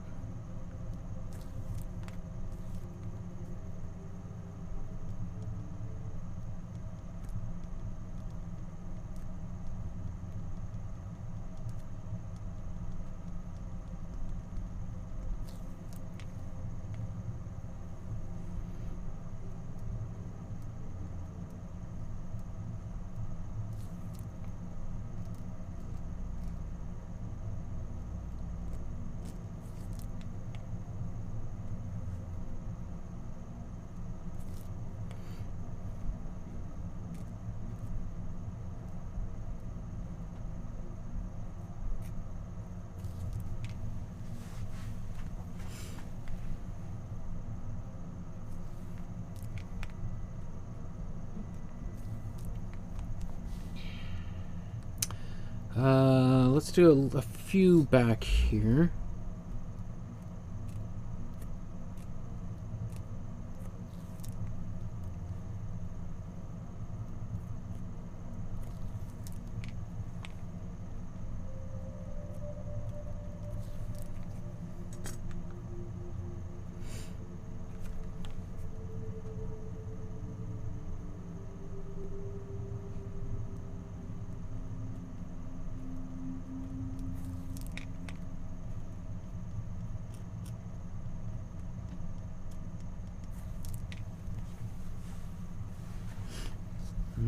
Okay. Should I start marching up this hill here? So back here we've got all these small trees.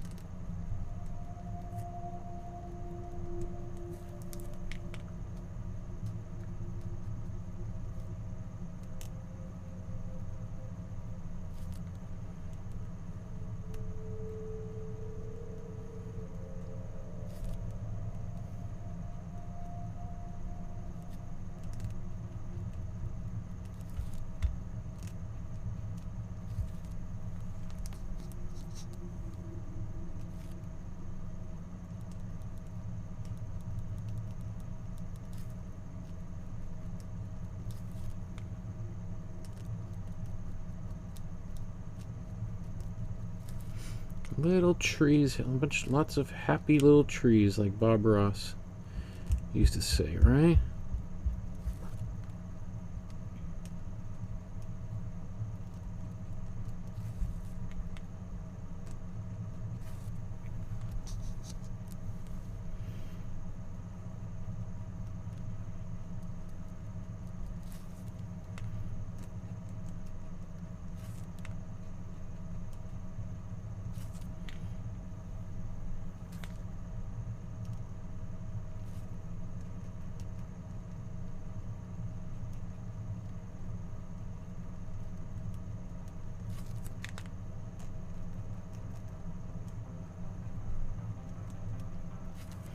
So I don't know if I'll use this tool all the time going forward, but it is really, really, really helpful. And there's many different brands that you can get out there. This is probably the most well-known here, this Posca marker, the Uniposco.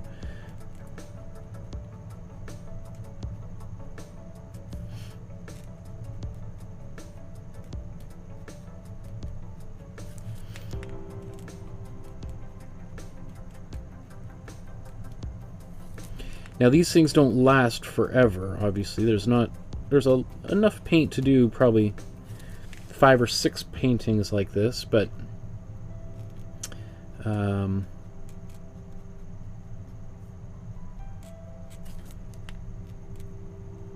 you know, it's for $6, $7 or so. It saves you some time and grief, I guess.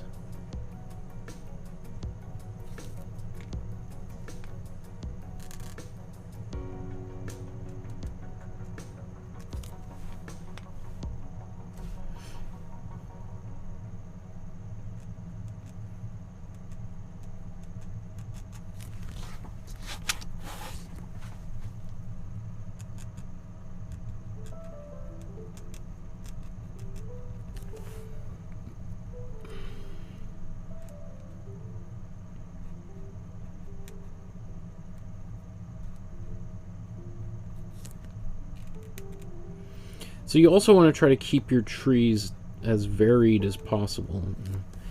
In the background here, we can kind of make them look as they can be a little bit sloppy, because people aren't really going to be paying too much attention to these trees back there.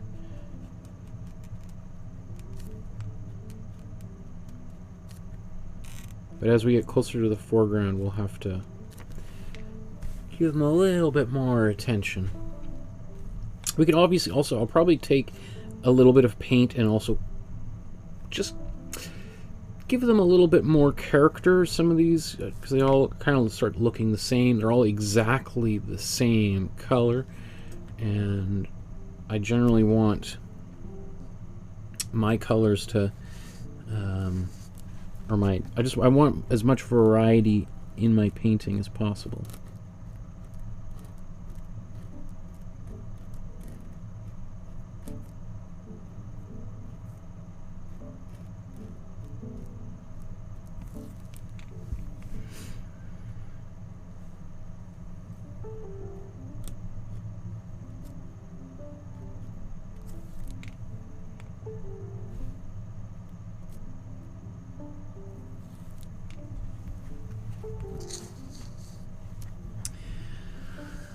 Okay, maybe I'm gonna come back to the left side of the painting.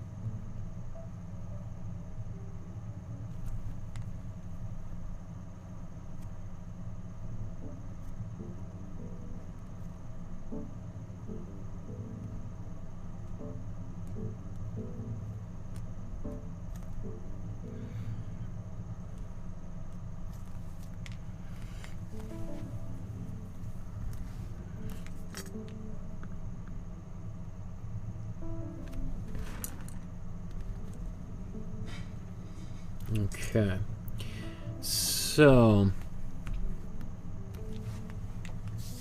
everything down here mostly dry. Let's shape the outside of this tree.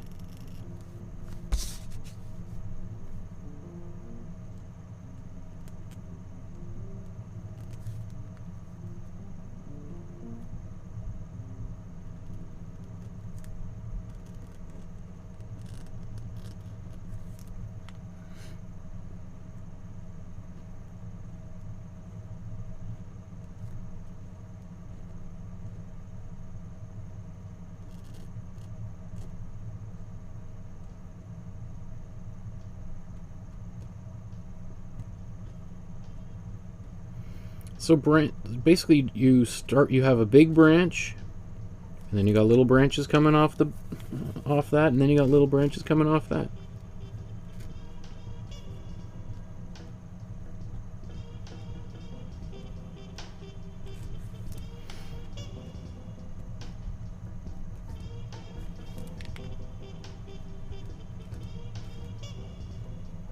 And I'm not really gonna, I'm not looking too carefully at the original to make sure I got the right branches in the right place. I'm just gonna plow forward.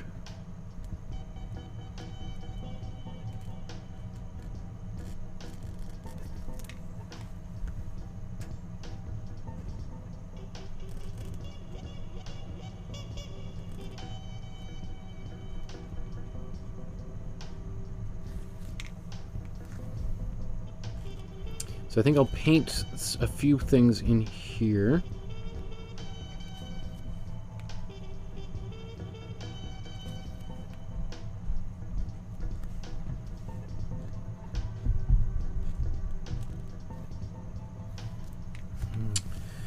Okay.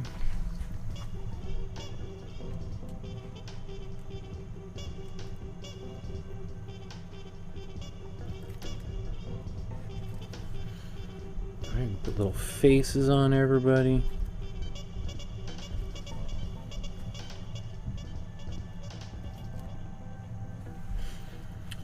Let's do this tree here.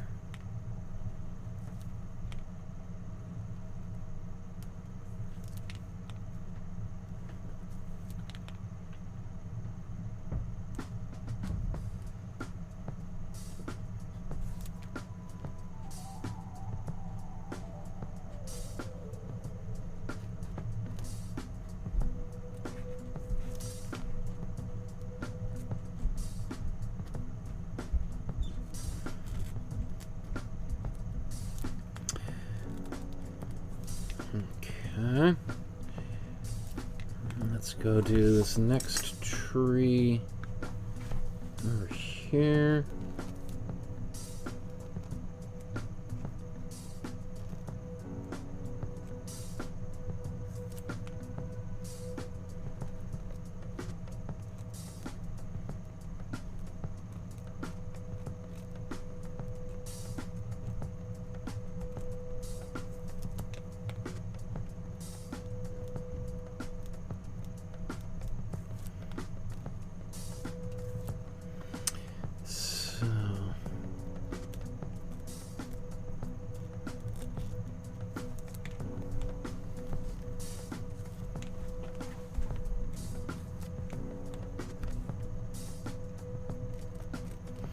I think, you know, she's got more branches on these trees than I do, but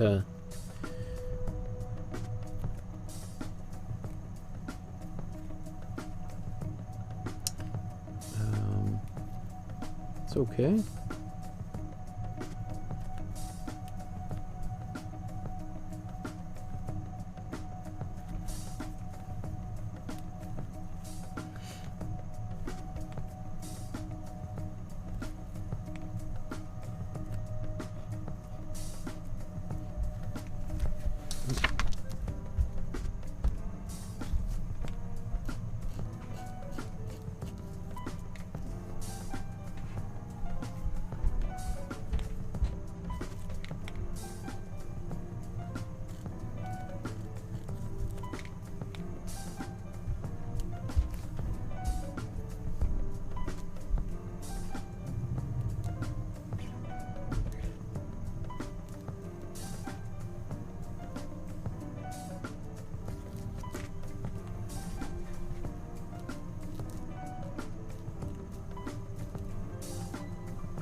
Not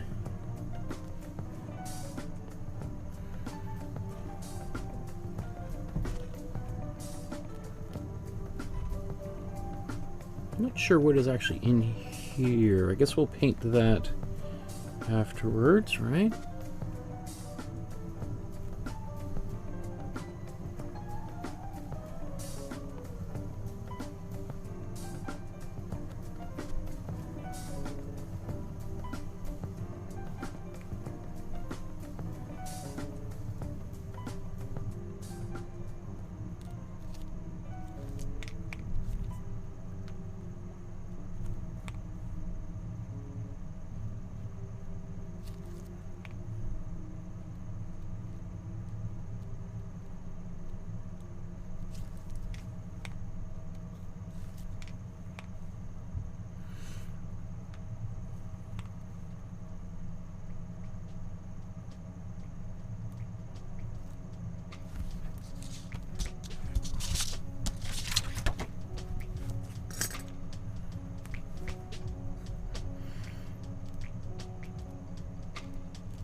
Hawks, they don't look too happy, do they?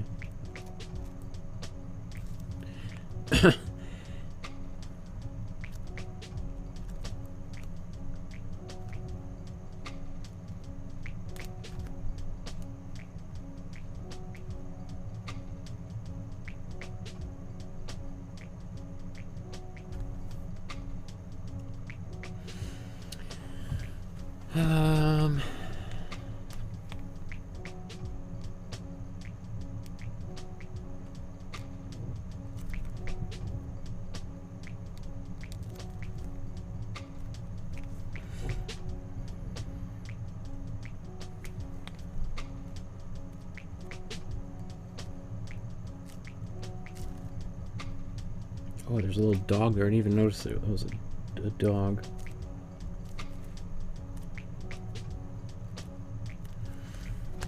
It's got a bullwhip or something. Okay, so let's just take a look just so you can see how things are developing at this point.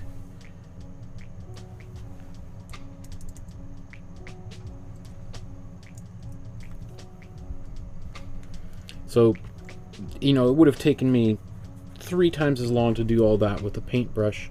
Now we've got all of this to do here. This should take me about 20 minutes and then I'll be hopefully done.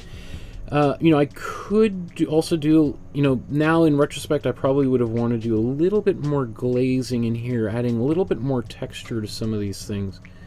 You know, it's just one of those things. You know, when you're doing this, you see those things afterwards, but let's just plow down and keep on going. Let's...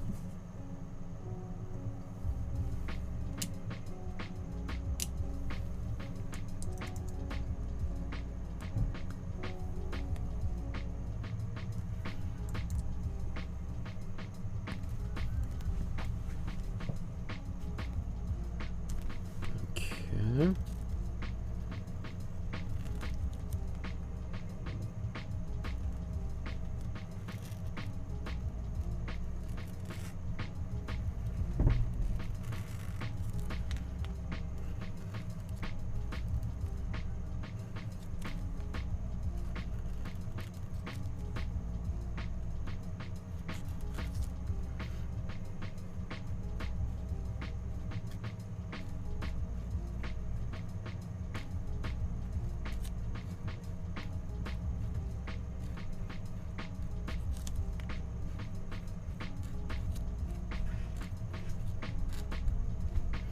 So I find it easier personally just to kind of go real fast and to move around the picture rather than just sort of focusing on one little area. Mostly because I find like this will help me give more randomness to the tree branches.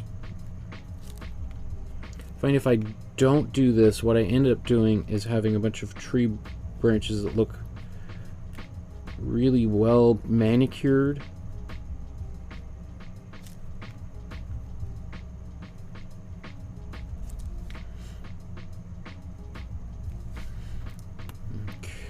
Okay.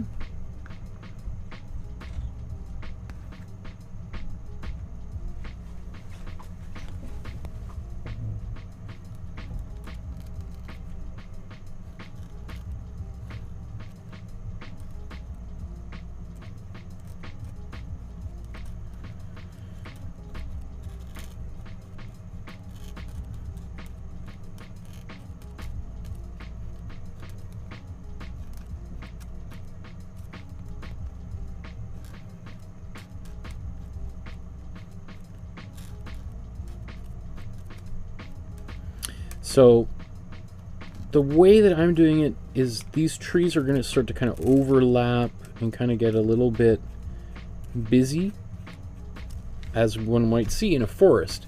You can see she's done a pretty good job of sort of organizing it in a way so that everything kind of has their own place, and there's not too much overlap between one tree or the other. And I love that type of a look, personally. That's also kind of how I draw. When I'm drawing forests, I tend to kind of, everything is, I don't usually do too much layering on top of things. But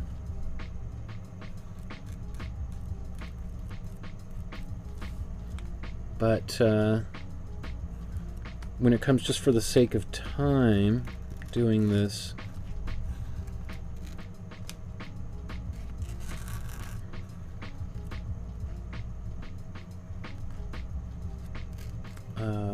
I won't be able to be quite so organized and controlled and etc. Because I hear my family having dinner upstairs and I'm thinking, what am I doing? I'm starving.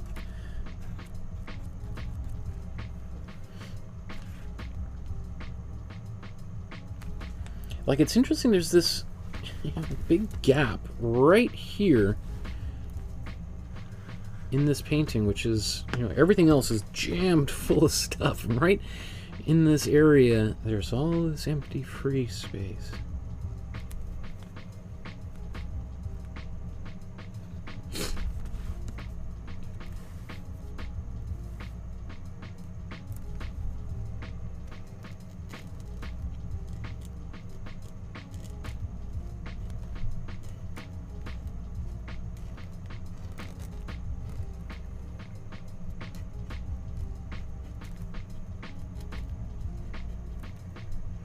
So already I've accidentally gone over a bit of paint that was a little bit wet, and it's clogged up the nozzle a little bit. So it's just as a good reminder, like if you're doing this at home or you're going to use these tools, is try to be doing it on areas of your canvas that are bone dry. The drier your canvas is, the longer these acrylic paint pens will last.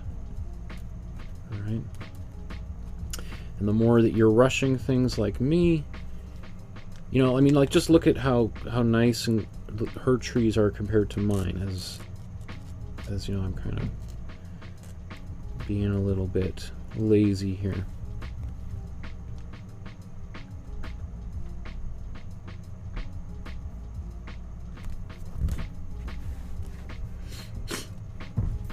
This dries pretty quick. You know, it's these paint pens, you know, they don't take hours to dry. They're just like regular acrylic paint. They dry within minutes.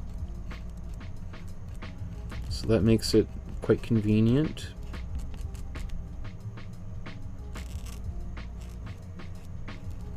The other thing too, which will cause these pens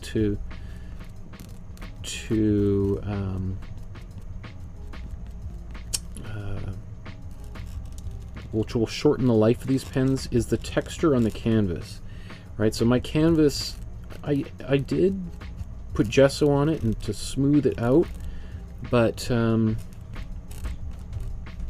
can probably, I don't know if you can hear that scratching sound as I'm drawing.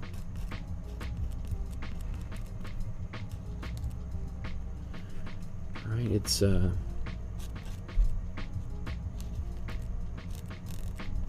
that is just going to is very probably quickly deteriorating the tip of the pen, and at the very least it will lose the sharpness and the detail of the pen.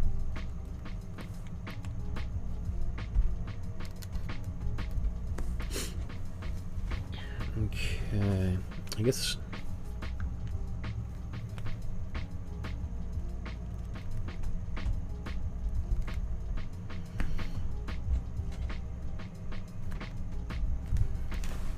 I'm just looking in this area here.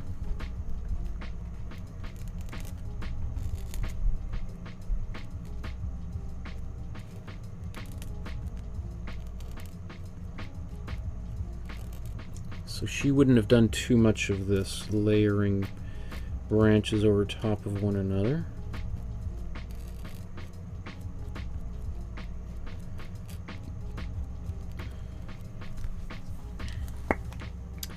Okay, I'm going to put that aside for right now. Let's zoom back out.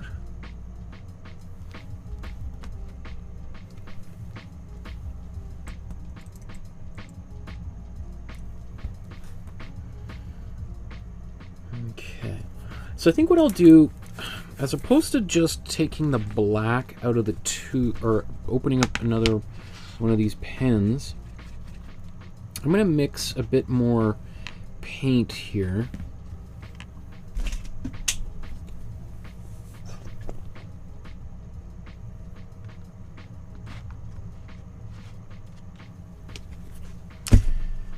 And so let's take some, we're going to mix a gray again. We'll take some warm red, cool blue, mix this together. Get a bit of yellow on here, and mostly white. And so it's very bluish right now. Basically what I'm going to do is just, I want to get something that's a little bit darker.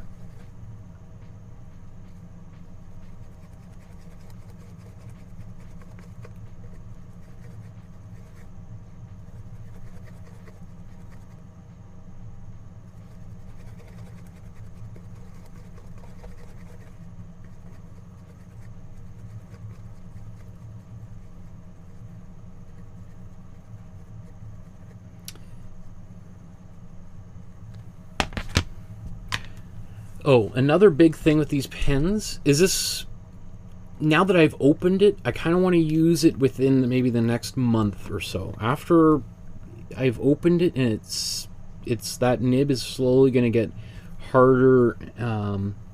So just little things to be mindful of when you're using a tool like that. They're sort of like, you got to kind of use it within a relatively timely manner. Otherwise, it will just harden up and you won't be able to use it again.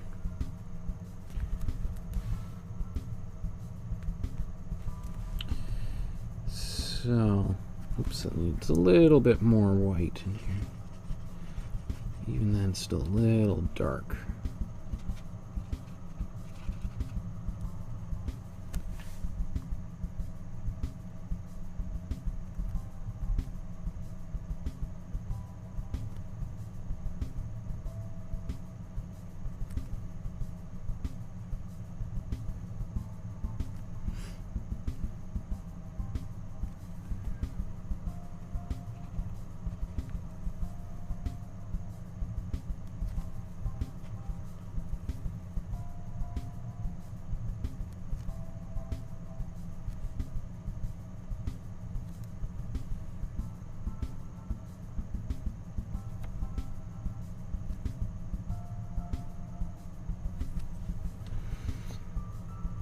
I'm going to use a bit of glazing fluid for this. This is a little intense, that color.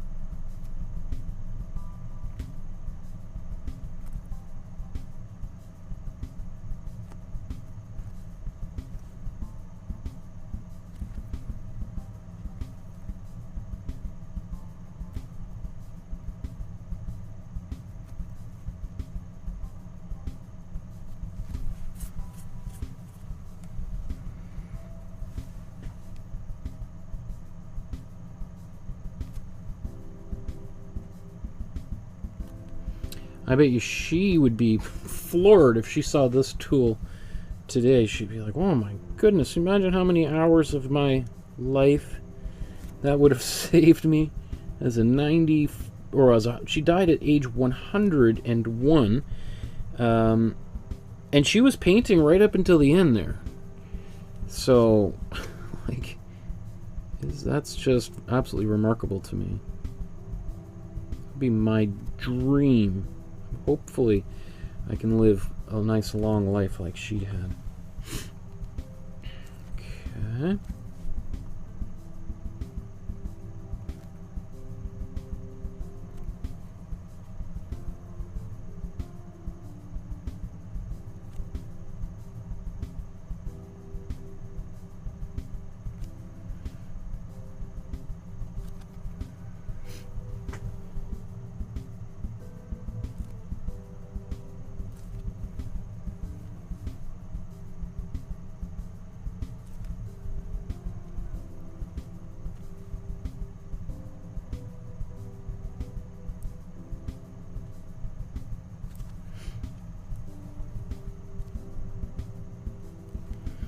There's a few little things I might touch up, like, or I don't have any smoke coming out of some of these chimneys, so I might do that. Let's do this tree down here. Actually, I'm gonna lighten this up a bit so I can get some of the trees in behind.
Okay.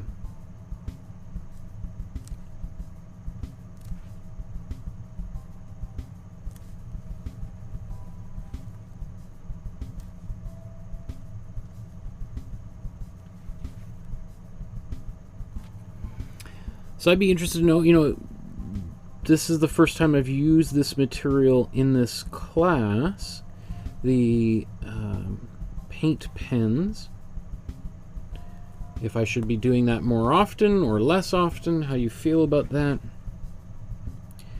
I won't use it that often, just because I know most people won't have this material, and I don't want to narrow the audience even further.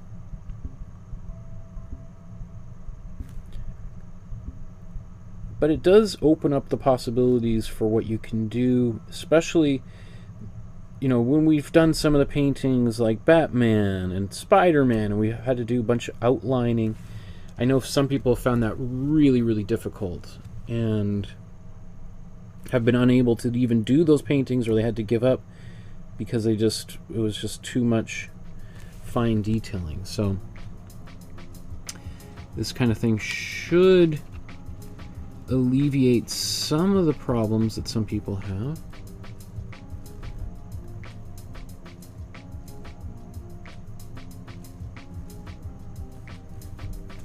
Okay.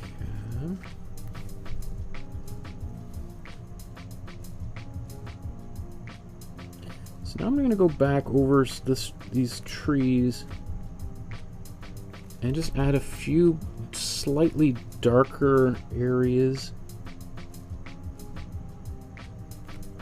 Again, like, this is the limitation of those pens, is because they're all the same. Every single mark you put down is exactly the same color. Everything starts to kind of look a little bit flat. So you kind of got to go and as much as, I mean, you could, and they don't have that many colors. It's not like you could just buy 10 different ones and use them. They only have one gray, at least at the art supply store. Maybe online they have a few more options.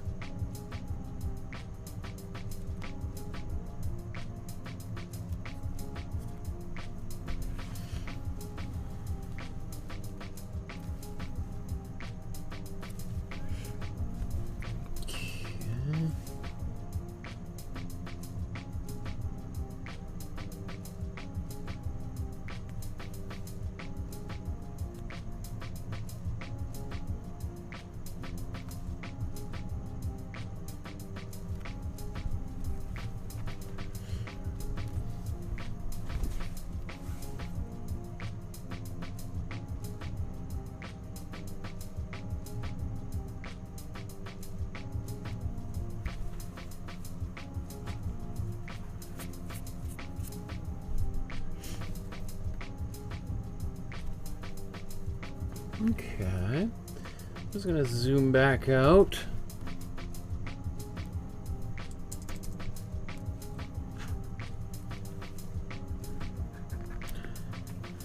Lots of people watching, but a very quiet chat, which is like, you know, a Thanksgiving dinner when everyone's quiet because they're chewing on their food. At least that's what I like to think, right? When we got a quiet room. I love it when I'm teaching classes in person and it just becomes so quiet. You can hear the pens and pencils on sketchbooks moving around.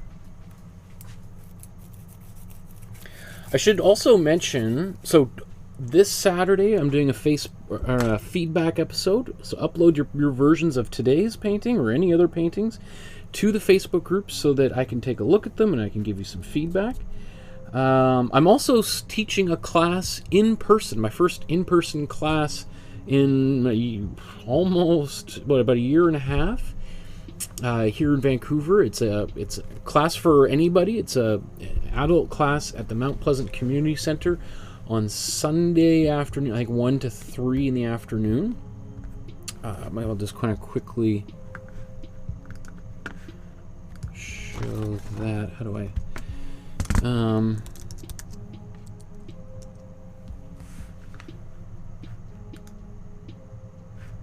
show you how to.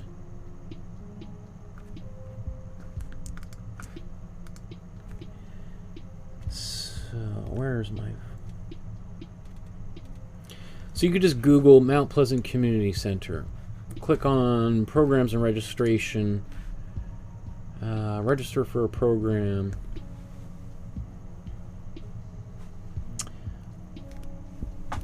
I'll be doing a lot more of this in the future. Even if you're watching this video a year from now, ideally, assuming that the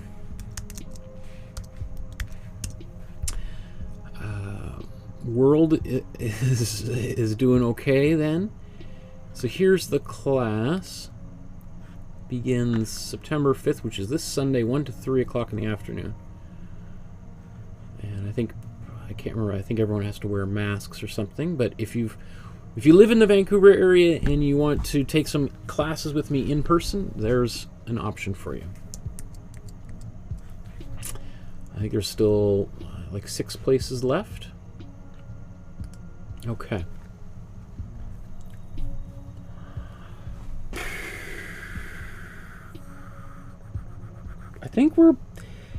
I could just work on this painting endlessly. Oh, I think I'm gonna blow dry it first. I can upgrade the clouds a little bit. There is smoke coming out of some of these chimneys. And here. So let's do a quick blow dry, because if any of this is still wet and I do a glaze over it, it's gonna just be a big mess. So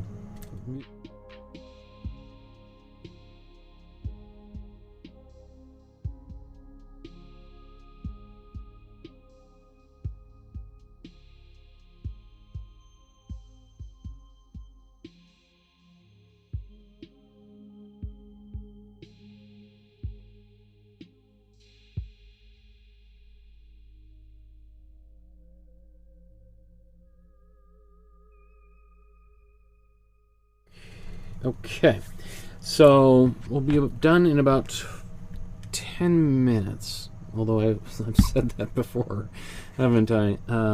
Okay, so I'm taking a little bit of my gray. I just want to do a couple quick things. One of which was just to kind of go, if we look at both of these side by side again. This area just feels very flat up here. So I'm just going to add this little bit of glaze here and just a few little kind of spots underneath. Very subtle.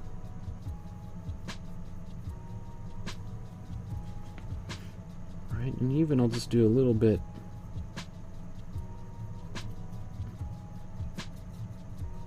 under and behind here a little bit.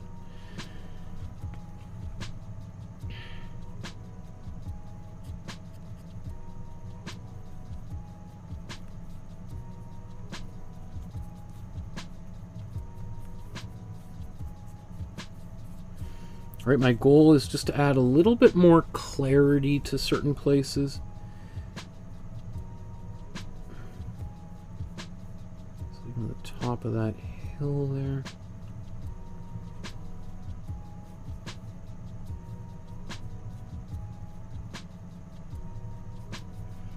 And I tried to do a bunch of this much earlier in the painting, you recall, right? But there's only so much of this you can do before you see the whole painting kind of together, right?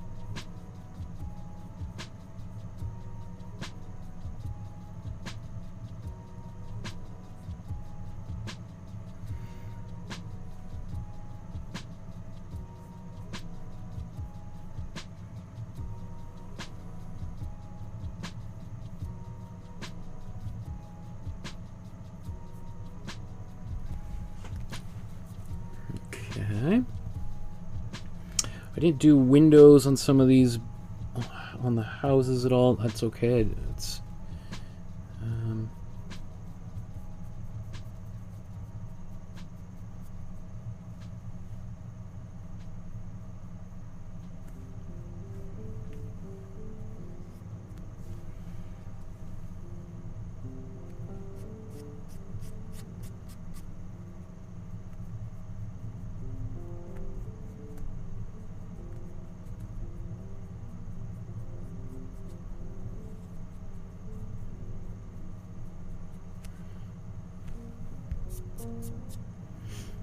very subtle. Very subtle. I love it.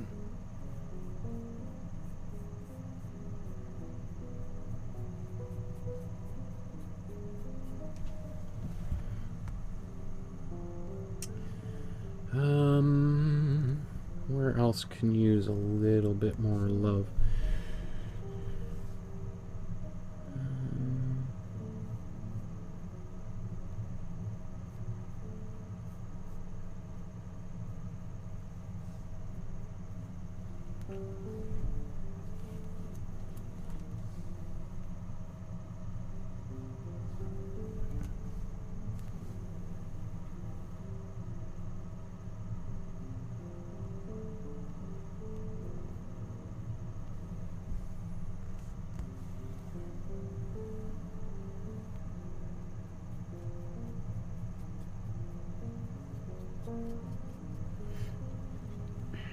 So I just want some like patches of darker colors under the trees.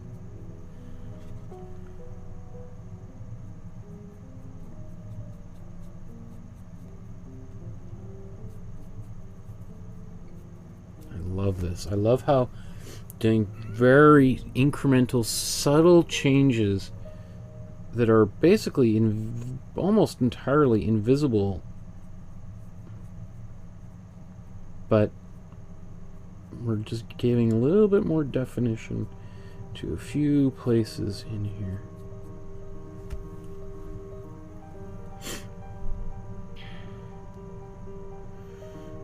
Okay, let's now do, it's going to get a little bit more gray on my brush and glazing fluid.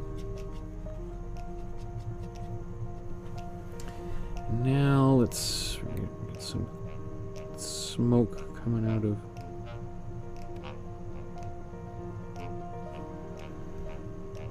these chimneys.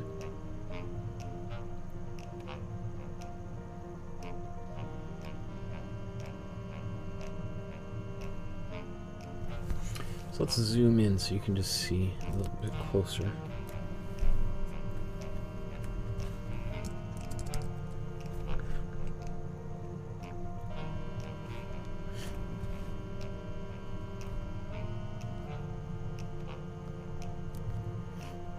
Oh yeah, I was going to do some coming out of this pot.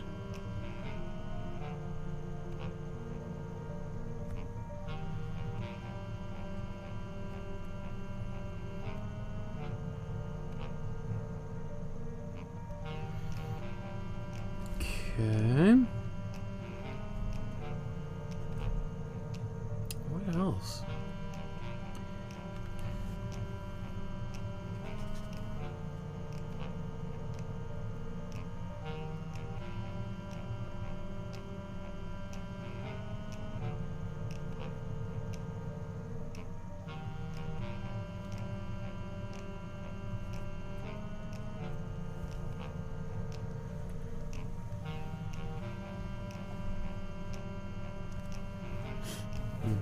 Okay, now there was, I think, some smoke. What is this up here? I might just omit that.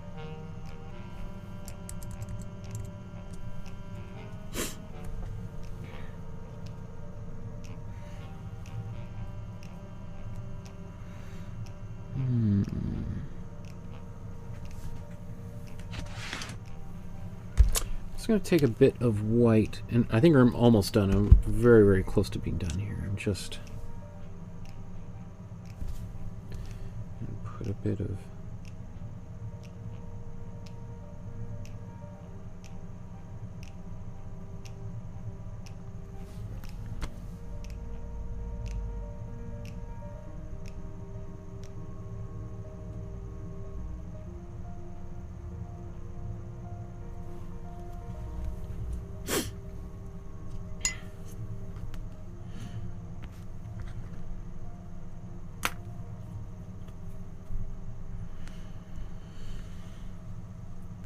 there was a little, they're dripping that stuff here.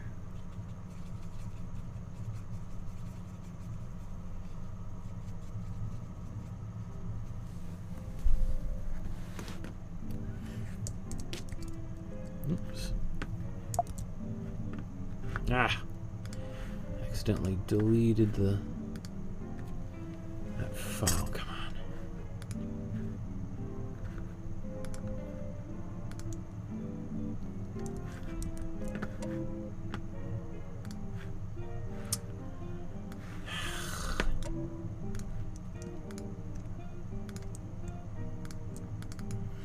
Right as you're like, I'm almost done.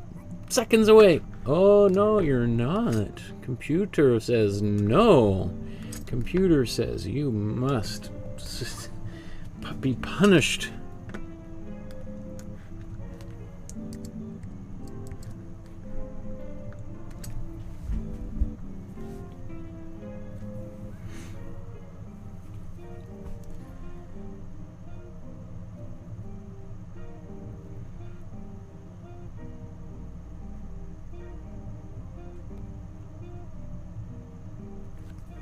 Now, I don't know if these kids all have syrup sticks, but I'm going to say that some of them do. Or at least this one does. That little kid's already has got his, but...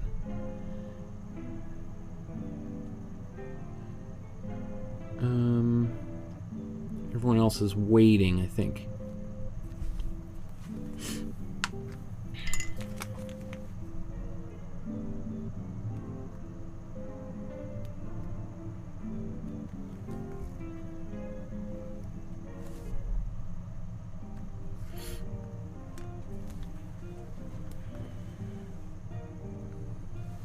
Inside this bucket.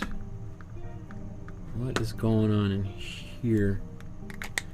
think that needs a bit of green or something.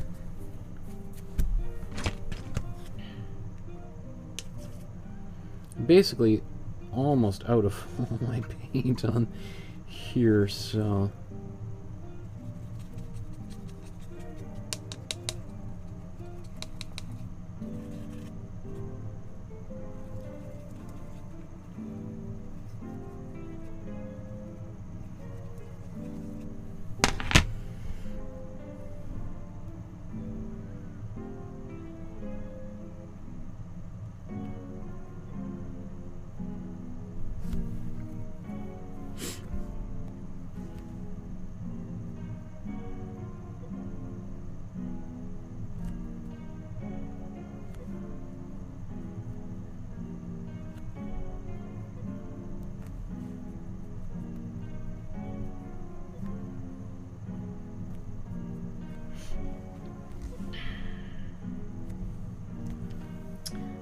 Okay.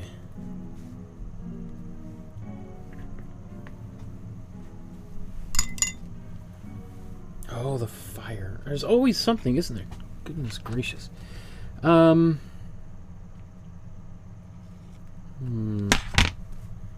loath to put new paint on the palette after I'm right near the end, but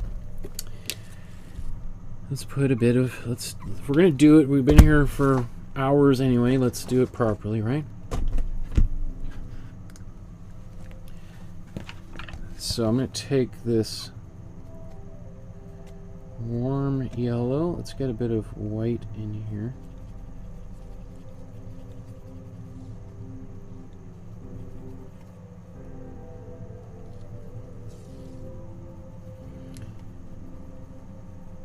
Oops.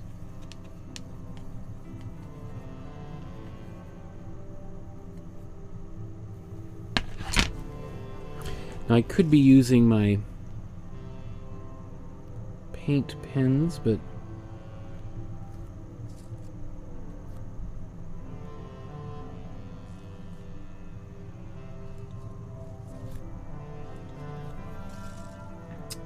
I'm going to just finish it off with actual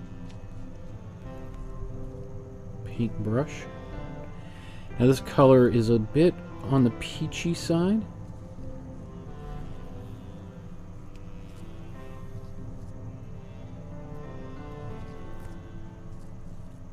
I think I'll paint this like that.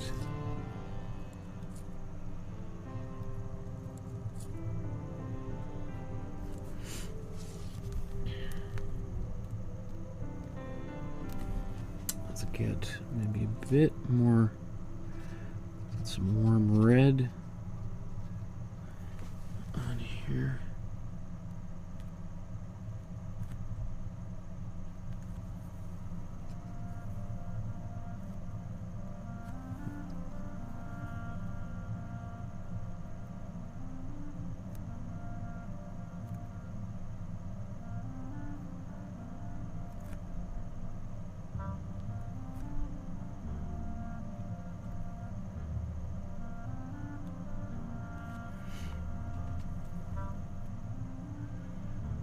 Now I feel like this is some sort of Salem witch trial or something. Interesting.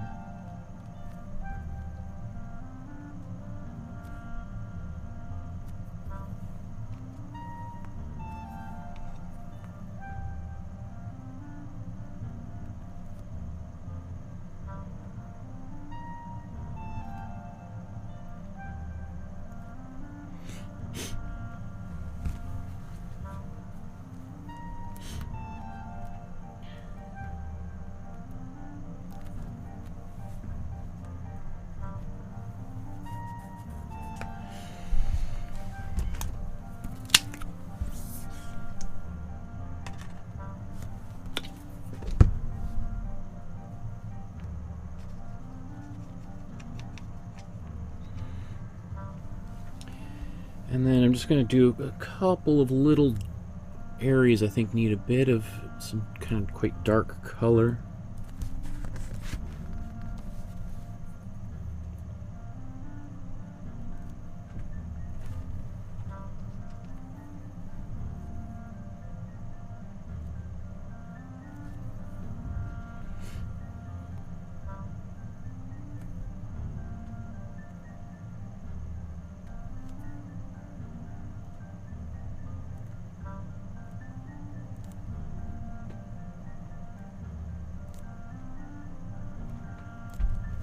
Oh, gosh, you can't see what I'm doing. It drives me crazy. Just painted a few lines down here.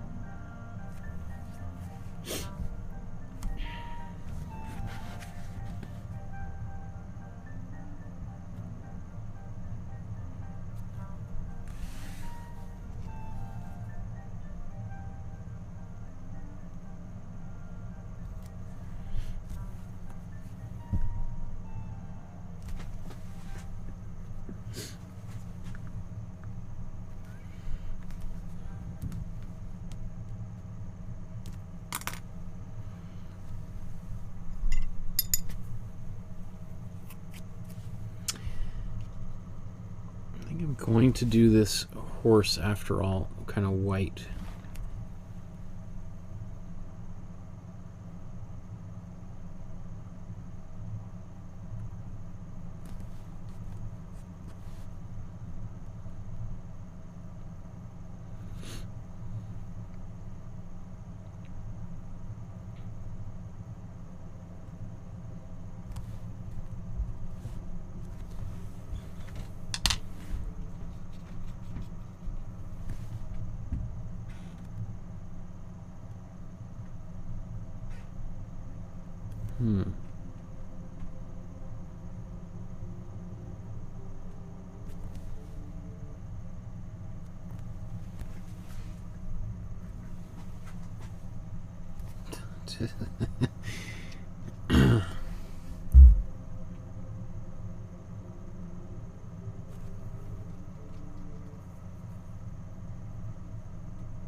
Okay, I think we're splitting hairs at this point, right?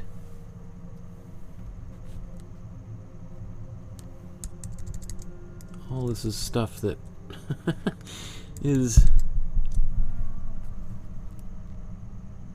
such tiny minor details.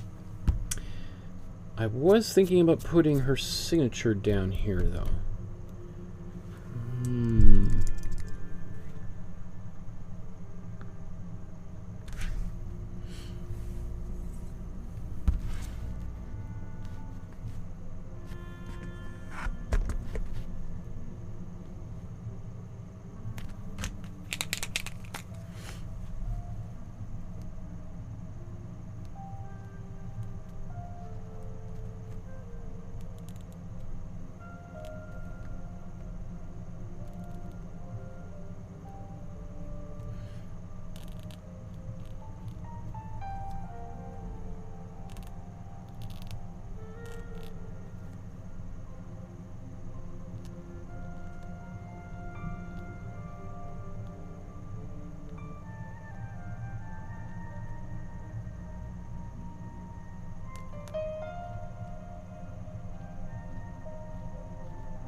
Just get a tiny brush and just complicate that a little bit.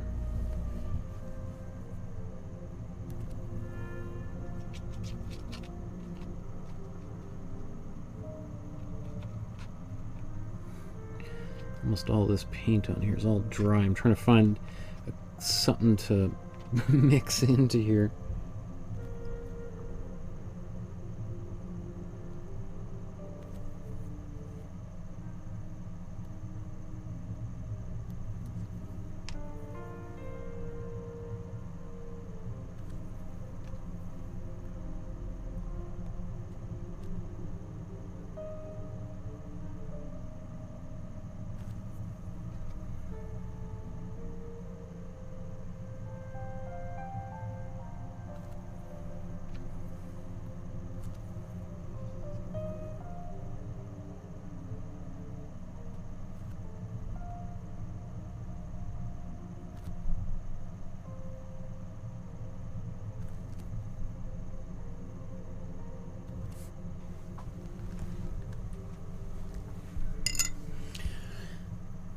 Okay.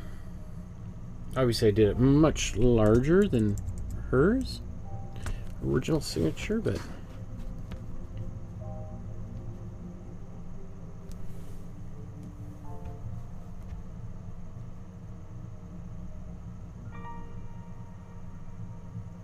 coolness.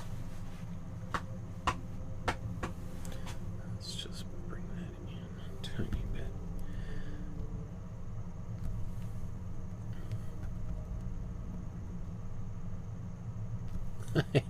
I always just want to get just barely right edge to edge on the screen if possible. Okay. So, that feels awesome. Let's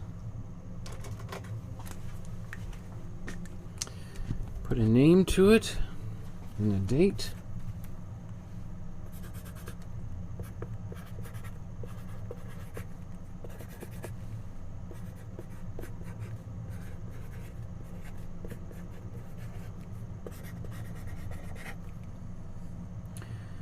It's not even August.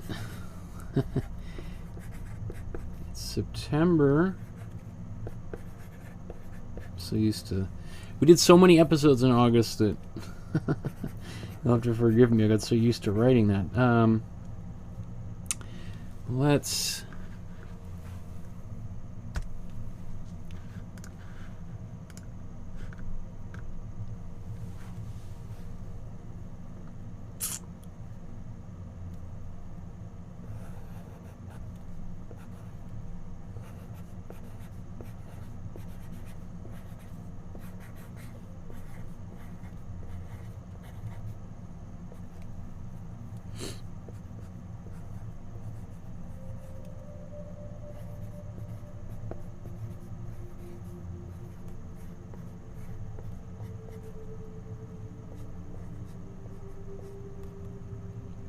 This is 1943, I believe. Yeah. And her real name, just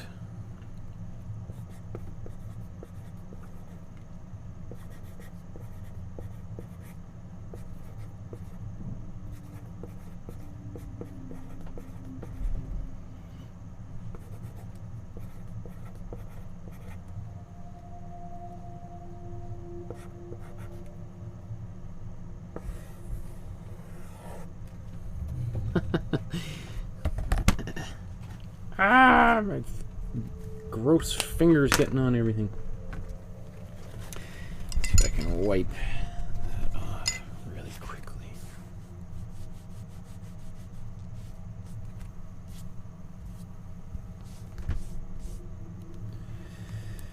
If you can get at it quick, you can clean up a painting, but you gotta be quick. Okay, everyone, thank you so much for joining me on another one of these episodes. I know it was a little bit of a long one, but this was a pretty complex painting. There's a lot going on, and there's really no other way to do it any faster, right? It's just that's her process. It just took time to do. Obviously, if you were painting it a little bit bigger, it probably would have taken you about the same amount of time. In fact, because doing all those little details just slows the whole process down. So I'd be interested if you were, I know a few of you are painting on much larger canvases, Be curious to hear how long it took you to do those paintings. Remember to like, subscribe before you leave the channel, is to hit that notification bell so you know when the episode is happening this weekend, or feedback episode. So join the Facebook group, upload your version to the Facebook group. If you want to leave a donation, there's a PayPal link below. If you want to send a check or e-transfer, contact me through the Facebook group or through my email, which are on my website. All those links down below. We'll see you guys on Saturday. Enjoy your last couple days of the week. Until then, we'll see you soon. And happy birthday to Grandma Moses in just a few days. September 7th would be her 161st birthday. Good night, everyone. We'll have yourself a wonderful evening. Until then,